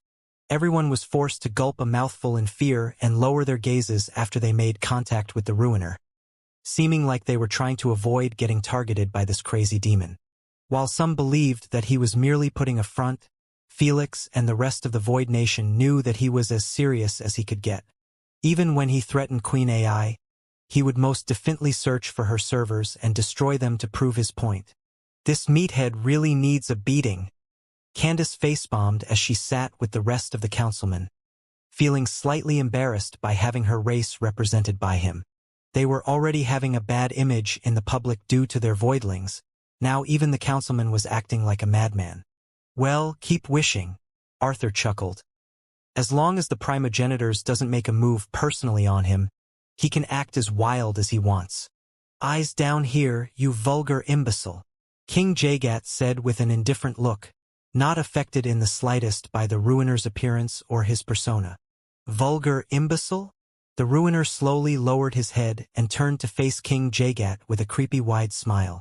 He sized him up and down for a few moments and then said while licking his lips, "I was planning on just killing you to end this farce as quickly as possible, but I guess breaking your pride and devouring it isn't so bad either. It's been a while since I have added someone to my collection." Besides a few knowing viewers, the rest had absolutely no idea what the Ruiner was talking about. Even King Jagat was in the dark and thought that he was merely trying to get in his head. "Stop spouting nonsense and get ready to fight." King Jagat narrowed his eyes coldly as he took his battle stance. Unexpectedly, The Ruiner remained silent and just kept that creepy wide smile on his lips. The moment 2 minutes ended, Queen AI ignored their trash talking and announced out loud, "You have 20 seconds to teleport anywhere on your side of the arena and prepare yourself. When the times end, you are free to battle each other." The moment she finished speaking, King Jagat teleported hundreds of kilometers away from the Ruiner. Then, he closed his eyes shut and mumbled under his breath, "Darkness Realm." Under the stunned eyes of the viewers, a sphere of darkness emerged on top of his palm. It was so dark, it resembled a tiny black hole. What is he going to do with the... Just as Olivia was about to ask her teammates about it, the rest of the question was halted in her throat at sudden unbelieving sight emerging before her. The small darkness sphere expanded in the blink of an eye and covered more than 100 kilometers radius. The shocking part? It was still expanding at an insane pace under the stupefied looks of the viewers, who had never witnessed such thing before. Dear Lord, is this the true strength of the Alliance's inner circle leaders? Grandfather Robert murmured with a dazed expression, while his pupils reflected nothing but absolute darkness. After the darkness realm reached the center of the arena, it stopped expanding forcefully, like it had hit an invisible wall. If it wasn't for the preparation duration still ticking, it would have gone over to the other side and devoured even the Ruiner. TSK. This is the irritating ability that he used to escape from our grasp. Miriam clicked her tongue in irritation after recalling her fight with King Jagat. It might seem as if it's just a darkness field, but it's more than that. Mammon added with a serious tone, Jagat can move freely within his darkness field faster than even space elementalists with teleportation abilities. He can also turn his body into darkness energy and merge it with his field, making it impossible to hit him. We realized that unless we completely erase his darkness field, it's impossible to defeat him within it. When Felix heard so, he glanced at the darkness realm that stretched for hundreds of kilometers, and he instantly knew that only mass destruction weapons or abilities could get rid of it. I was told that you are a void creature born out of the sin of pride. Suddenly, King Jagat spoke from within the darkness realm. His deep voice was somewhat soft, yet it was still heard distinctly in everyone's ears. What surprised most viewers was the fact that voice's source was impossible to pinpoint as it came from everywhere and kept echoing repeatedly. If you are so proud of your strength, I dare you to step inside my darkness realm. King Jagat provoked. Sounds like a drag. The Ruiner lifted his pinky and cleared his right ear with an lazy expression. Then, without an ounce of hesitation, he walked towards the darkness realm, leaving behind him deep foot imprints with each step. After he reached the edge of the darkness realm, he was forcefully stopped by the invisible wall. 7, 6, 5. While Queen AI counted down the end of the preparation phase, the Ruiner merely lifted his finger above him and announced for all to hear, I summon the sin of pride for a clash of prides. Before anyone could react to hearing such nonsense, a gigantic violet symbol manifested out of nowhere above the Ruiner. It resembled a mesmerizing violet peacock created out of many peculiar letters, which were never seen before. Just as the viewers wanted to react at this unique phenomena, their eyes were forced to look anywhere but the symbol. No matter how much they tried to look at it, their eyes refused to listen to their commands, scaring the living shit out of everyone. What's going on? Why can't I look at that symbol? Am I under a mental attack? Even King Jagat realized that after a mere 2 seconds of direct contact with the peacock symbol, his eyes refused to look at it again. When he focused on the Ruiner instead, he was shocked to see him staring directly in his direction with the same creepy wide smile. Impossible! King Jagat refused to believe that the Ruiner was able to see him from within his own darkness realm. That's because not a single vision ability was capable of seeing through his darkness realm when light particles were unable to enter it. Without light, all visions were deemed useless besides spatial ones. King Jagat was certain that even spatial vision wouldn't be able to help the Ruiner, since he had already merged his body with the darkness realm. 3, 2, 1.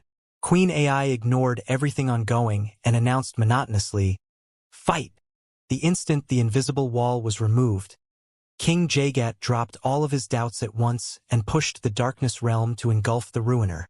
The Ruiner had no chance of escaping the darkness realm when he was so close to it before. "You're dead."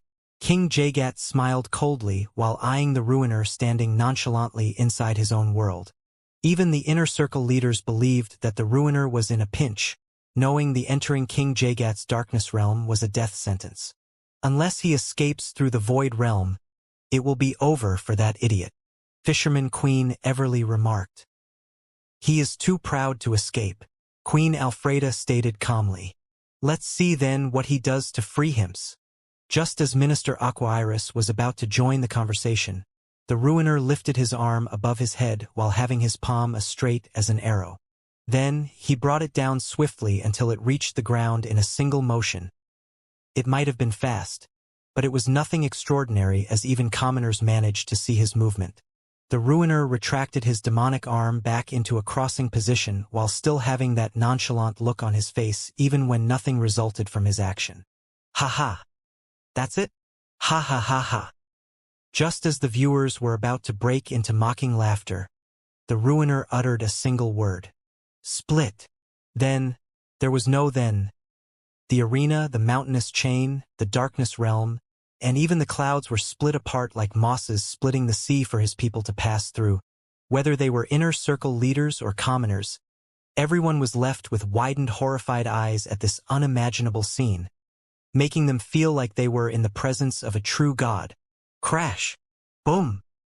The noise followed instantly as mountains broke apart. Trees were hurled in the air, and waterfalls imploding into clouds of rain. Meanwhile, the grass field was separated into two halves like an earthquake assaulted the arena and left a long chasm, leading to the abyss. As for the darkness realm, it was sliced from the center, showing everything on the other side. Everyone was left utterly stunned and honestly quite freaked out as nothing made sense out of the Ruiner's attack. They would have been more accepting if he smashed the ground, used an elemental ability or anything that could result in such a godly destruction. Instead, the Ruiner merely waved his arm down like he was chopping a board and everything split apart to fulfill his will. It was too illogical. Pride law is really something, Aspidocalone expressed with an intrigued look as he watched the battle stream in the council with the majority of the primogenitors. They would be fools to miss out on those two battles which would almost never occur again. No kidding, the Ruiner was born with a single pride law ability, and it already turned him into one of the strongest beings in the universe. Siren said with a fascinated tone. All other unique void creatures were born with a single law ability based on their sin. Wrathful creators were able to give birth to nightmarish voidlings by using their wrath and void energy as fuel. Jinns were capable of granting wishes by taking advantage of their target's greed and receiving a similar wish for their utilization. Void succubi could invade the dreams anyone they wanted and use their lust law to turn them into sex slaves. Imitators could copy any individual in this universe below their spiritual level and obtain their unique cultivation system and other innate abilities. Dreamers were able to use their sloth law ability to consume the dreams of their targets and turn them into sustainable energy for growth. Symbiotes were similar in that manner as their gluttony law ability helped them consume anything out of substance in the universe and turn it into energy for growth. As for annihilation fiends, they also possessed a single law ability, and it was none other than the Clash of Prides. This ability was a double-edged sword as it allowed the annihilation fiends to base their battle on just pride. While the viewers had no idea what the symbol meant, they were forced to take part of the challenge the moment their eyes landed on it. The challenge was simple. They needed to keep staring at the symbol for a longer duration than the Ruiner.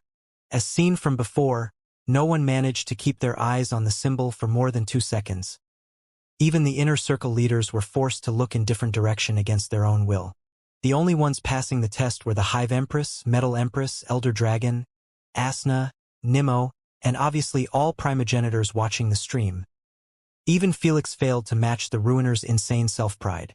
Too bad for King Jagat, he was the one facing the Ruiner and not them, which meant that only his results mattered. He lost just as bad as the rest of the Inner Circle leaders. The Clash of Prides. I thought he wouldn't bother to use it and rely on his standardized strength in his battle. Sora sighed as he stared at the violet peacock symbol without an issue. Since he used it, it looks like he's aiming to break Jagat's pride and devour it to further enhance his strength.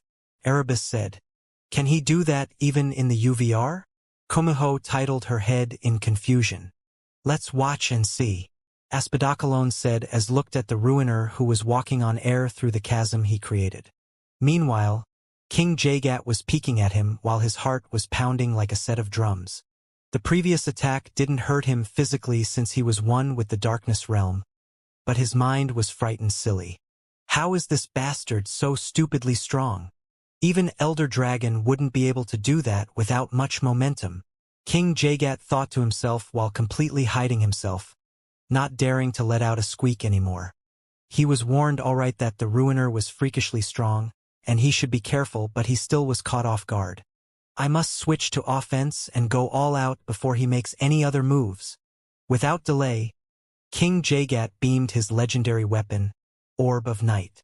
It was a small hexagon-shaped orb the size of soccer ball. Each hexagon face was embedded with a pitch-black futhark.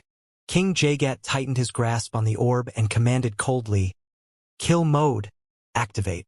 The orb opened slightly and began sucking in all the darkness around it like a hungry hippo.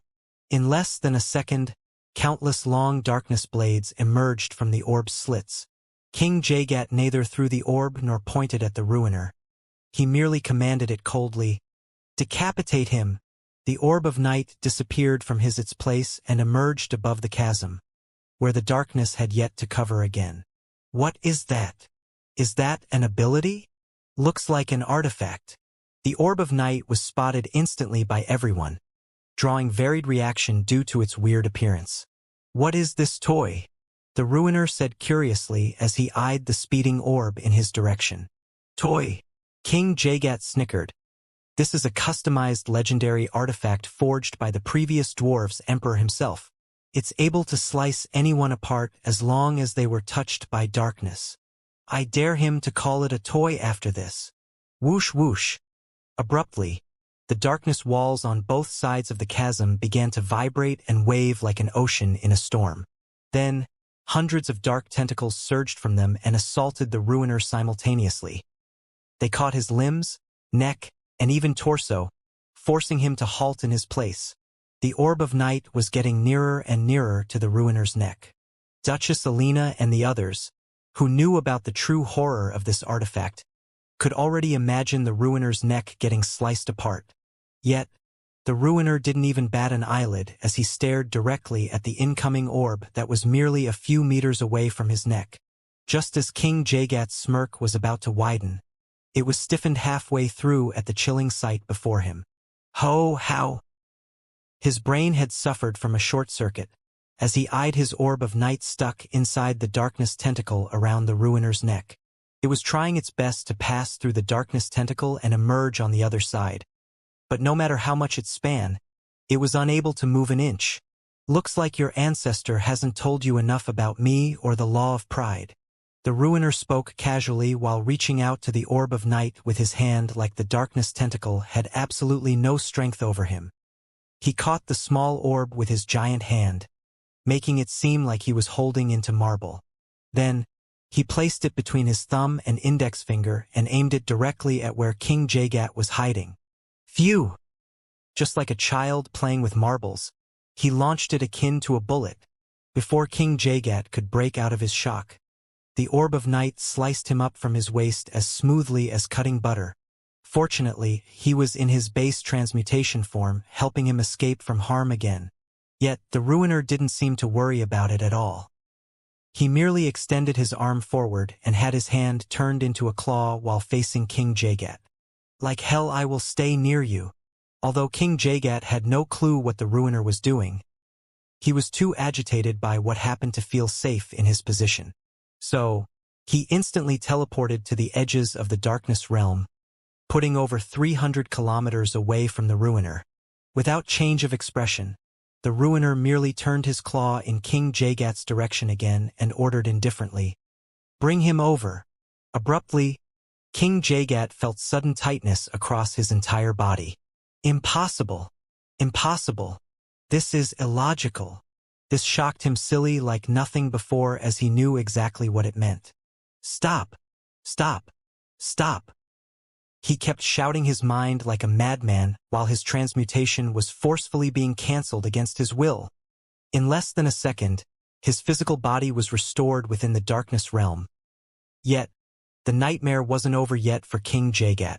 The moment his body was restored, his own darkness realm rebelled against him and covered him entirely with darkness tentacles, making him unable to move an inch. What the hell is going on? Cancel! Cancel! King Jagat screamed like a maniac to cancel his own darkness realm. Yet, no matter how loud he screamed, his own ability refused to listen to his elemental manipulation. While he was losing his marbles at this inconceivable situation, the darkness tentacles instantly brought him in front of the ruiner's extended claw. They positioned his neck right in his claw precisely like they didn't want him to sweat a drop. Release him and get out my sight, the ruiner ordered nonchalantly.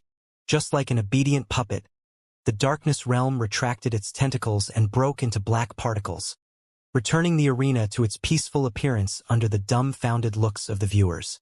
Do you understand now? As long as the pride symbols stand above me and no one can contest against my pride, I own everything in this arena. The ruiner smiled faintly as he looked directly into King Jagat's fearful eyes. Then, he moved closer to him and whispered word by word with his creepy demonic smile.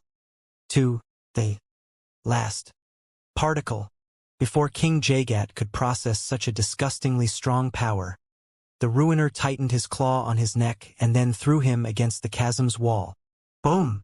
King Jagat smashed through the rocks like he was hurled by a cannon, stopping only after he created 100 meters long trail on the chasm's wall. Cough! Cough! He hadn't lost consciousness, but he ended up coughing blood like a broken fountain, suffering from major internal injuries. I need to get away. King Jagat beamed a rank 5 healing potion and gulped it down. His injuries were gone instantly like he was touched by the light goddess herself. The chasm's darkness. It's made out of laws, he can't control it too. King Jagat swiftly allowed his body to fall to the depth of the abyss, believing that natural darkness shouldn't be under the ruiner's commands. Unfortunately, the instant he merged with it, the same darkness tentacles manifested around him and captured him like a helpless prey. No! No! You monster! King Jagat could only cry with a clear horror on his face as he got delivered back to the ruiner's grasp. Stop trying to escape and just kneel down before my greatness. I might give you merciful death then, the ruiner stated indifferently as he looked directly into King Jagat's eyes. Fuck you! King Jagat spat in his face hatefully and beamed 5 scrolls around him. When Felix and Arthur zoomed on the writings, they both exclaimed simultaneously, "For epic explosive scrolls and 1 legendary." They immediately figured out that King Jagat planned to blow himself with the ruiner after he realized that it was impossible to win this battle when even his element was against him. As a king of an entire race, there was no way he would let himself get humiliated under the eyes of the entire universe. Without an ounce of hesitation, he activated them while shouting out loud, "Let's go to hell together!" The ruiner merely glanced nonchalantly at the surrounding scrolls, which had their runic letters light up brilliantly with an orange color.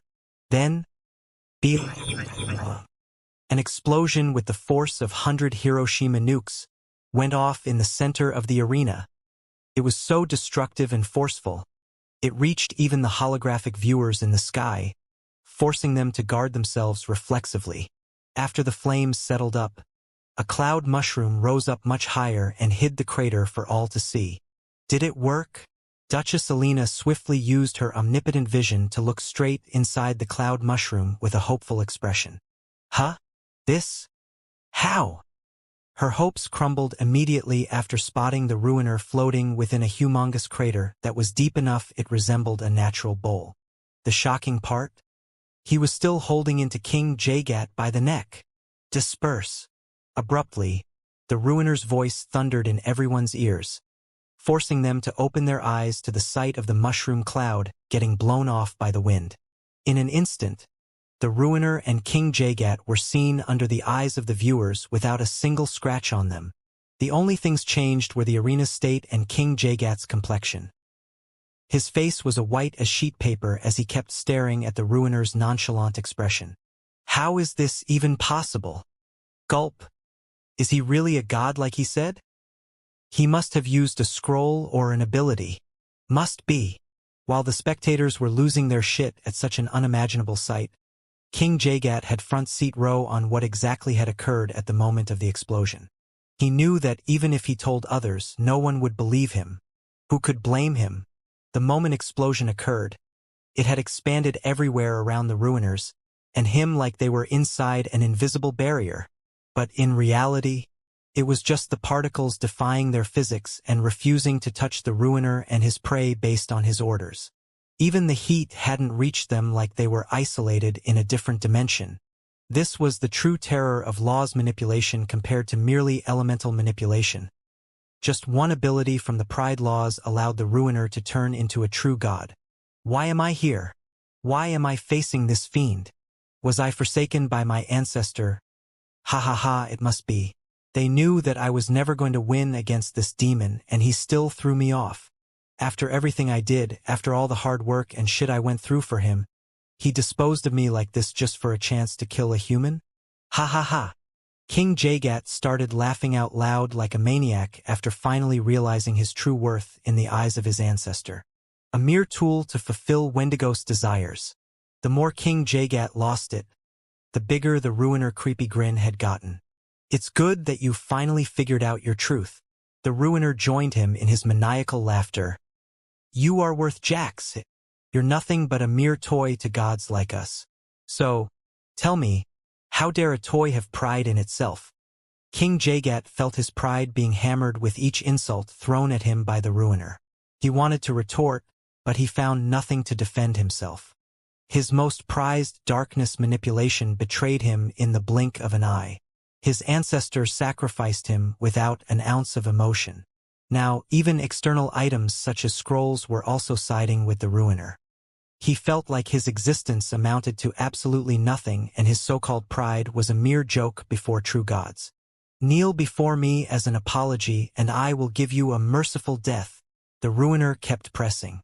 No! King Jagat's pride might have cracked, but it was still not broken. No? The Ruiner's smile turned colder and said, let's see how long you will hold out. Before King Jagat could react, the Ruiner held him by the foot and teleported to the bottom of the crater. Boom, boom, boom. Just like Hulk smashing Loki in Tony Stark's tower, the Ruiner kept bashing King Jagat's left and right, leaving deep imprints in the ground. When he finished, he lifted King Jagat back up, showing a miserable appearance, which no one would have imagined it would associate with an honorable leader in the Alliance inner circle. How about now?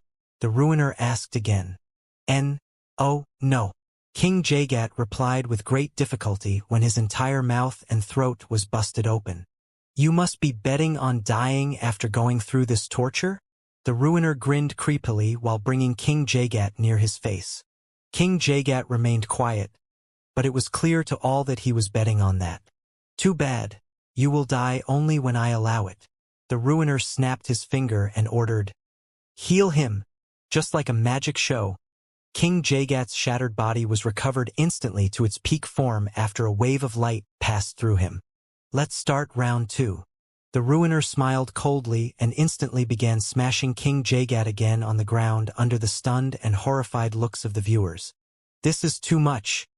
Can Berserth even beat him? Queen Alfreda frowned as she glanced at Elder Dragon, who was watching this one-sided beatdown with a neutral expression. No one knew what was going through his mind at the moment. Thank God we have decided to include them in the Alliance. The Spider-Kin's Princess Morelia sighed in relief, feeling more safe by having this monster on their side. Let's put a pin on that. Fisherman Queen narrowed her eyes at the current gruesome torture. He is clearly an evil lunatic. Most of the viewers thought the same as they kept watching the Ruiner beat down King Jagat to his last breath just to heal him back to peak, and then repeat the process. and each time the ruiner asked to have King Jagat kneel. This kept on going for more than an hour until most gremlins dropped out of the stream, not able to take it anymore. As for the rest of the viewers, every one of them started wishing for King Jagat to just do as the ruiner wanted and end this diabolical torture. How about now? The ruiner asked King Jagat, whose appearance was beyond disfigured. I will do it. I guess round 214 it is. Huh, you agreed? The ruiner sounded a bit disappointed when he realized that King Jagat finally tapped out. Thud. Ah, whatever. I guess 1 hour of fun is enough. He threw him on the ground and healed him back to peak, not worried in the slightest that King Jagat would pull a fast one on him. He didn't need to be worried as King Jagat truly had enough of such meaningless torture. His pride was already broken a long while ago when he realized that no one was going to save him and the ruiner had no issues of spending years torturing him. The fact that he couldn't even kill himself was another blow. Still, he was motivated by another reason to kneel down before the ruiner. If I am going down, I might as well humiliate that fucker with me. King Jagat thought coldly as he envisioned Wendigo's face. So, under the eyes of his people, his peers, his enemies, and most importantly, his ancestor, King Jagat knelt down before the ruiner with his eyes closed shut. The moment he did so, visible violet aura began emitting from his skin and heading towards the peacock symbol. Then, it was transferred to the ruiner and disappeared within him. This is it. How long have I missed this wonderful feeling? Ha ha ha ha ha. The ruiner started laughing maniacally while raising his arms in the sky. What in the hell? The viewers were stunned speechless by the sight of his giant body growing bigger at a noticeable pace. This wasn't all as his horns turned longer, his fangs sharper, and most visibly, his muscles more defined. Thud. While everyone's eyes were on the ruiner's visible growth, no one noticed King Jagat, who fell face down on the ground with an extremely aged appearance like he had exhausted all of his longevity. This was the ruiner's goal all along.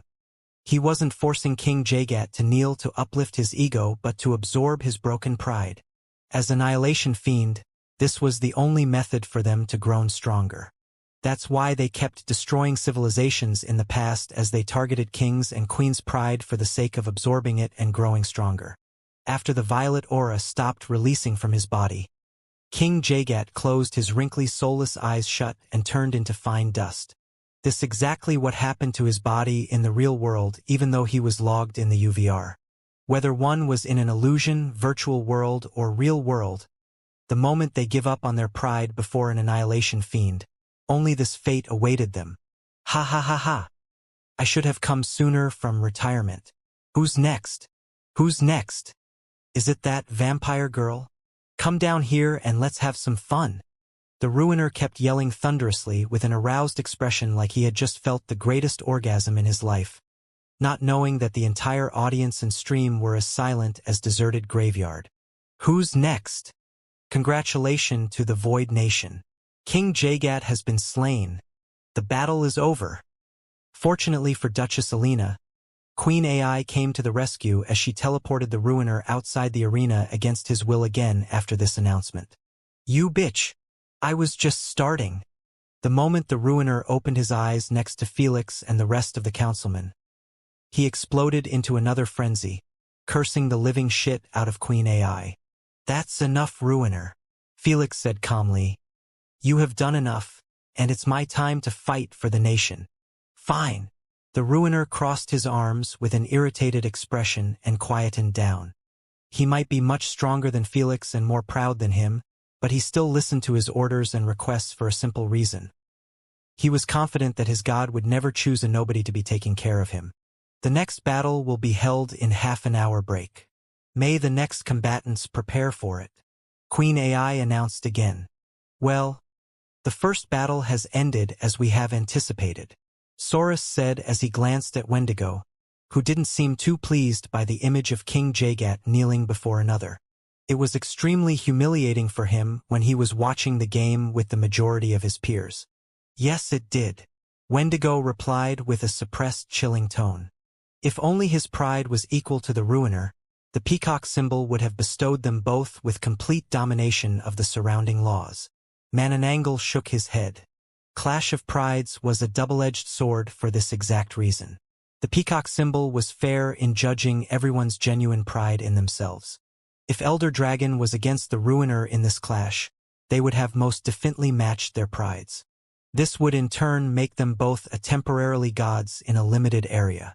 If somehow Elder Dragon's pride was higher than the Ruiner, then he would end up getting dominated just as badly as King Jagat by his own ability. That's why Annihilation Fiends never rush to use this ability unless they were certain that their pride is much higher than their target. However, because the only method of them getting stronger was by using this ability and absorbing their target's pride, they were forced to take risks and choose individuals with high pride. After all, breaking a nobody's pride would give a meager reward compared to breaking the pride of a king. All in all, it was an extremely overpowered ability, but it was fair and fraught with risks that had caused many Annihilation Fiends to end up killed in the old times. There is no ifs anymore. What's done is done. Wendigo narrowed his eyes coldly. It will be all worth it when I see that punk getting turned into cloud of blood. Alina won't disappoint us. We have prepared too much for this moment. Manananggal assured. She better be. While the Darkin faction primogenitors were putting all of their hopes on her, Duchess Alina was meditating in peace to get rid of the horrific image of the Ruiner's torture out of her mind.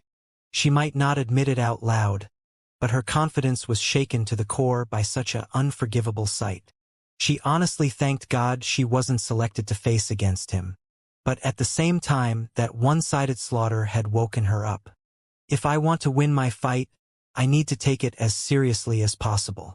Duchess Alina kept breathing in and out regularly, trying her best to cleanse her mind from all the hate and anger she had towards Felix. She planned earlier on torturing and humiliating Felix, but now, she wasn't going to screw around and end him in the first opportunity she obtained. Felix also spent this half-hour break to revising his plan as it was quite too complex this time even for him. Meanwhile, the aftermath of King Jagat's death was taking place in real time and was streamed for everyone to watch. It wasn't pretty in the slightest. Whether the Void Nation win or lose the next battle, they have already succeeded in getting rid of two major races in the alliance. Ignore sighed while sitting with Selphie and his cousins in the arena. He had both wisps of consciousness logged in simultaneously and watching the battles with his Void Nation and his royal family. Unlike Arthur, he had yet to get exposed as the recording shown in the council was from Arthur's perspective. He modified it to show only clips of primogenitors to not expose Ignore.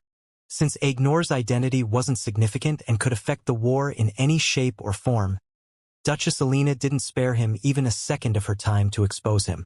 As disrespectful as it was, Ignore wasn't complaining. What do you mean whether they win or lose their next battle? Selphie eyed him frigidly. Felix is going to win it. There is no other option. Understood. Yes. Ignore's eyelids twitched. You psycho. Baron, Eleanor, Carwin, and Moana could only glance at each other with slightly worried looks at Selphie's behavior. Ever since Felix was exposed as the Void Nation's leader, they witnessed Selphie's personality drastically change from a gentle and loving to a silent and distant. It was like her kind personality conflicted with her love for Felix after finding out that his nation was committing mass genocides in the war. If she was a human, no matter how much she loved Felix, she would forsake him if he went against her beliefs and moral standards. Unfortunately, she was an elf. Her love was no different from obsession that could be freed only if she was betrayed personally by Felix. This inner conflict between her love and morals kept stressing Selphie out to the point she stopped being herself, even lashing at her cousins whenever they criticized Felix in this war. The fact that Felix had refused to meet or talk to her due to his shame made it even worse. Fortunately, her love for Felix ended up prevailing at last after she realized that Felix took no joy in those deaths and was willing to sacrifice himself to finish this over a battle. Though, this created another conflict in her mind as Felix's safety in this battle was far from guaranteed. The fact that only death could end this fight made it even harder for Selphie to cope up with her emotions. Let's stop bringing up Felix's death. Elnora gulped a mouthful. I have a bad feeling that if Felix really died, she would vent it on us.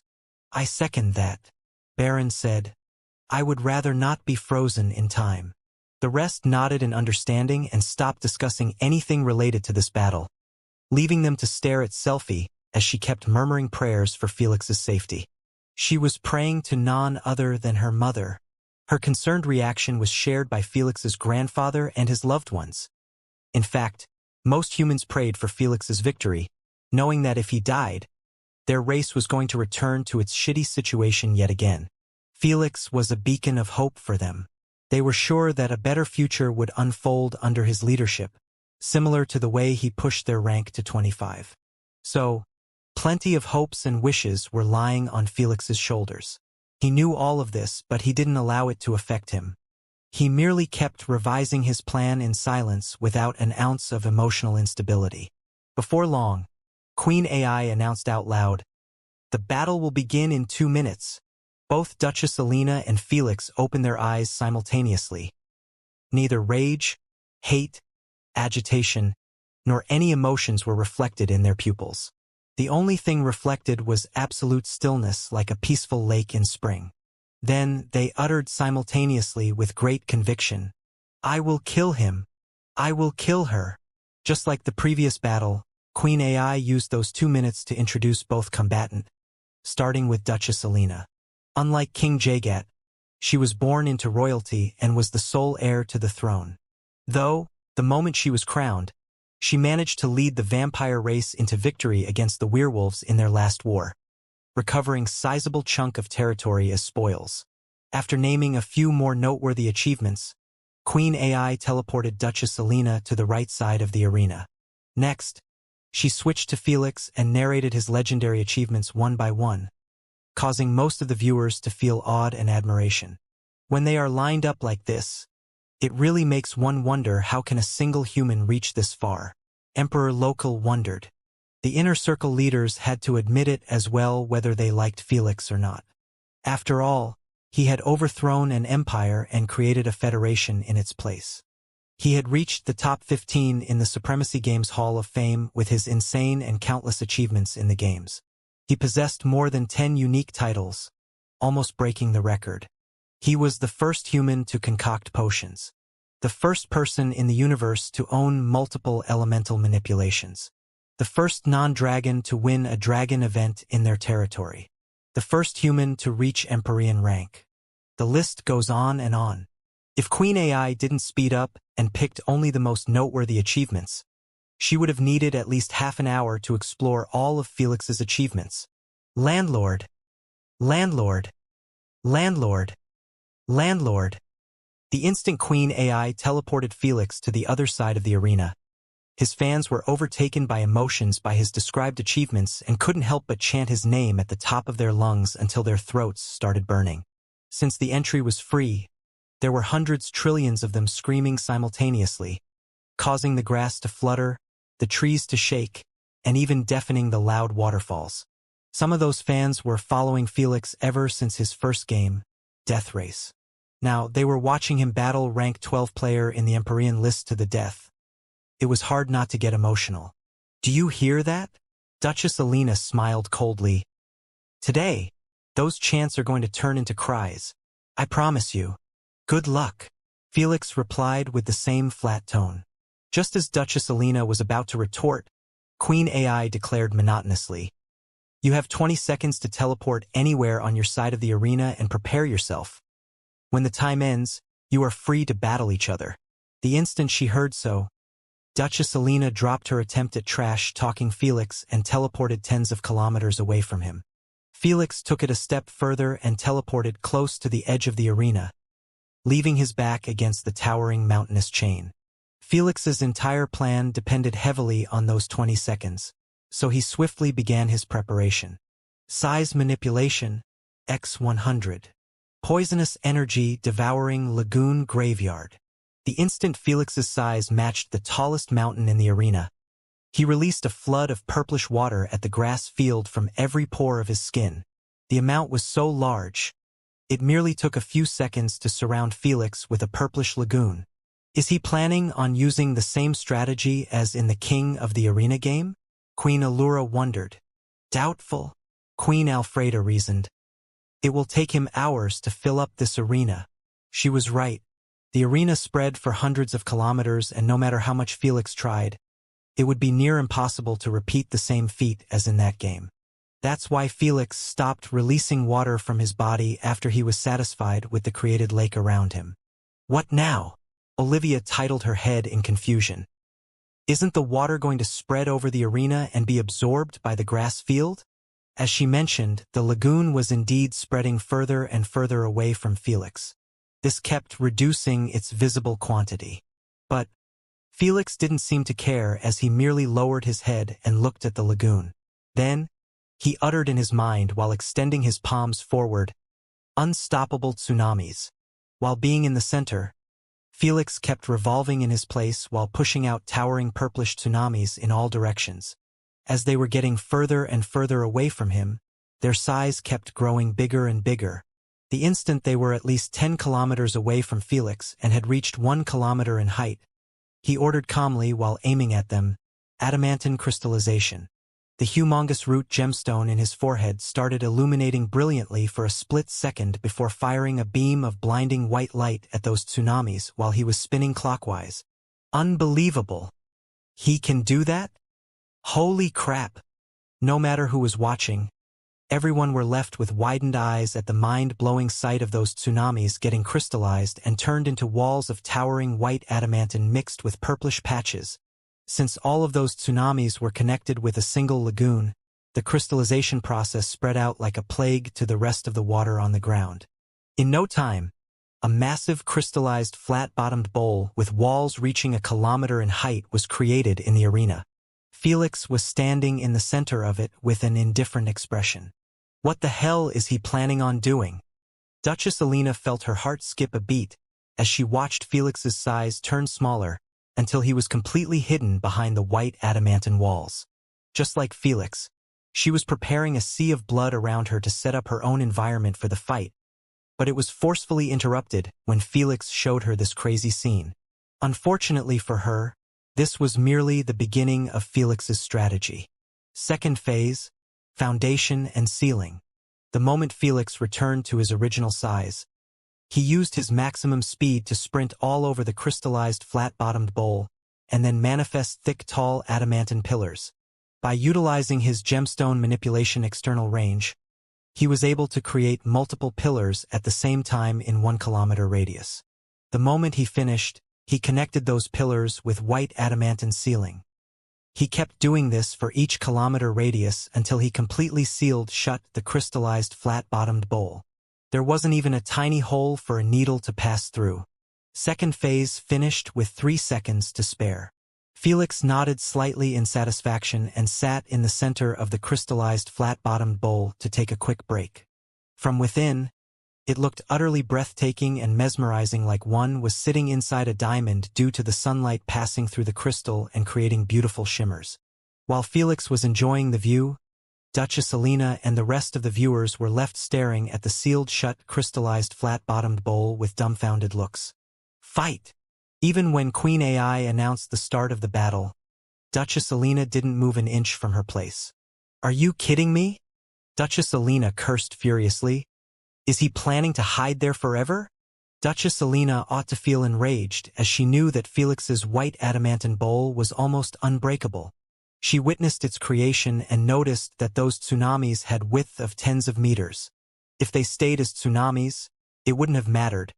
But now that they were turned into walls made out of white adamantine, she knew that even legendary explosive scrolls weren't going to do shit to them. This signified that as long as Felix was inside the bowl and kept feeding it with gemstone elemental energy, nothing could hurt him or force him out of there. I have to admit that his utilization of Carbuncle's ultimate ability and Kraken's abilities is really ingenious. Siren chuckled. If he relied wholly on his gemstone manipulation, it would have taken him hours to finish such massive structure. Erebus agreed. He really is full of tricks every time we see him. What's next? Saurus sneered. Is he going to hide there until he exhausts his energy stones? Hide! Thor laughed. You are too impatient. My boy is just starting his technique. The moment he said so, Felix stood up from the crystallized ground and cracked his knuckles. Let's begin third phase. The maze of forgiveness, he uttered coldly. Without delay, Felix manifested an invisible holographic blueprint that was showing a three-dimensional maze from above. Let's begin with the walls. Felix took a mere glance at blueprint and then began constructing thick and tall white adamantine walls around him, following the exact instructions of the blueprint. Naturally, this was going to take time to build since he needed to be as precise as possible. Yet, Felix didn't seem too rushed or worried that Duchess Alina was going to take advantage of this and ambush him or something. As he expected, Duchess Alina could be seen standing a couple of kilometers away from the maze's exterior with a disgruntled expression. What is he doing? Since Felix hadn't drunk any potion to hide his presence, Duchess Alina kept watching Felix's infrared aura sprinting from a place to another non-stop. Even Mananangle couldn't tell her anything through her mind, as it was against the rules and Queen AI was able to pick up anything he said. While she was confused by Felix's movements, the viewers were more baffled even though they were seeing exactly what he was doing. Is it me, or is he building a maze? Komuho titled her head in confusion. He is building one. Aspidocalone rubbed his beard thoughtfully. Why though? If even primogenitors were bewildered by Felix's plan, there was no need to mention the rest of the viewers. Almost everyone had watched hundreds to thousands of fights either in real world or in the game's platforms. Yet, not a single fighter had ever attempted to create a maze to win a battle. It just didn't make sense. Mind sharing with us your boy's thought process? Erebus inquired as he eyed Felix's masters. Where is the fun in that? Thor chuckled. You will understand eventually. Upon hearing so, no one brought the matter again and merely kept watching Felix constructing a highly complex maze with hundreds of dead ends and no clear path to the ending. Meanwhile, Duchess Alina didn't waste her time spectating Felix and waiting for him to finish his preparation. That bastard can hide inside his bowl and start raining down on me with his nukes. Duchess Alina knew that her safety wasn't secured yet. So, she continued creating her own blood sea, though she was smart enough to manifest it around the maze. If he dares fire his nukes this close to his bowl, it will be affected by the force even if it didn't break. Plus, it will help me use it as a shield by teleporting to the other side after transmuting. Duchess Alina thought as she kept releasing an insane amount of blood through her pores nonstop. Since she couldn't increase her size like Felix to fasten the process, it was taking her a while to surround the maze with a sea of blood. Though, she didn't seem to care. She was keeping her eyes on Felix constantly, and it seemed like he had no plans to counter her counter. Smart of her, but this merely helps my plan work faster, Felix expressed as he glanced at Duchess Alina's countermeasures. In less than 10 minutes, both Felix and Duchess Alina had finished their work almost simultaneously. In the case of Duchess Alina, the crystallized flat-bottomed bowl was now seen to be swimming in a lake of blood from above. Because Duchess Alina's external manipulation covered 100 kilometers more or less, she was able to keep the blood sea affixed around the crystallized bowl instead of spreading all over the arena. Meanwhile, Felix's crystallized maze had finally taken shape, making most viewers admire its sophisticated and complex structure. Still, none of them had any clue what's the point of it. Fortunately, Felix wasn't done yet. Now, the puppets. Felix extended his hand forward and began creating hundreds of humanoid and beastified golems with different colors. Then, he bestowed life upon them with his root gemstone. Next, Felix created tens of different big containers and placed them on the elevated platform that they were standing on at the center of the maze. Then, he manifested crystallized assault rifles, sniper rifles, cannons, grenades launchers, and more. He placed each type of weaponry inside a specific container, filling them to the brim. When he was done, he moved on to materializing many types of ammo to match with each unique weapon. Even those ammo were unique from each other, as there were ones filled with poison, others packed with electrical discharges, and some even had argodite gemstones inside. It took Felix more than 5 minutes to fill up the ammo containers with thousands if not more. By now, even idiots began to understand Felix's true objective with the maze. He is planning to lure Duchess Alina inside and get rid of her with his overgeared armies, Moana exclaimed with a shocked expression. It does look like it, but wouldn't be impossible with his limited external manipulation? Baron wondered. His question was shared by the majority of understanding viewers, as everyone could see that the maze spread for 10 kilometers radius. If Felix sent his troops with those weapons to cover up most of the distance, there was no way he was going to activate all the weapons from the center. Unless he had pushed all of his manipulations to 10 kilometers in such a short period of time. That was pure insanity in their minds. Their skepticism was real, and Felix's external manipulations were still at around 1 kilometer besides his newly added water manipulation. But Felix had found a loophole that could help him extend his external manipulation. Besides the primogenitors, he was the only one capable of doing it. Felix pointed his finger at 20 humanoid golems that resembled him greatly and ordered, "Step forward." After separating themselves from the herd, Felix created multiple wisps of his consciousness and placed them within those golem clones. "You know the plan and your roles," Felix said calmly. The 20 clones nodded in understanding and began separating the hundreds of golems into their squads. Then, they commanded them telepathically to pick up their personalized weapons and ammo. The humanoid golems were responsible for assault rifles, sniper rifles, and such small arms, while the beastified golems carried grenade launchers, landmines, cannons, and such. When each golem was armed to the teeth, Felix activated their weapons with electrical railgun rings. "Go to your positions and take your troops with you," he ordered. The 20 commanders marched in different directions with their troops behind them, weaving through the maze like they knew every single detail about it. It wasn't far-fetched to think so, as they were copies of Felix and had all of his intellectual gifts.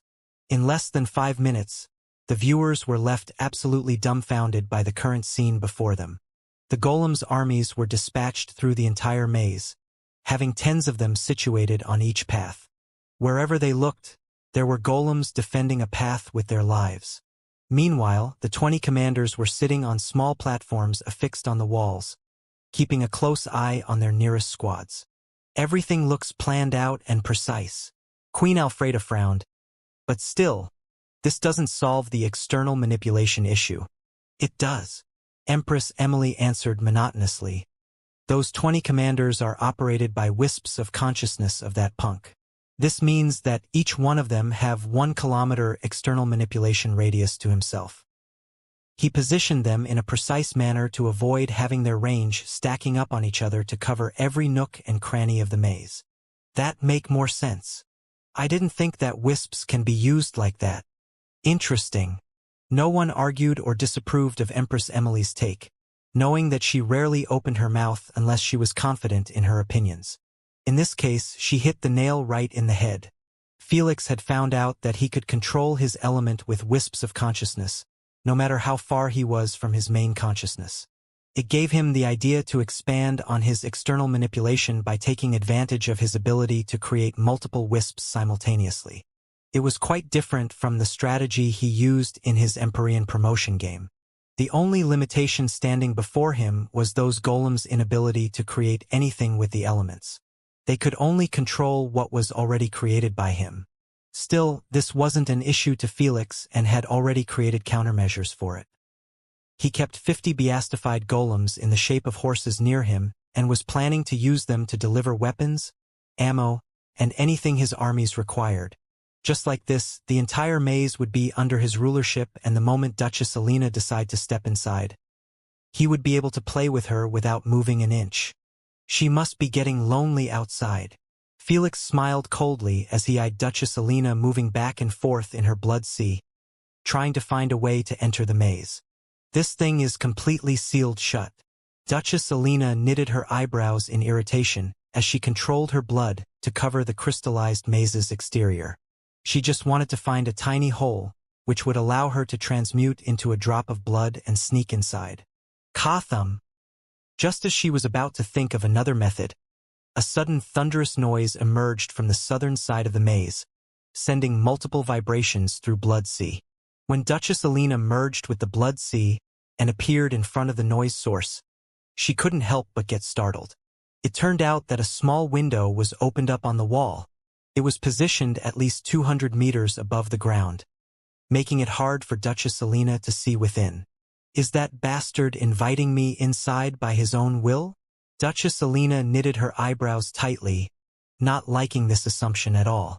She wasn't stupid. She discerned from Felix's constant movements that he was concocting something horrible for her. Now that he opened a window for her, it was all the reason to keep her guards up. But, if I don't enter, this battle will be prolonged for a long time, Duchess Alina thought. He must have came stacked to the brim with elemental stones.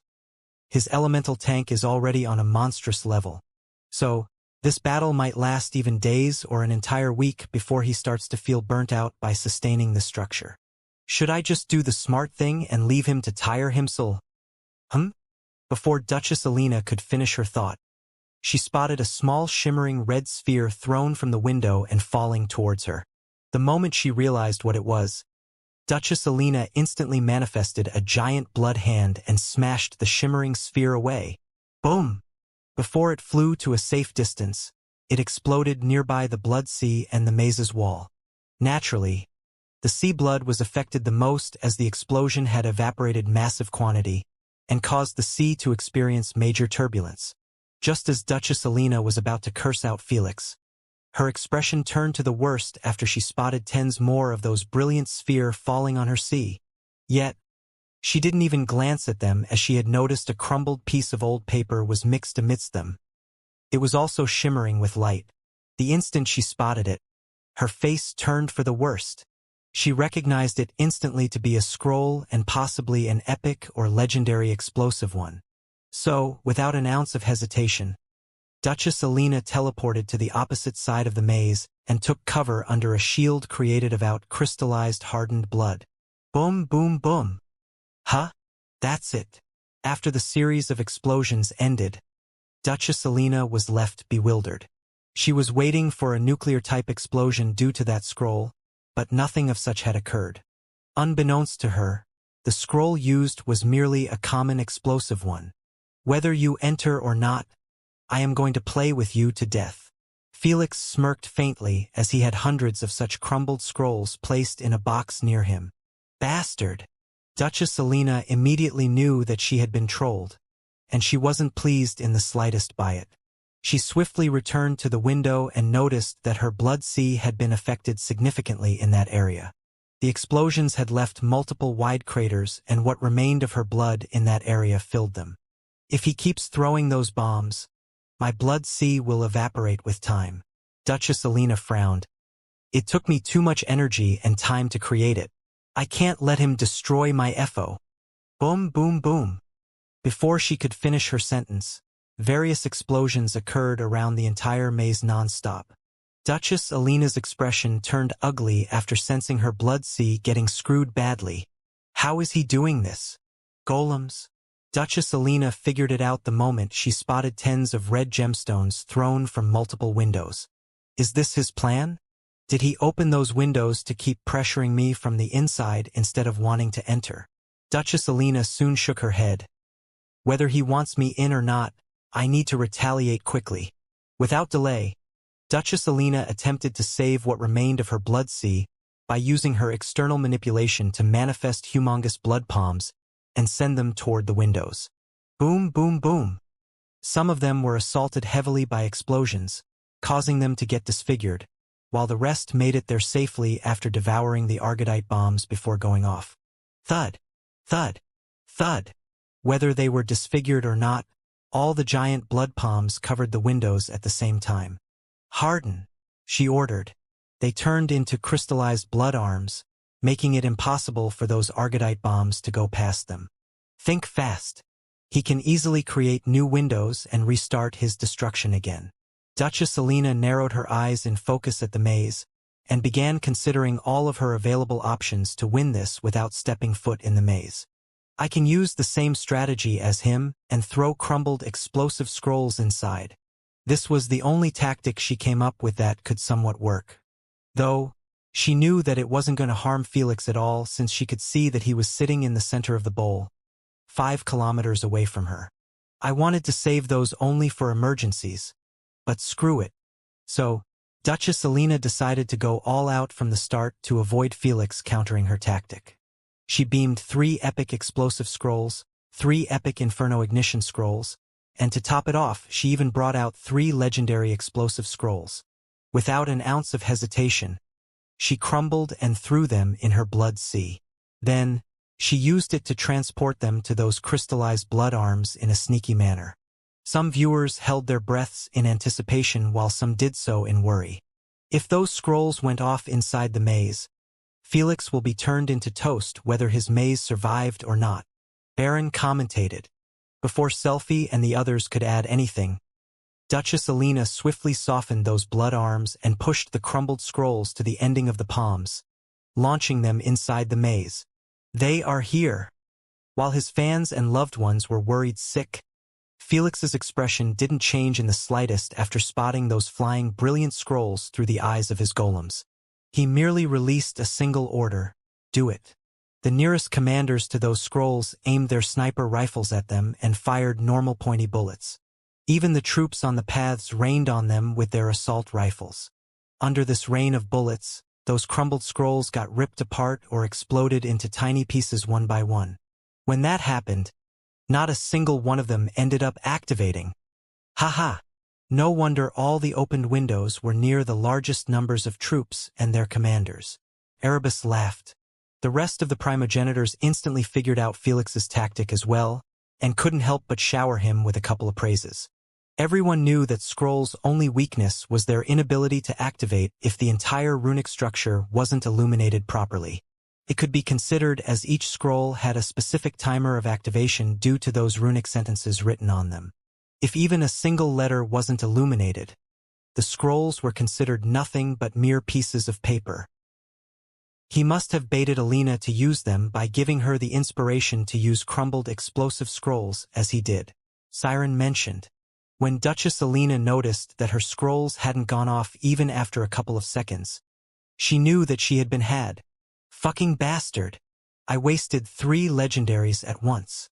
Duchess Alina was extremely aggravated by this loss since she didn't possess many legendary scrolls in her arsenal.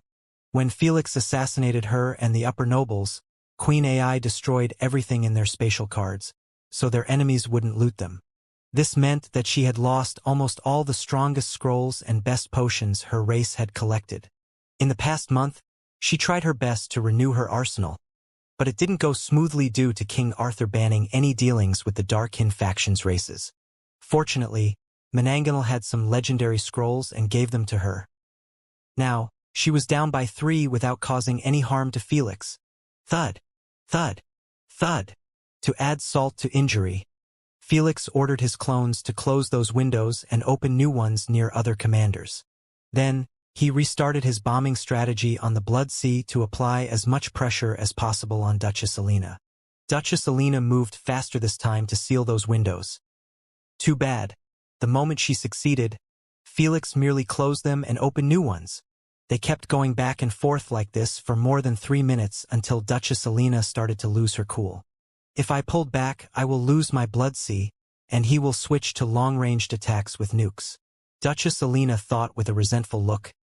If I stayed in my place, this would keep going until the entire area surrounding the maze will be turned into a ditch. Duchess Alina knew if that happened, her Blood Sea would be affected the most. I can only enter the maze and handle this up close, Duchess Alina decided. As long as I have a pool of blood on the outside, I can spawn back on it when things get too difficult inside. Although Duchess Alina intended to step foot inside the enemy's territory, she wasn't dumb to go for it without having an exit strategy. As the strongest vampire in this era, her blood manipulation and mastered abilities couldn't be compared to any vampire that Felix had fought against. Even Marquis Sebastian was a mere child before her. You want me in? Then you better be prepared to take me in, Duchess Alina uttered coldly as she retreated far away from the maze. Then, she began creating multiple blood pools deep underground so nothing would impact them. When she was done, she returned to her sea of blood that was on the brink of being completely evaporated by the heat. She gathered what remained of it and pushed it through those windows forcefully. She transmuted herself and snuck inside the maze with one of those blood floods. It's a maze? Duchess Alina was taken back slightly after she spotted giant walls connected with the ceiling and multiple paths leading in different directions. She had an assumption before that there were walls inside the bowl since the crystallized exterior walls didn't completely hide everything. However, not in her wildest dreams did she think they were maze walls. Thud, thud, thud. Her thought process was forcefully broken after she noticed that her blood floods were cut short. He closed the windows.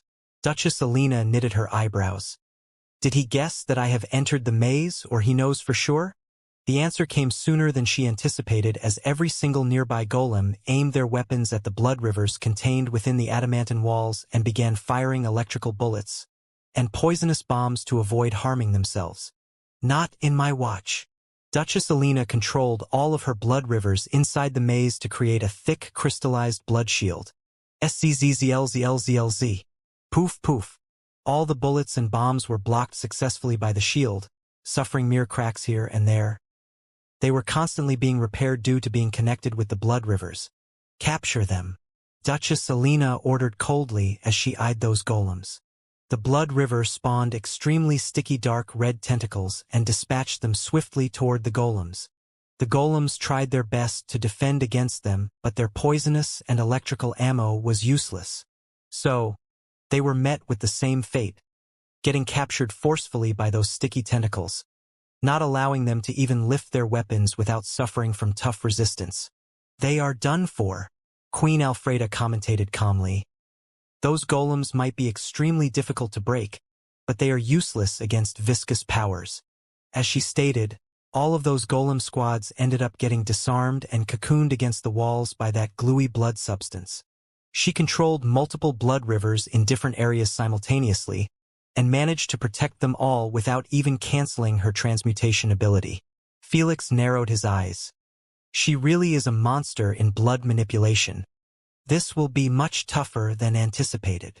Felix wanted to force out Duchess Alina from hiding in her blood river to know exactly which one he needed to focus on. But it ended up failing. Still, he had other plans to make this happen. He hasn't moved from his place at all. Duchess Alina frowned as she observed Felix with her blood vision. Is that even him? Or did he use the same tactic in the arena's game to throw me off while he is hiding somewhere else? Duchess Alina recalled that Felix had managed to fool everyone in the King of the Arena game by using a gemstone clone that countered all types of visions. It can't be fake. Unless he brought an actual living clone with him, there is no way he can fake his bloodstream flowing in that unique manner. Duchess Alina thought to herself as she analyzed Felix's peculiar bloodstream. With 7 hearts and runic codex veins, Felix's bloodstream was just too unique to be copied. So, she continued targeting the center of the maze. However, the journey didn't go as smoothly as she had hoped. Boom, boom, boom. Her expression turned for the worst after she sensed that the rest of her blood rivers were barraged by explosions from the ground. The hell?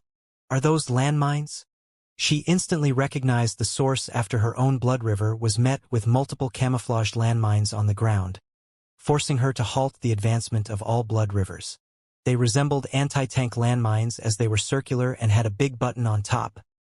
Underneath the buttons there were multiple Agardine bombs.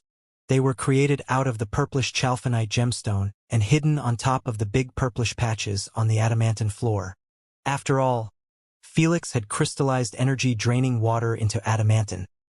This created a mixture of colors, which he definitely took advantage of. What a crafty punk. Duchess Alina cursed. She knew that her blood rivers would apply pressure on those buttons, pushing them down and crashing the Agardine's small bombs inside, making them go off. This wouldn't be considered an issue if those landmines weren't situated on each path in this maze, making her understand that she could not control all of her blood rivers to deal with them at the same time without taking an extremely long time. If she decided to focus only on clearing her path and ignore the rest of the blood rivers for the sake of speed, she would expose herself. Every move that Felix made was for a specific prediction of Duchess Alina's thought process. What's your move? Felix thought as he watched the blood rivers going completely stale through the eyes of tiny golems in the shape of rats. This is really a close battle of wits, Erebus uttered in intrigue. The smartest decision to make is to stay hidden as far as possible to bridge the distance. Menangle smiled, but on the other hand, she doesn't need to go so far. The moment he said so, Duchess Alina emerged from the blood river as a humanoid blob of blood and then uttered coldly, "Destroy anything in my path." Just like a beast was awakened, the blood river transformed into a humongous monstrosity with multiple different limbs. The bottom half was liquefied while the top half had crystallized hardened arms and sticky ones as well. Meanwhile, Duchess Alina was situated in its chest, showing only her head. Whoosh! Boom! Boom! The blood monster began smashing those landmines away while charging forward without much resistance. Even when some mines exploded on his arms, Duchess Alina restored them back to their form instantly. As for the rest of the blood rivers, Duchess Alina merely ordered them to remain in their place, knowing that they could be used later on. Reinforcement is required in the northern region. All nearby troops intercept the target. Use everything. Now that Duchess Alina had exposed her true location, the golem commanders ditched their positions and led their troops to create defensive barricades in front of her. Since there were hundreds of them armed to the teeth, the maze was turned upside down with many colorful explosions. Yet still, nothing deemed enough to take down the blood monster or harm Duchess Alina. Electrical and poisonous bombs? They got negated with liquefied blood projectiles. Explosive bullets and bombs? They were caught by the sticky limbs, making them unable to go off and remain stuck there. There were even suicidal golems with tasks of charging into the blood monster and getting manually exploded by their commanders. Unfortunately, they merely got slapped back to the troops. "You are really looking down on me by sending those toys to handle me," Duchess Alina yelled furiously as she charged with her blood monster through the troops' formations like they were nothing.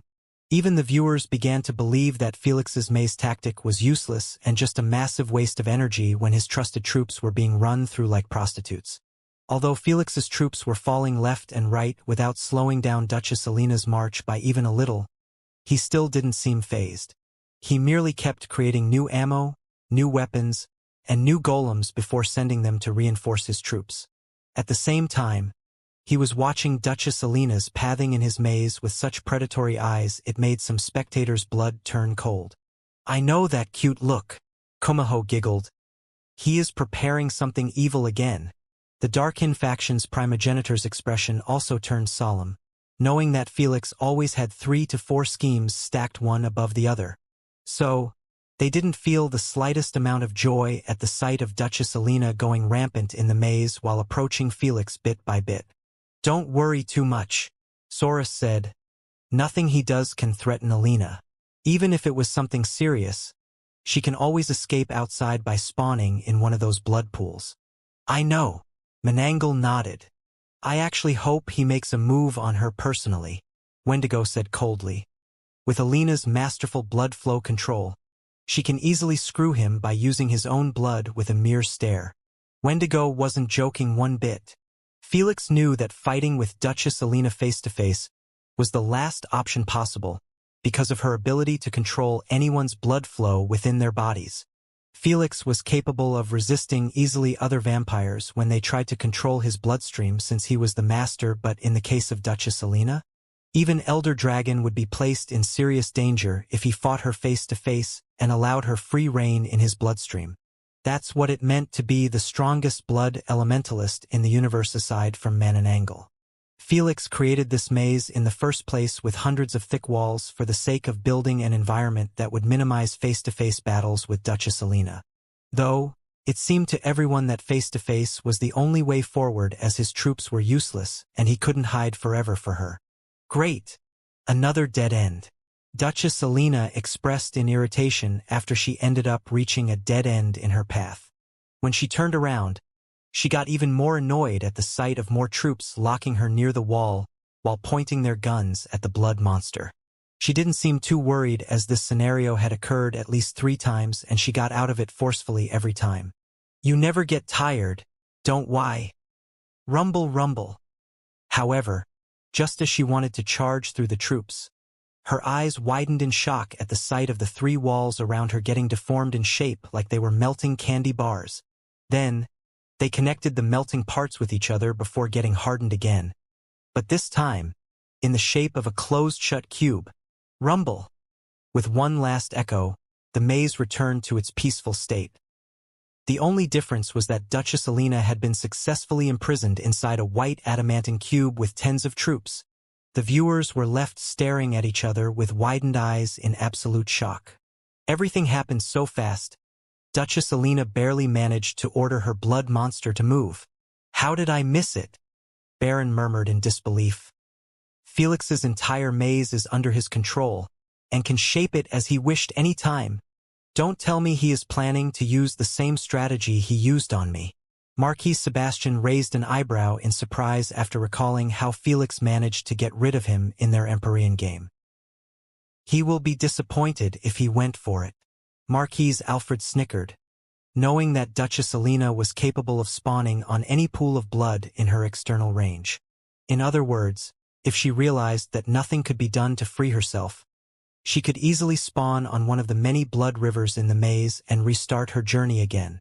Felix knew this as well as he had heavily researched Duchess Alina's abilities. "Keep her busy," he ordered his troops calmly while beaming an epic explosive scroll.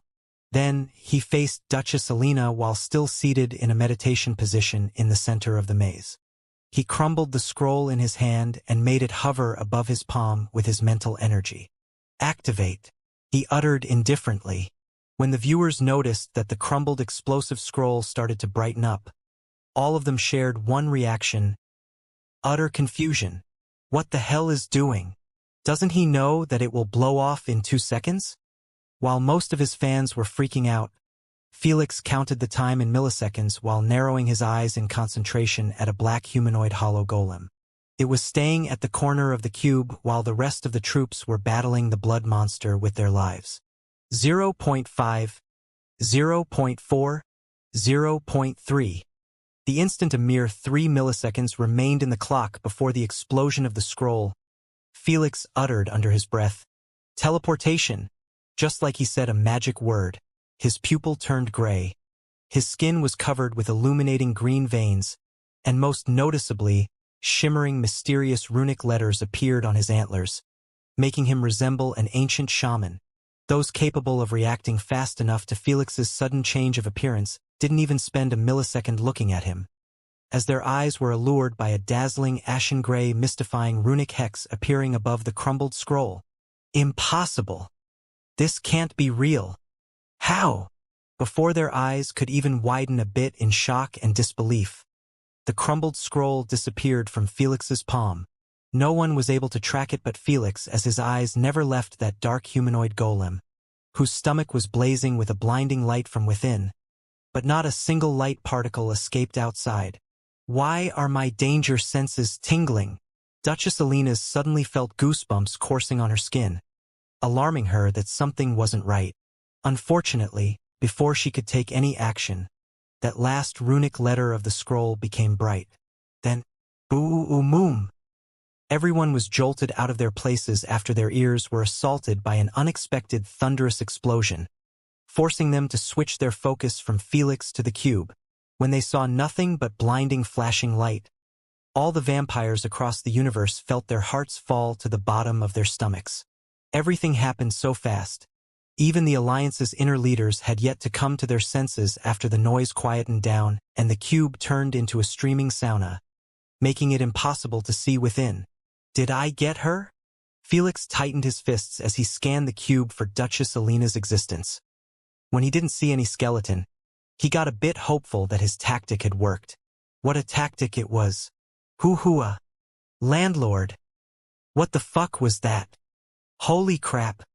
The instant Felix's fans got their shit together, they instinctively screamed and cheered at the top of their lungs with pure exhilaration in their eyes. None of them had a single clue about what had just transpired. Yet they still celebrated Felix after noticing that nothing was alive inside the cube. Unfortunately, Felix wasn't planning on sharing the same happiness with them. "Queen hasn't announced anything." He frowned while scanning the rest of the peaceful blood rivers. She survived somehow. Did she manage to teleport to those pools in time? How? I had everything calculated. She cannot pull off the teleportation in less than 0.2 seconds. Just like Felix was questioning Duchess Alina's means of survival, she was also losing her mind over his impossible-to-predict ambush. What did he do? How can such a large explosion appear out of nowhere? Did he put explosive scrolls inside one of those golems?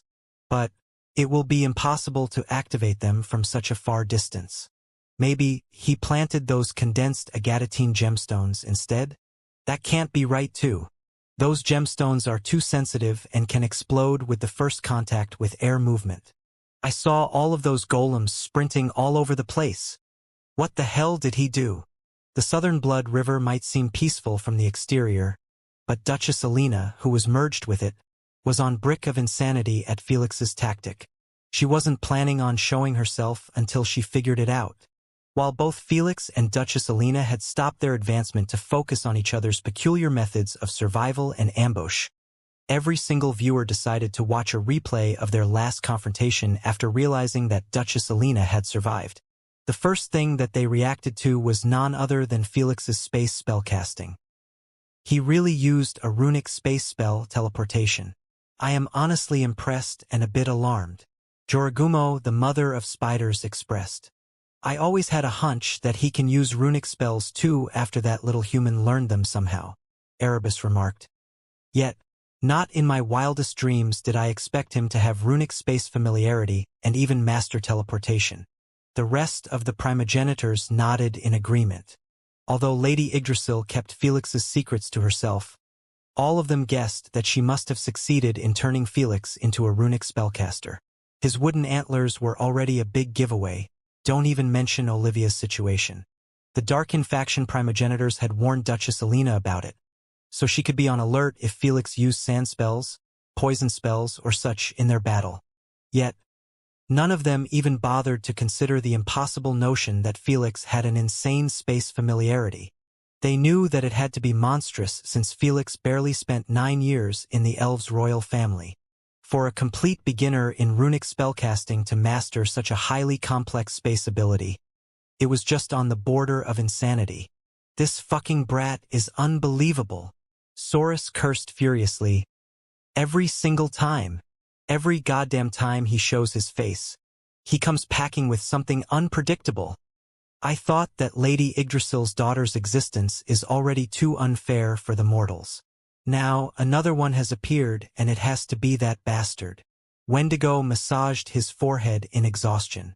Throughout the elves' history, only a couple of insanely talented elves were born with gifts to comprehend highly complex elements while also having great runic familiarity with them. It was just too rare for those combinations to appear in one person.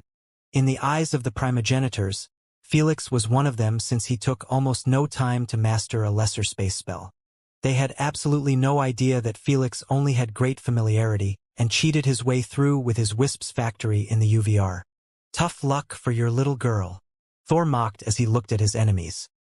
She will never guess that Felix has used a teleportation ability even if it was the last option. Fuck off. Saurus flipped him off in resentment, making Thor explode in mocking laughter. Whether they liked to admit it or not, they knew that Thor was right. Only foolish people would connect Felix's ambush with a teleportation spell. It was far more likely for Duchess Alina to associate Felix using a void-related ability, such as manifesting a small void rift inside the golem and place a scroll inside. Don't let him get in your head, Menangle said calmly. With such little time, that boy must have learned only space teleportation and other elemental spells if he had more runic familiarities. If he used the same tactic on Alina, it's bound to fail. Indeed, that's true. His partners nodded in agreement, knowing that even Selphie must have taken her many years at the start to master time spells when she was a beginner. Let's hope that your trust in your descendant pays off. Tiara of Aegis isn't going to protect her head again. Saurus frowned as he watched the replay of the moment the explosion occurred, focusing specifically on Duchess Alina's head.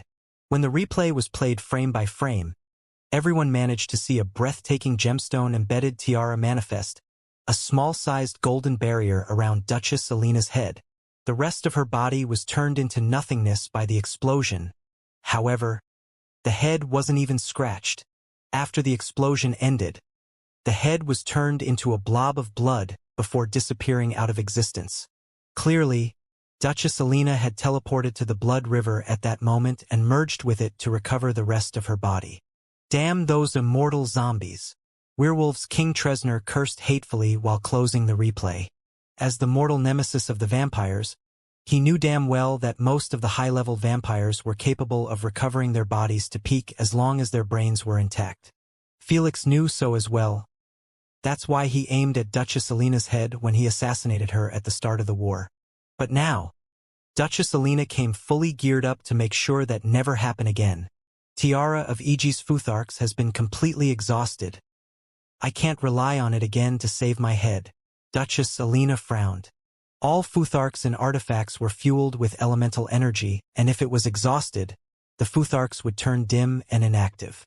While lower-quality artifacts could easily have their Futharks replaced, legendary artifacts' Futharks must not be discarded. In other words, the only way for Tiara of Aegis to become active again is if their elemental energies were fueled back up. Only dwarves were capable of doing so. I need to change my approach. To avoid falling into the same situation, Duchess Alina decided to go all out. The first thing she did was completely detach herself from the blood river. There you are. Felix swiftly spotted her like a radar and ordered his troops to go intercept her. Duchess Alina heard the approaching footsteps and still, she didn't bother to create another blood monster. She beamed a couple of potions and began drinking them calmly. Potion experts in the audience immediately recognized them. Spartan Surge, Elixir of Titans, Dragon's Fury Tonic, and Warrior's Brew. She is planning to go physical. Queen Allura shared with her peers, knowing that all of those potions were used to power up the physical properties of the user temporarily. Shatter. Shatter. After Duchess Alina finished drinking them, she threw the bottles to the side and wiped her lips with a frigid stare. Then, she uttered, semi-transformation. The moment the words left her mouth, two bat-like featherless black wings burst from her back, hurling blood and flesh everywhere. Then, her bottom half got ripped apart in a gruesome manner and fell down to the blood river, leaving Duchess Alina to hover in her place. Her fangs got much longer and covered her bottom lip while her nails became sharper and longer as well. Last but not least, her eyes became fully blood red. Most of the viewers weren't capable of looking at her anymore as she had transformed from a gorgeous queen into a monstrous nightmare that visits children in their dreams. Well, shit. The moment the troops arrived in front of Duchess Alina, Felix couldn't help but curse out loud after noticing Duchess Alina's transformation and the thrown unique bottles at the side. As a walking potions Wikipedia, Felix instantly recognized the effect of those potions merely from their shattered glass. This made him discern that Duchess Alina had taken this to the next level. Felix, I know that you can hear me. Duchess Alina suddenly spoke while eyeing the crystallized golems in front of her. Not waiting for a reply, Duchess Alina flapped her wings slowly and stated coldly, I am coming for you. Before the viewers could react to her bold announcement, Duchess Alina disappeared instantly from her place. The shocked viewers attempted to see her location, but the automatic camera on Duchess Alina kept feeding them merely a moving chaotic flow. She is moving too fast to get captured by the camera. Elnora exclaimed what was on everyone's mind. Rumble, rumble. She was going too fast. Even Felix knew that his troops and imprisonment tactic were utterly useless before her. So, his first decision was to lock the paths in the maze's center, knowing that a single second lost would end up in Duchess Alina reaching him. Cowardly bastard. When Duchess Alina heard the noise of the walls near the center, she figured out Felix's counter-tactic instantly. Faster. Faster. So, she kept pushing herself to the limit, weaving through the maze's path at unprecedented and honestly impossible to control speed in such a complex environment. However, Duchess Alina made it look easy because of her semi-transformation providing her with extreme mobility and core control. In less than 2 seconds and after hitting more than 10 dead ends in her way, Duchess Alina finally arrived at one of the 4 paths leading straight to the center. Thud, thud, thud, thud. Unfortunately, she was still a tad bit slow as all of the paths were locked shut the moment she faced Felix's direction. Bastard! Duchess Alina cursed furiously after she arrived at the newly erected crystallized wall. Literally, only 100 meters or so separated her from Felix. Yet she could do nothing but stare daggers at him with her blood vision. You can't hide forever, you coward. I don't need to hide forever. I just need to keep hiding until your potion's effects end. Felix remarked calmly, knowing that she couldn't hear him. When the viewers heard him, they couldn't help but feel bad for Duchess Alina. She is really fighting a shameless snake. Emperor Local shook his head in disapproval, not too pleased with Felix's fighting style. Good thing you can't fight for shit. Elder Dragon sneered at his remark. You would have been eaten alive in your first fight. Elder Dragon might hate Felix's guts, but he hated such idiotic statements from non-fighters even more. Emperor Local got slightly embarrassed, but he kept his mouth shut, knowing that Elder Dragon wasn't one to be argued with. As expected, the true fighters applauded Felix's actions, knowing that those power-up potions had nasty aftereffects. In their eyes, he would be absolutely retarded to fight Duchess Alina at her strongest when he could fight at her weakest. Thud, thud, thud. Whether Duchess Alina figured out Felix's plan or not, she began bashing the wall in front of her, hoping to destroy it. With her current strength, she actually managed to crack the surface slightly. Alas, that was as far as she could get. Felix merely kept watching her vent her frustration and anger at the wall through the eyes of a rat far behind her. A chance!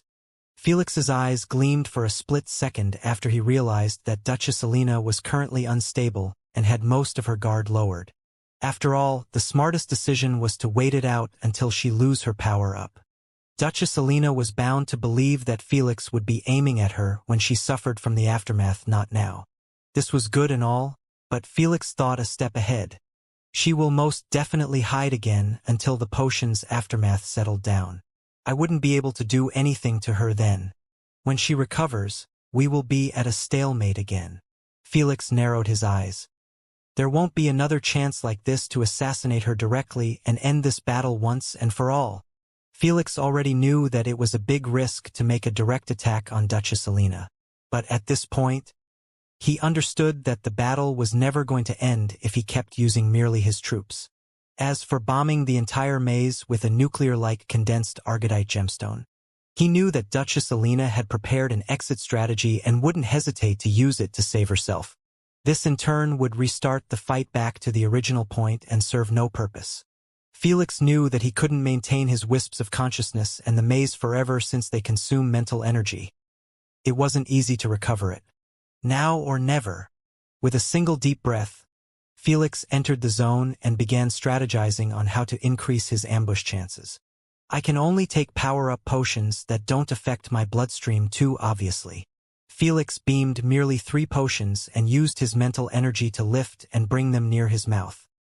He understood that if he lifted them personally, Duchess Alina would associate the motion with drinking potion and alarm her. After he took them, Felix felt his overall strength, speed, and reaction speed gets enhanced noticeably. Though, he knew that it wouldn't be as good as Duchess Alina's. Unfortunately, all the best potions he concocted had an obvious reaction in his bloodstream. Just as a countermeasure, let's take this as well.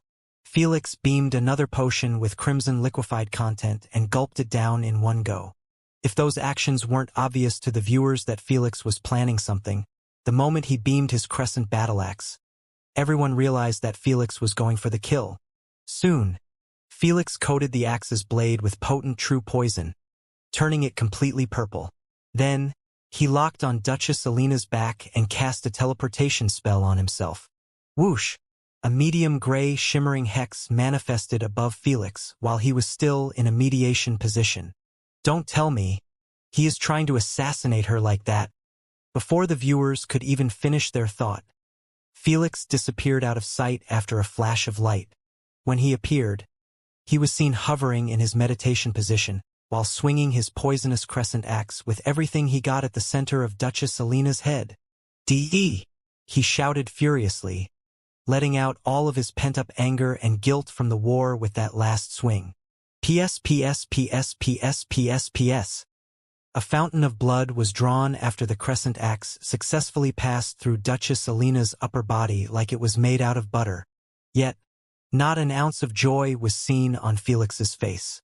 It turned out, Duchess Alina managed to move her head slightly to the side with such a monstrous instinctual reflex. Felix felt chills course down his spine. Who could blame him? She had no clue about his teleportation ability, and he went the extra mile to even strike while still seated to not raise any alarms. Yet, the axe ended up merely cutting her from the shoulder, taking an entire wing and more than 40% of Duchess Alina's torso. Arg! Duchess Alina groaned in agony after receiving such a heavy injury. Yet, before her separated torso could touch the ground, she turned to stare at Felix's with her nightmarish red eyes. The instant Felix's eyes came in contact with hers, he was able to utter a single word. Fuck. Blood implosion. PS, PS, PS, PS, PS, PS, PS, PS. Just like he ate a hand grenade. Felix's internal organs all ended up rupturing apart and releasing an abnormal amount of blood from every orifice in his body. Even his brain suffered from a deadly hemorrhage, causing him to bleed from his ears and eyes as well. Thud! The force of the internal implosion caused Felix's body to smash into the nearest wall before falling to the ground like a dead dog, creating a puddle of blood underneath him. Arg! Meanwhile, Duchess Alina wasn't given even a split second to feel delighted by her counterattack as Felix's true poison finally spread through her bloodstream and reached her brain, attacking it mercilessly. She fell on the ground as well and began rolling all over the place while her skin kept turning purple and fragile like her lifespan was being burnt at a noticeable speed. It might seem like it took a long time, but the entire confrontation had taken place in less than a second, causing most of the viewers to be left utterly stunned by the sight before them. They were just thinking about Felix's assassination before they were met with the sight of him on the ground, unmoving and bleeding all over the place like a corpse. Ha ha ha! That's what I am talking about. Soros exploded in excited laughter, feeling like a kid whose birthday wish was finally fulfilled. He didn't even care about Duchess Alina, who was struggling to save her life by detoxing her poisoned blood before it completely destroyed her brain. The only thing in his eyes was Felix's death. Felix! This is really taking a bad turn. Asna and Felix's masters couldn't help but feel worried about him, as they could sense that Felix's entire internal system was an absolute mess. The worst part? All of his hearts were taken out besides the dragon's heart. It was the only organ capable of resisting Duchess Alina's killer move. Blood implosion, since it belonged to the ancestral dragon himself. Lube-dub, if it wasn't for it barely beating, Felix would have gotten instantly one shot. Don't worry, he still has a portion of the Kraken's insane rejuvenation. The moment Lady Sphinx said so, Felix's internal system began to recover at a monstrous pace, starting with healing his brain and stopping its fast bleeding. In less than a split second, it was back to its perfect shape and was followed by the rest of Felix's organs. All of the damages were gone and even the lost blood was restored. This was caused by none other than the Kraken's rejuvenation being boosted by the potion that Felix drank as an emergency. As the ancestor of all octopus species, Elder Kraken naturally had one of the greatest physical rejuvenation in the universe. Even though Felix hadn't inherited a direct passive, his entire internal system was almost identical to the Kraken. This came with its own inherited gifts. With such a combination, Felix managed to regain consciousness at the same time Duchess Alina finally detoxed his poison from her system. The moment their eyes locked with each other again, both of them showed signs of disbelief. How did he recover so fucking fast? How did she fucking detox my most potent poison in a mere second? Both of them knew of each other's recovery and detox abilities, but none of them thought that it would be this insane. God's palms of dehydration. Reverse blood flow. Again, both of them snapped out of their daze and assaulted each other at the same time. While Felix managed to cast one of his omnipotent sand spells, Duchess Alina forcefully reversed the blood flow inside his body. Arg! Felix groaned while holding his chest and head in agony as the blood didn't reach his organs and tissues that needed it, including his brain. This resulted in a lack of oxygen and nutrients in the cells, leading to organ damage and failure. What's worse, Felix's heart worked against the reversed flow, which caused it to fail and switch to another heart. When it failed, another one began working for merely a second before failing as well. This ability might seem mild compared to blood implosion, but it was 100 times worse since Felix was conscious to feel everything. Fortunately, he wasn't the only one suffering as his omnipotent sand spell imposed a serious threat to Duchess Alina. Thud, thud, thud, thud. Hundreds of gigantic golden sand palms kept raining down on Duchess Alina from runic hexes, which were manifesting non-stop in every single direction without needing Felix's involvement. Those sand palms completely countered Duchess Alina's blood abilities due to their dehydration properties, allowing them to absorb liquid from any source with a mere touch. The majority of blood percentage was a liquid part, called plasma, which was made of water, salts, and protein. Fuck! Crystallized barrier. When Duchess Alina realized that she would get killed off instantly if a single sand palm landed on her, she was forced to protect herself with a thick crystallized dome. Crack, crack, crack. Still, the gigantic sand palms mercilessly kept bashing the barrier, causing it to keep cracking continuously. Duchess Alina kept repairing it to save herself while having an ugly expression. My vision is hindered. The crystallized blood barrier was extremely dark red and thick, making it impossible to view outside of it. This might not seem like a big deal, but Duchess Alina knew that her attack on Felix was going to be cancelled. Cough, cough. As she expected, Felix could be seen on his knees, coughing out large amounts of blood. Yet, his expression was full of relief, like his internal system was finally back to normal operation. This was the only weakness of Duchess Alina's overpowered targeted blood control. It only worked or remained active if she kept eye contact with the target's body. Clothes might not affect her ability negatively, but thick walls were her absolute bane. Without waiting for the damages to heal properly, Felix stood up on his feet and watched Duchess Alina getting bombarded by his sand palms. Although Felix had complete freedom to attack the entrapped Duchess Alina in thousands of unique ways, he didn't act rashly. Instead, he took advantage of his active lightning-quick reflexes and cool-headedness to think of the perfect move that would actually end this bloody battle. Anything I use will force her to teleport back to safety. Felix narrowed his eyes coldly. The only true way to end this battle is if I used that spatial combo, even though I have yet to truly master one of those two spells. If anyone read his thought right now, they would call him an idiot for using a risky move that might or might not work instead of going with another method like teleporting scrolls or even teleporting himself to attack her while she was trapped. But Felix refused to let Duchess Alina teleport away and restart their battle from scratch after already showing her too many of his hidden cards. One of them was his dehydration sand spells, the absolute counter to any liquid elementalist. He was certain that if he met with Duchess Alina again, it would almost be impossible to deal with her. This was it.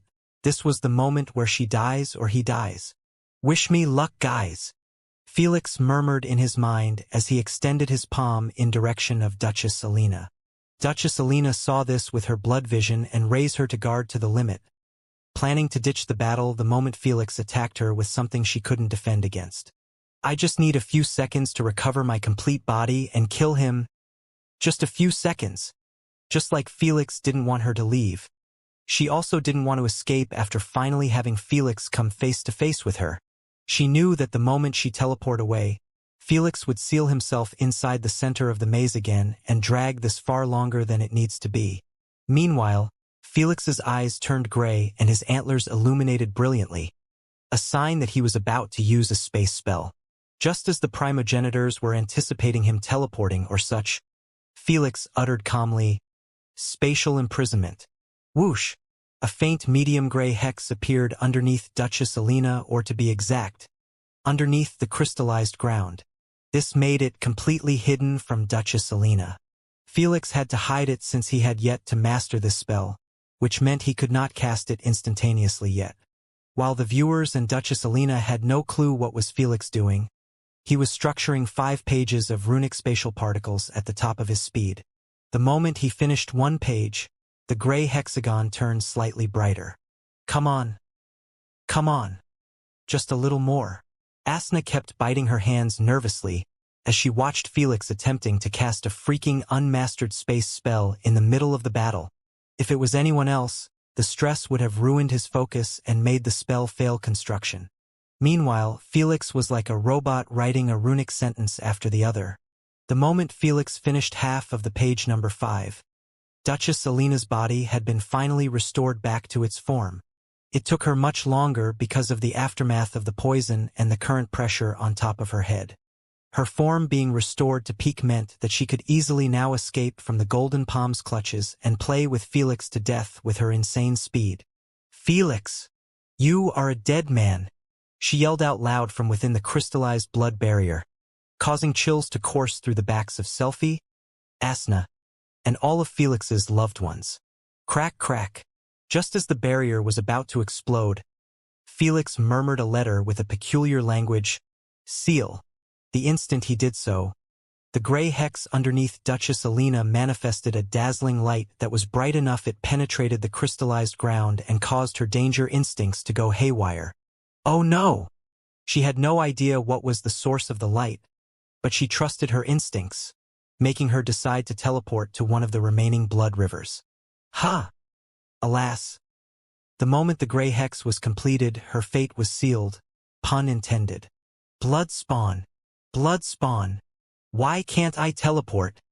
Furious and somewhat scared, Duchess Alina yelled from within the crystallized blood barrier, not daring to destroy it anymore. She felt like her entire body was held tightly by something, making it impossible for her to move even an inch. What's more frightening was her inability to teleport to one of her blood rivers no matter how much she commanded it. This forced her to keep the barrier intact to avoid getting hit by the golden sand palms. I actually pulled it off in time. Felix sighed in relief while canceling his omnipotent sand spell, retiring the golden palms. When Duchess Alina noticed this, she took control of her emotions and swiftly destroyed her barrier, planning to take advantage of this window to use her blood control on Felix. Blood implosion. Sadly, Felix remained standing with the same indifferent expression. This shocked Duchess Alina immensely as her overpowered ability almost never failed her when she was in direct eyesight of her target. Don't bother yourself. You have been trapped in a temporarily manifested singular dimension. You can see and hear me, but you can't attack me with your abilities. Felix shared calmly while lifting his arm high above. What he said made Duchess Alina's heartbeats accelerate like a racing car.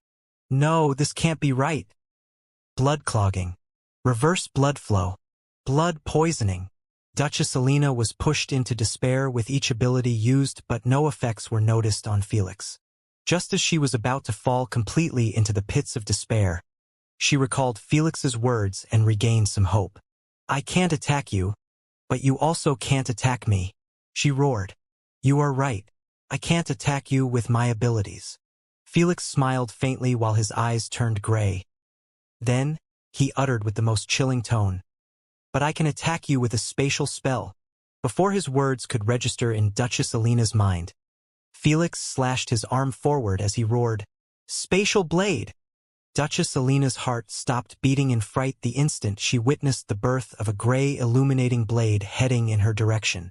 It was slicing space itself and anything that blocked its path. "Nu! Please!" The spatial blade was slow enough it allowed Duchess Alina to beg for mercy instinctively, knowing that her death was a sealed case. Alas, her begging fell on deaf ears as Felix watched her getting sliced from the center horizontally. He might have called it the maze of forgiveness, but Felix had no intentions of fulfilling it. You hateful bastard! I loathe you! I loathe you! The last thing Duchess Alina did was curse Felix in her mind as she fell into the embrace of death once again at his hands. The viewers were left staring at her severed affixed corpse in the air with stunned looks, having not a single fucking clue on how things ended up this way.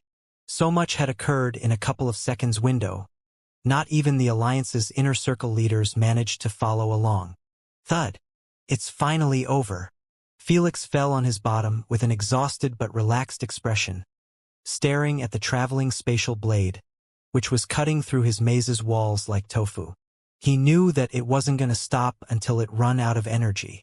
This time, Queen AI confirmed Duchess Alina's death with this abrupt announcement.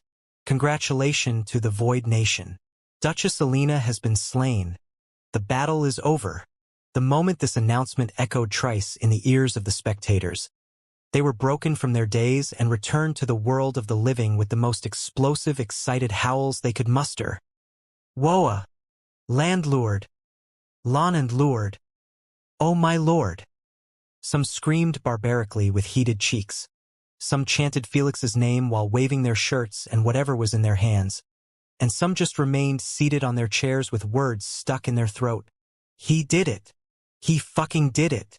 In utter disbelief, Eric exclaimed while holding his bald head tightly after witnessing true history being made. Ha! That's my boy, all right. Grandfather Robert grinned widely as he applauded Felix while sitting near Eric, Olivia, and the rest of the Earthling team. As a true businessman, he didn't shove his head in the world of fights and such, making him unable to comprehend fully what Felix had just accomplished. However, as his grandfather, he always believed that Felix was going to win no matter how hard it got. He really slayed the 12-ranked Empyrean player in 1 versus 1 deathmatch. Sylvia covered her mouth. Doesn't that mean he is now considered the strongest 12 player in the universe? By now, Sylvia wanted nothing more than to erase her bold challenge to Felix from memory, when she promised him that she would defeat him in the future. Meanwhile, the elves' royal family had a similar reaction to them besides Selphie, whose eyes turned completely red and watery as she stared at Felix's relaxed expression. Thank Goddess! She was extremely relieved that Felix had survived and also a bit proud that her years of runic teachings turned out to be crucial in Felix's victory. It gave her a sense of helping Felix in his journey, a goal she always wished for and sought after. So Felix would never discard her to the side in his path. On the other hand, the Primogenitor's Council was noisier than ever, as even the most indifferent primogenitor couldn't help but slowly applaud the winner for providing them with one of the best mortal fights they witnessed in this century. 3 spatial lesser spells and 1 omnipotent sand spell mastered in less than a decade as a beginner. All I can say is wow, just wow. Elder Aspidocalone smiled kindly as he clapped with his wrinkly palms. In the primogenitor's eyes, mastering 1 spatial space was already an achievement to be proud of. But 3 in less than a decade plus even mastering an omnipotent sand spell? They were certain that even Selphie wouldn't have pulled it off when she was first starting to learn runic spells. It's official, you bastards have truly hit the jackpot when it comes to having a student. Erebus shared with an envious tone as he looked at Felix's masters. We did nothing, Thor smirked. It was just the result of his extraordinary hard work. I won't deny his hard work, but that little punk has the goddess of luck on his side. I promise you, she won't be there forever, Saurus said with a spiteful tone before exiting the Primogenitor's Council. Wendigo and Manigal knew that their enemies were going to shower them with insults and mocking statements if they stayed for another second. So they followed after their partner without saying much. Though, their crystal-clear, displeased expressions were enough to let everyone know that none of them enjoyed this ending. After they left, the Primogenitors pulled off a replay of the fight and began analyzing all of Felix's and Duchess Alina's actions to spend time. Most of the viewers did the same but actually slowed down the fight and viewed it again at a comprehensible pace. The others didn't care and kept the celebration going. Why didn't Felix use that killer combination when Duchess Alina was banging the wall? Olivia asked with a confused look. You're right. He would have killed her much easier and without much risk. Leo scratched his head in bafflement after realizing that Felix could have easily cast spatial imprisonment while sitting in the center of the maze at his own pace. Maybe the wall made it impossible to do so? That can't be right. Most spells can be created in any area as long as the runic hex can manifest properly and the appropriate elemental energy existed. Olivia shook her head. Spatial spells use space energy. which is literally everywhere. So, the wall shouldn't have been a problem. Olivia spent years studying the Magic Academy and picked up as much knowledge as she could about the runic system. So, her words on this subject were ironclad. Maybe he missed it? Hina guessed. Such small mistakes happen in stressful situations. While most of the Earthling team were agreeing with Hina, Noah and Sylvia were able to put themselves in Felix's shoes and see what really was going on. Your idea wouldn't have worked, Sylvia explained calmly. The Duchess was in her strongest form and was free to move as she pleased. If Felix used his killer combo at that point, she would easily move out of the runic hex the instant she notices the bright light. After all, it took Felix at least 2 seconds to create it. Oh, you're right. The only reason she got caught by it is because of her own blood barrier blocking her movement. Damn. Felix really calculates all aspects of his actions before making them. When it was explained like this, no one believed that Felix made a mistake and missed that opportunity anymore. While they were spending time watching the replay and analyzing both fighters' actions, hoping to learn something and improve their own fighting style, Felix had already teleported back to his house. He was currently receiving the best shoulder massage from Asna, who had the biggest smile ever. As for him, he might have returned to his house, but his main focus was on his other wisp inside Nemo's consciousness. Felix could be seen standing in front of his throne, which was on a high platform, overseeing the thousands of void citizens beneath him. Candace was standing next to his right arm, while the rest of the councilmen were standing one step behind them in one line. Felix looked down at his rowdy citizens, who were celebrating their first ever victory as a nation, giving them a new feeling of pride, which they never thought they would experience in their lives. When Felix first risked losing the war to save their enemies, he lost a big chunk of respect for them, whether they dared to voice their complaints out loud or not. But now that he had won his battle, their respect actually increased by tenfolds. This made them feel more inclined to be proud of having him as their king instead of seeing him as a mere human under their god's care. With such respect comes great authority. As the moment Felix waved his hand, everyone quietened down and focused on him with eyes filled with admiration and awe. Felix took a deep breath and began speaking from the heart after seeing the way they were looking at him. My fellow citizens, today we stand victorious. After an entire month of sacrifice and struggle, our nation has succeeded in achieving a decisive victory in the war. We have shown the universe the strength and resilience of our nation and our people. We have proven that when we stand together, there is nothing we cannot accomplish. I want to extend my deepest gratitude to all of you for putting your lives on the line to make a name for our nation, and also to achieve my own selfish motives. Your bravery and dedication to duty will never be forgotten. We might not have paid a great price for this victory, but our war has caused the death of many innocent civilians, who were just living their own lives and minding their business. For that, I will never forgive myself and will keep this pain in my heart to remind me that each action has an equal effect even if it was a necessity.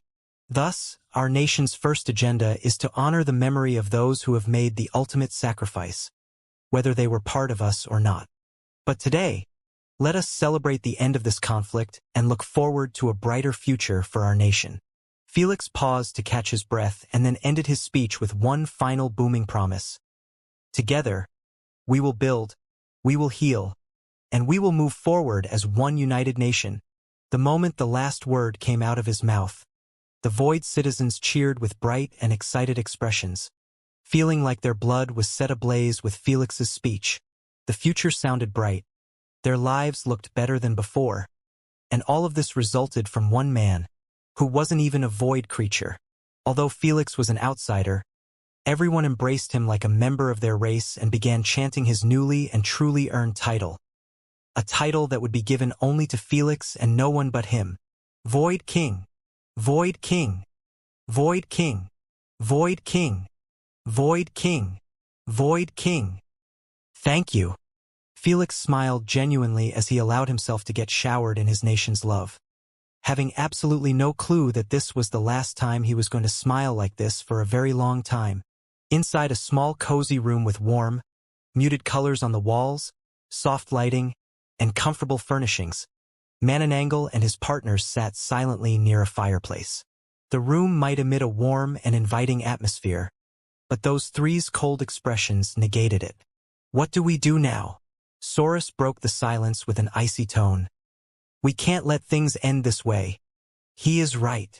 Wendigo stressed. All of our strongest descendants have been taken out in this war.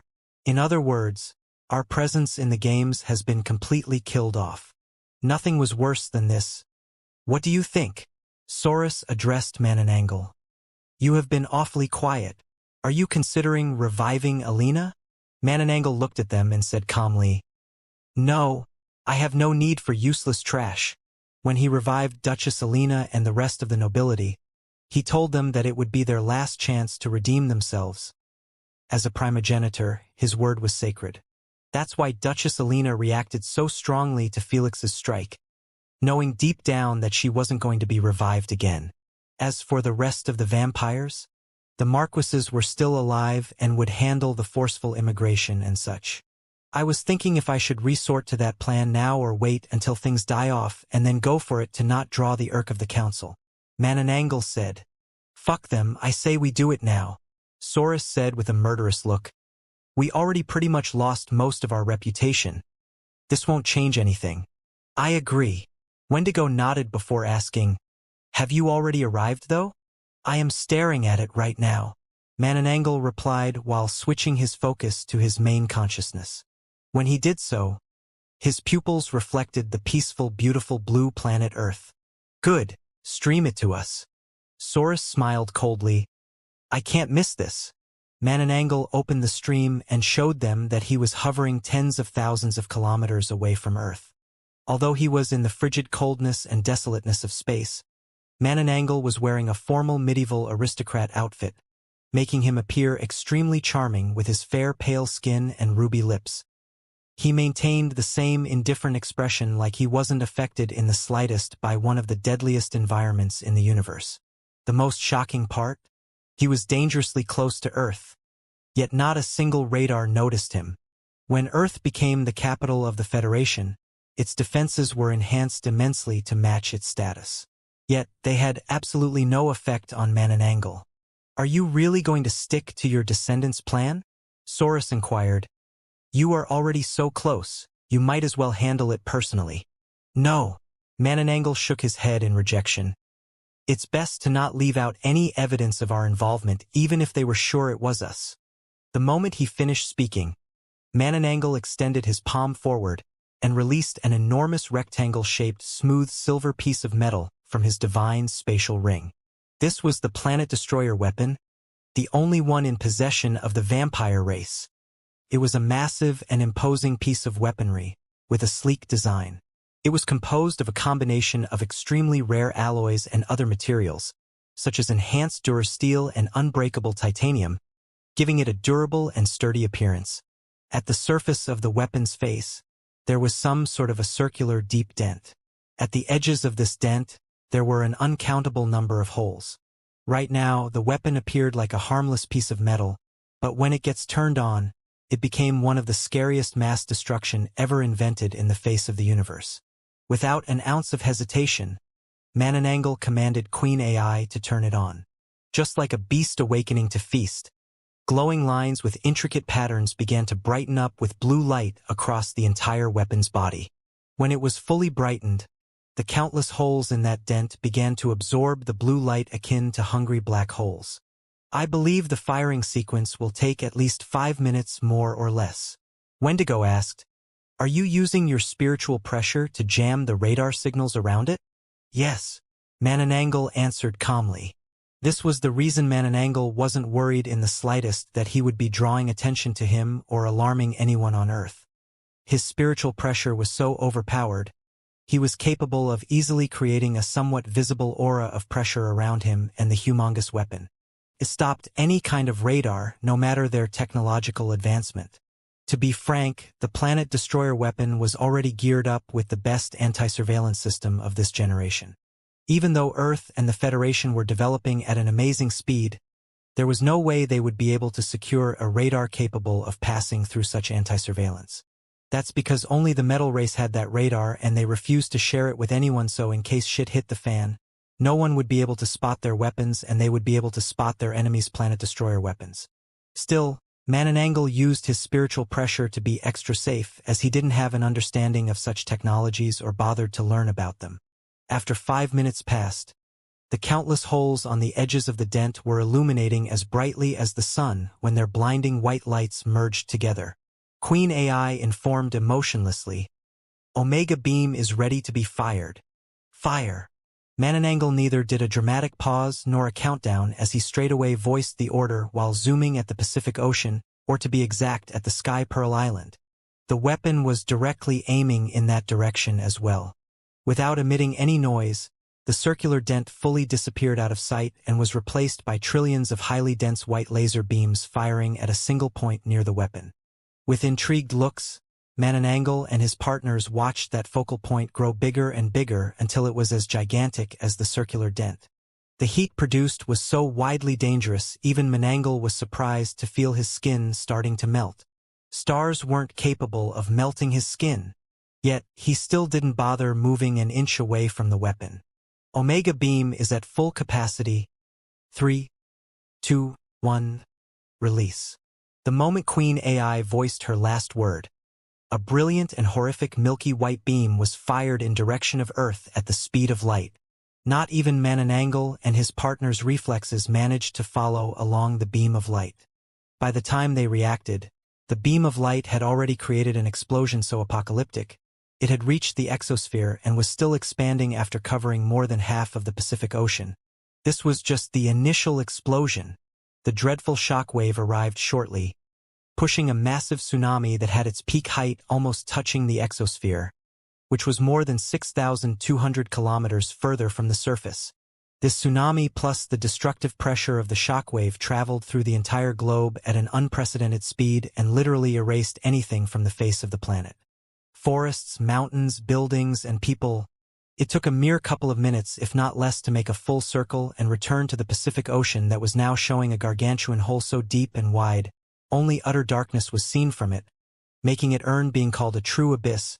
The rushing water kept pouring into it and disappearing into the abyss, making it resemble a sink but for a planet. "Well, I will be damned," Wendigo commentated with an astounded look as he watched all the continents disappearing out of sight.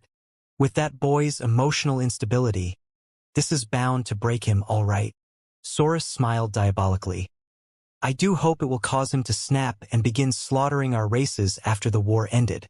Saurus knew that if Felix did so, it would give them a reasonable excuse to kill him personally.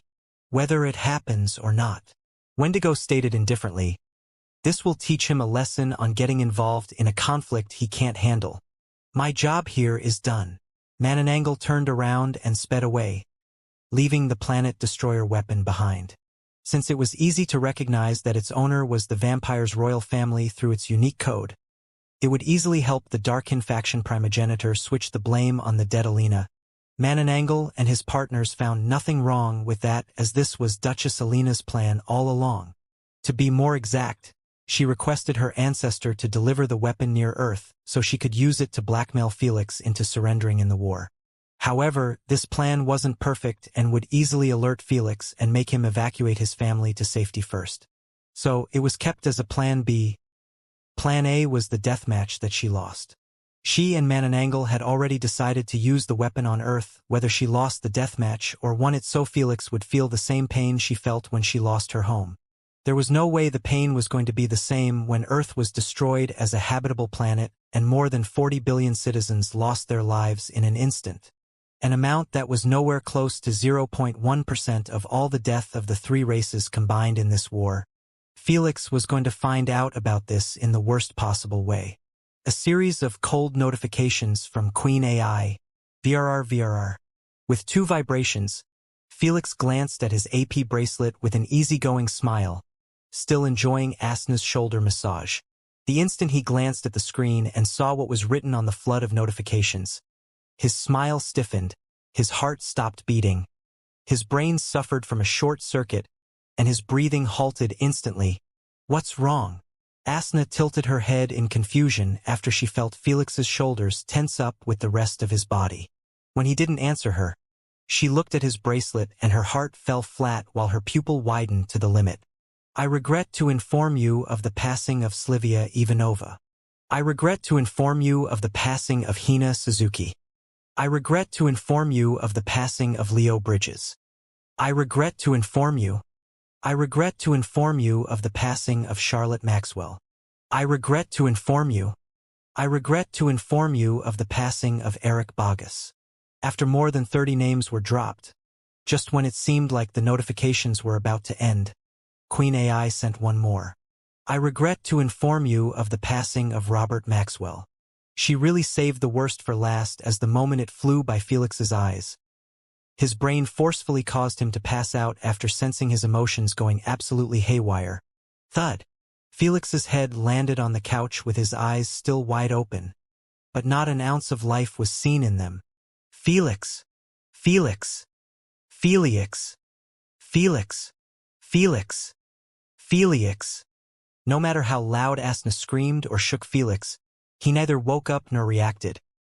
He just kept lying there like a dead log, refusing to wake up and accept the harsh reality before him. Bastards! Bastards! Absolutely lived. Thor roared with a twisted expression, having a strong feeling that the Darkin faction's primogenitors had a hand in this. He wasn't the only incensed in Felix's consciousness space. Fenrir, Jormungandr, and even the pacifist Lady Sphinx emitted a strong murderous aura, holding absolutely nothing back. It was so strong, Candace was smashed into the lake forcefully like she was under an intense level of gravity. Please control your emotions, Elder Kraken said while using his spiritual pressure to protect Candace from getting killed by an accident. As the last to be awakened and join the group, Elder Kraken sympathized with Felix's situation, but he wasn't emotionally affected by it as much as the others. I am calm. Lady Sphinx was the first to regain control over her outburst with a single deep breath. Make no mistake, she didn't get rid of them. She simply buried them temporarily to bring out her rationality back. This isn't the time to be furious. Lady Sphinx addressed Thor and his partners. We have to get to the bottom of this and also help Felix mitigate the blow when he wakes up again. You're right. Fenrir agreed with an icy tone. Thor and Jormungandr might have taken control of their auras, but their murderous and cold stares hadn't changed one bit. I have just received the news. Earth was wiped out by a planet-destroyer weapon.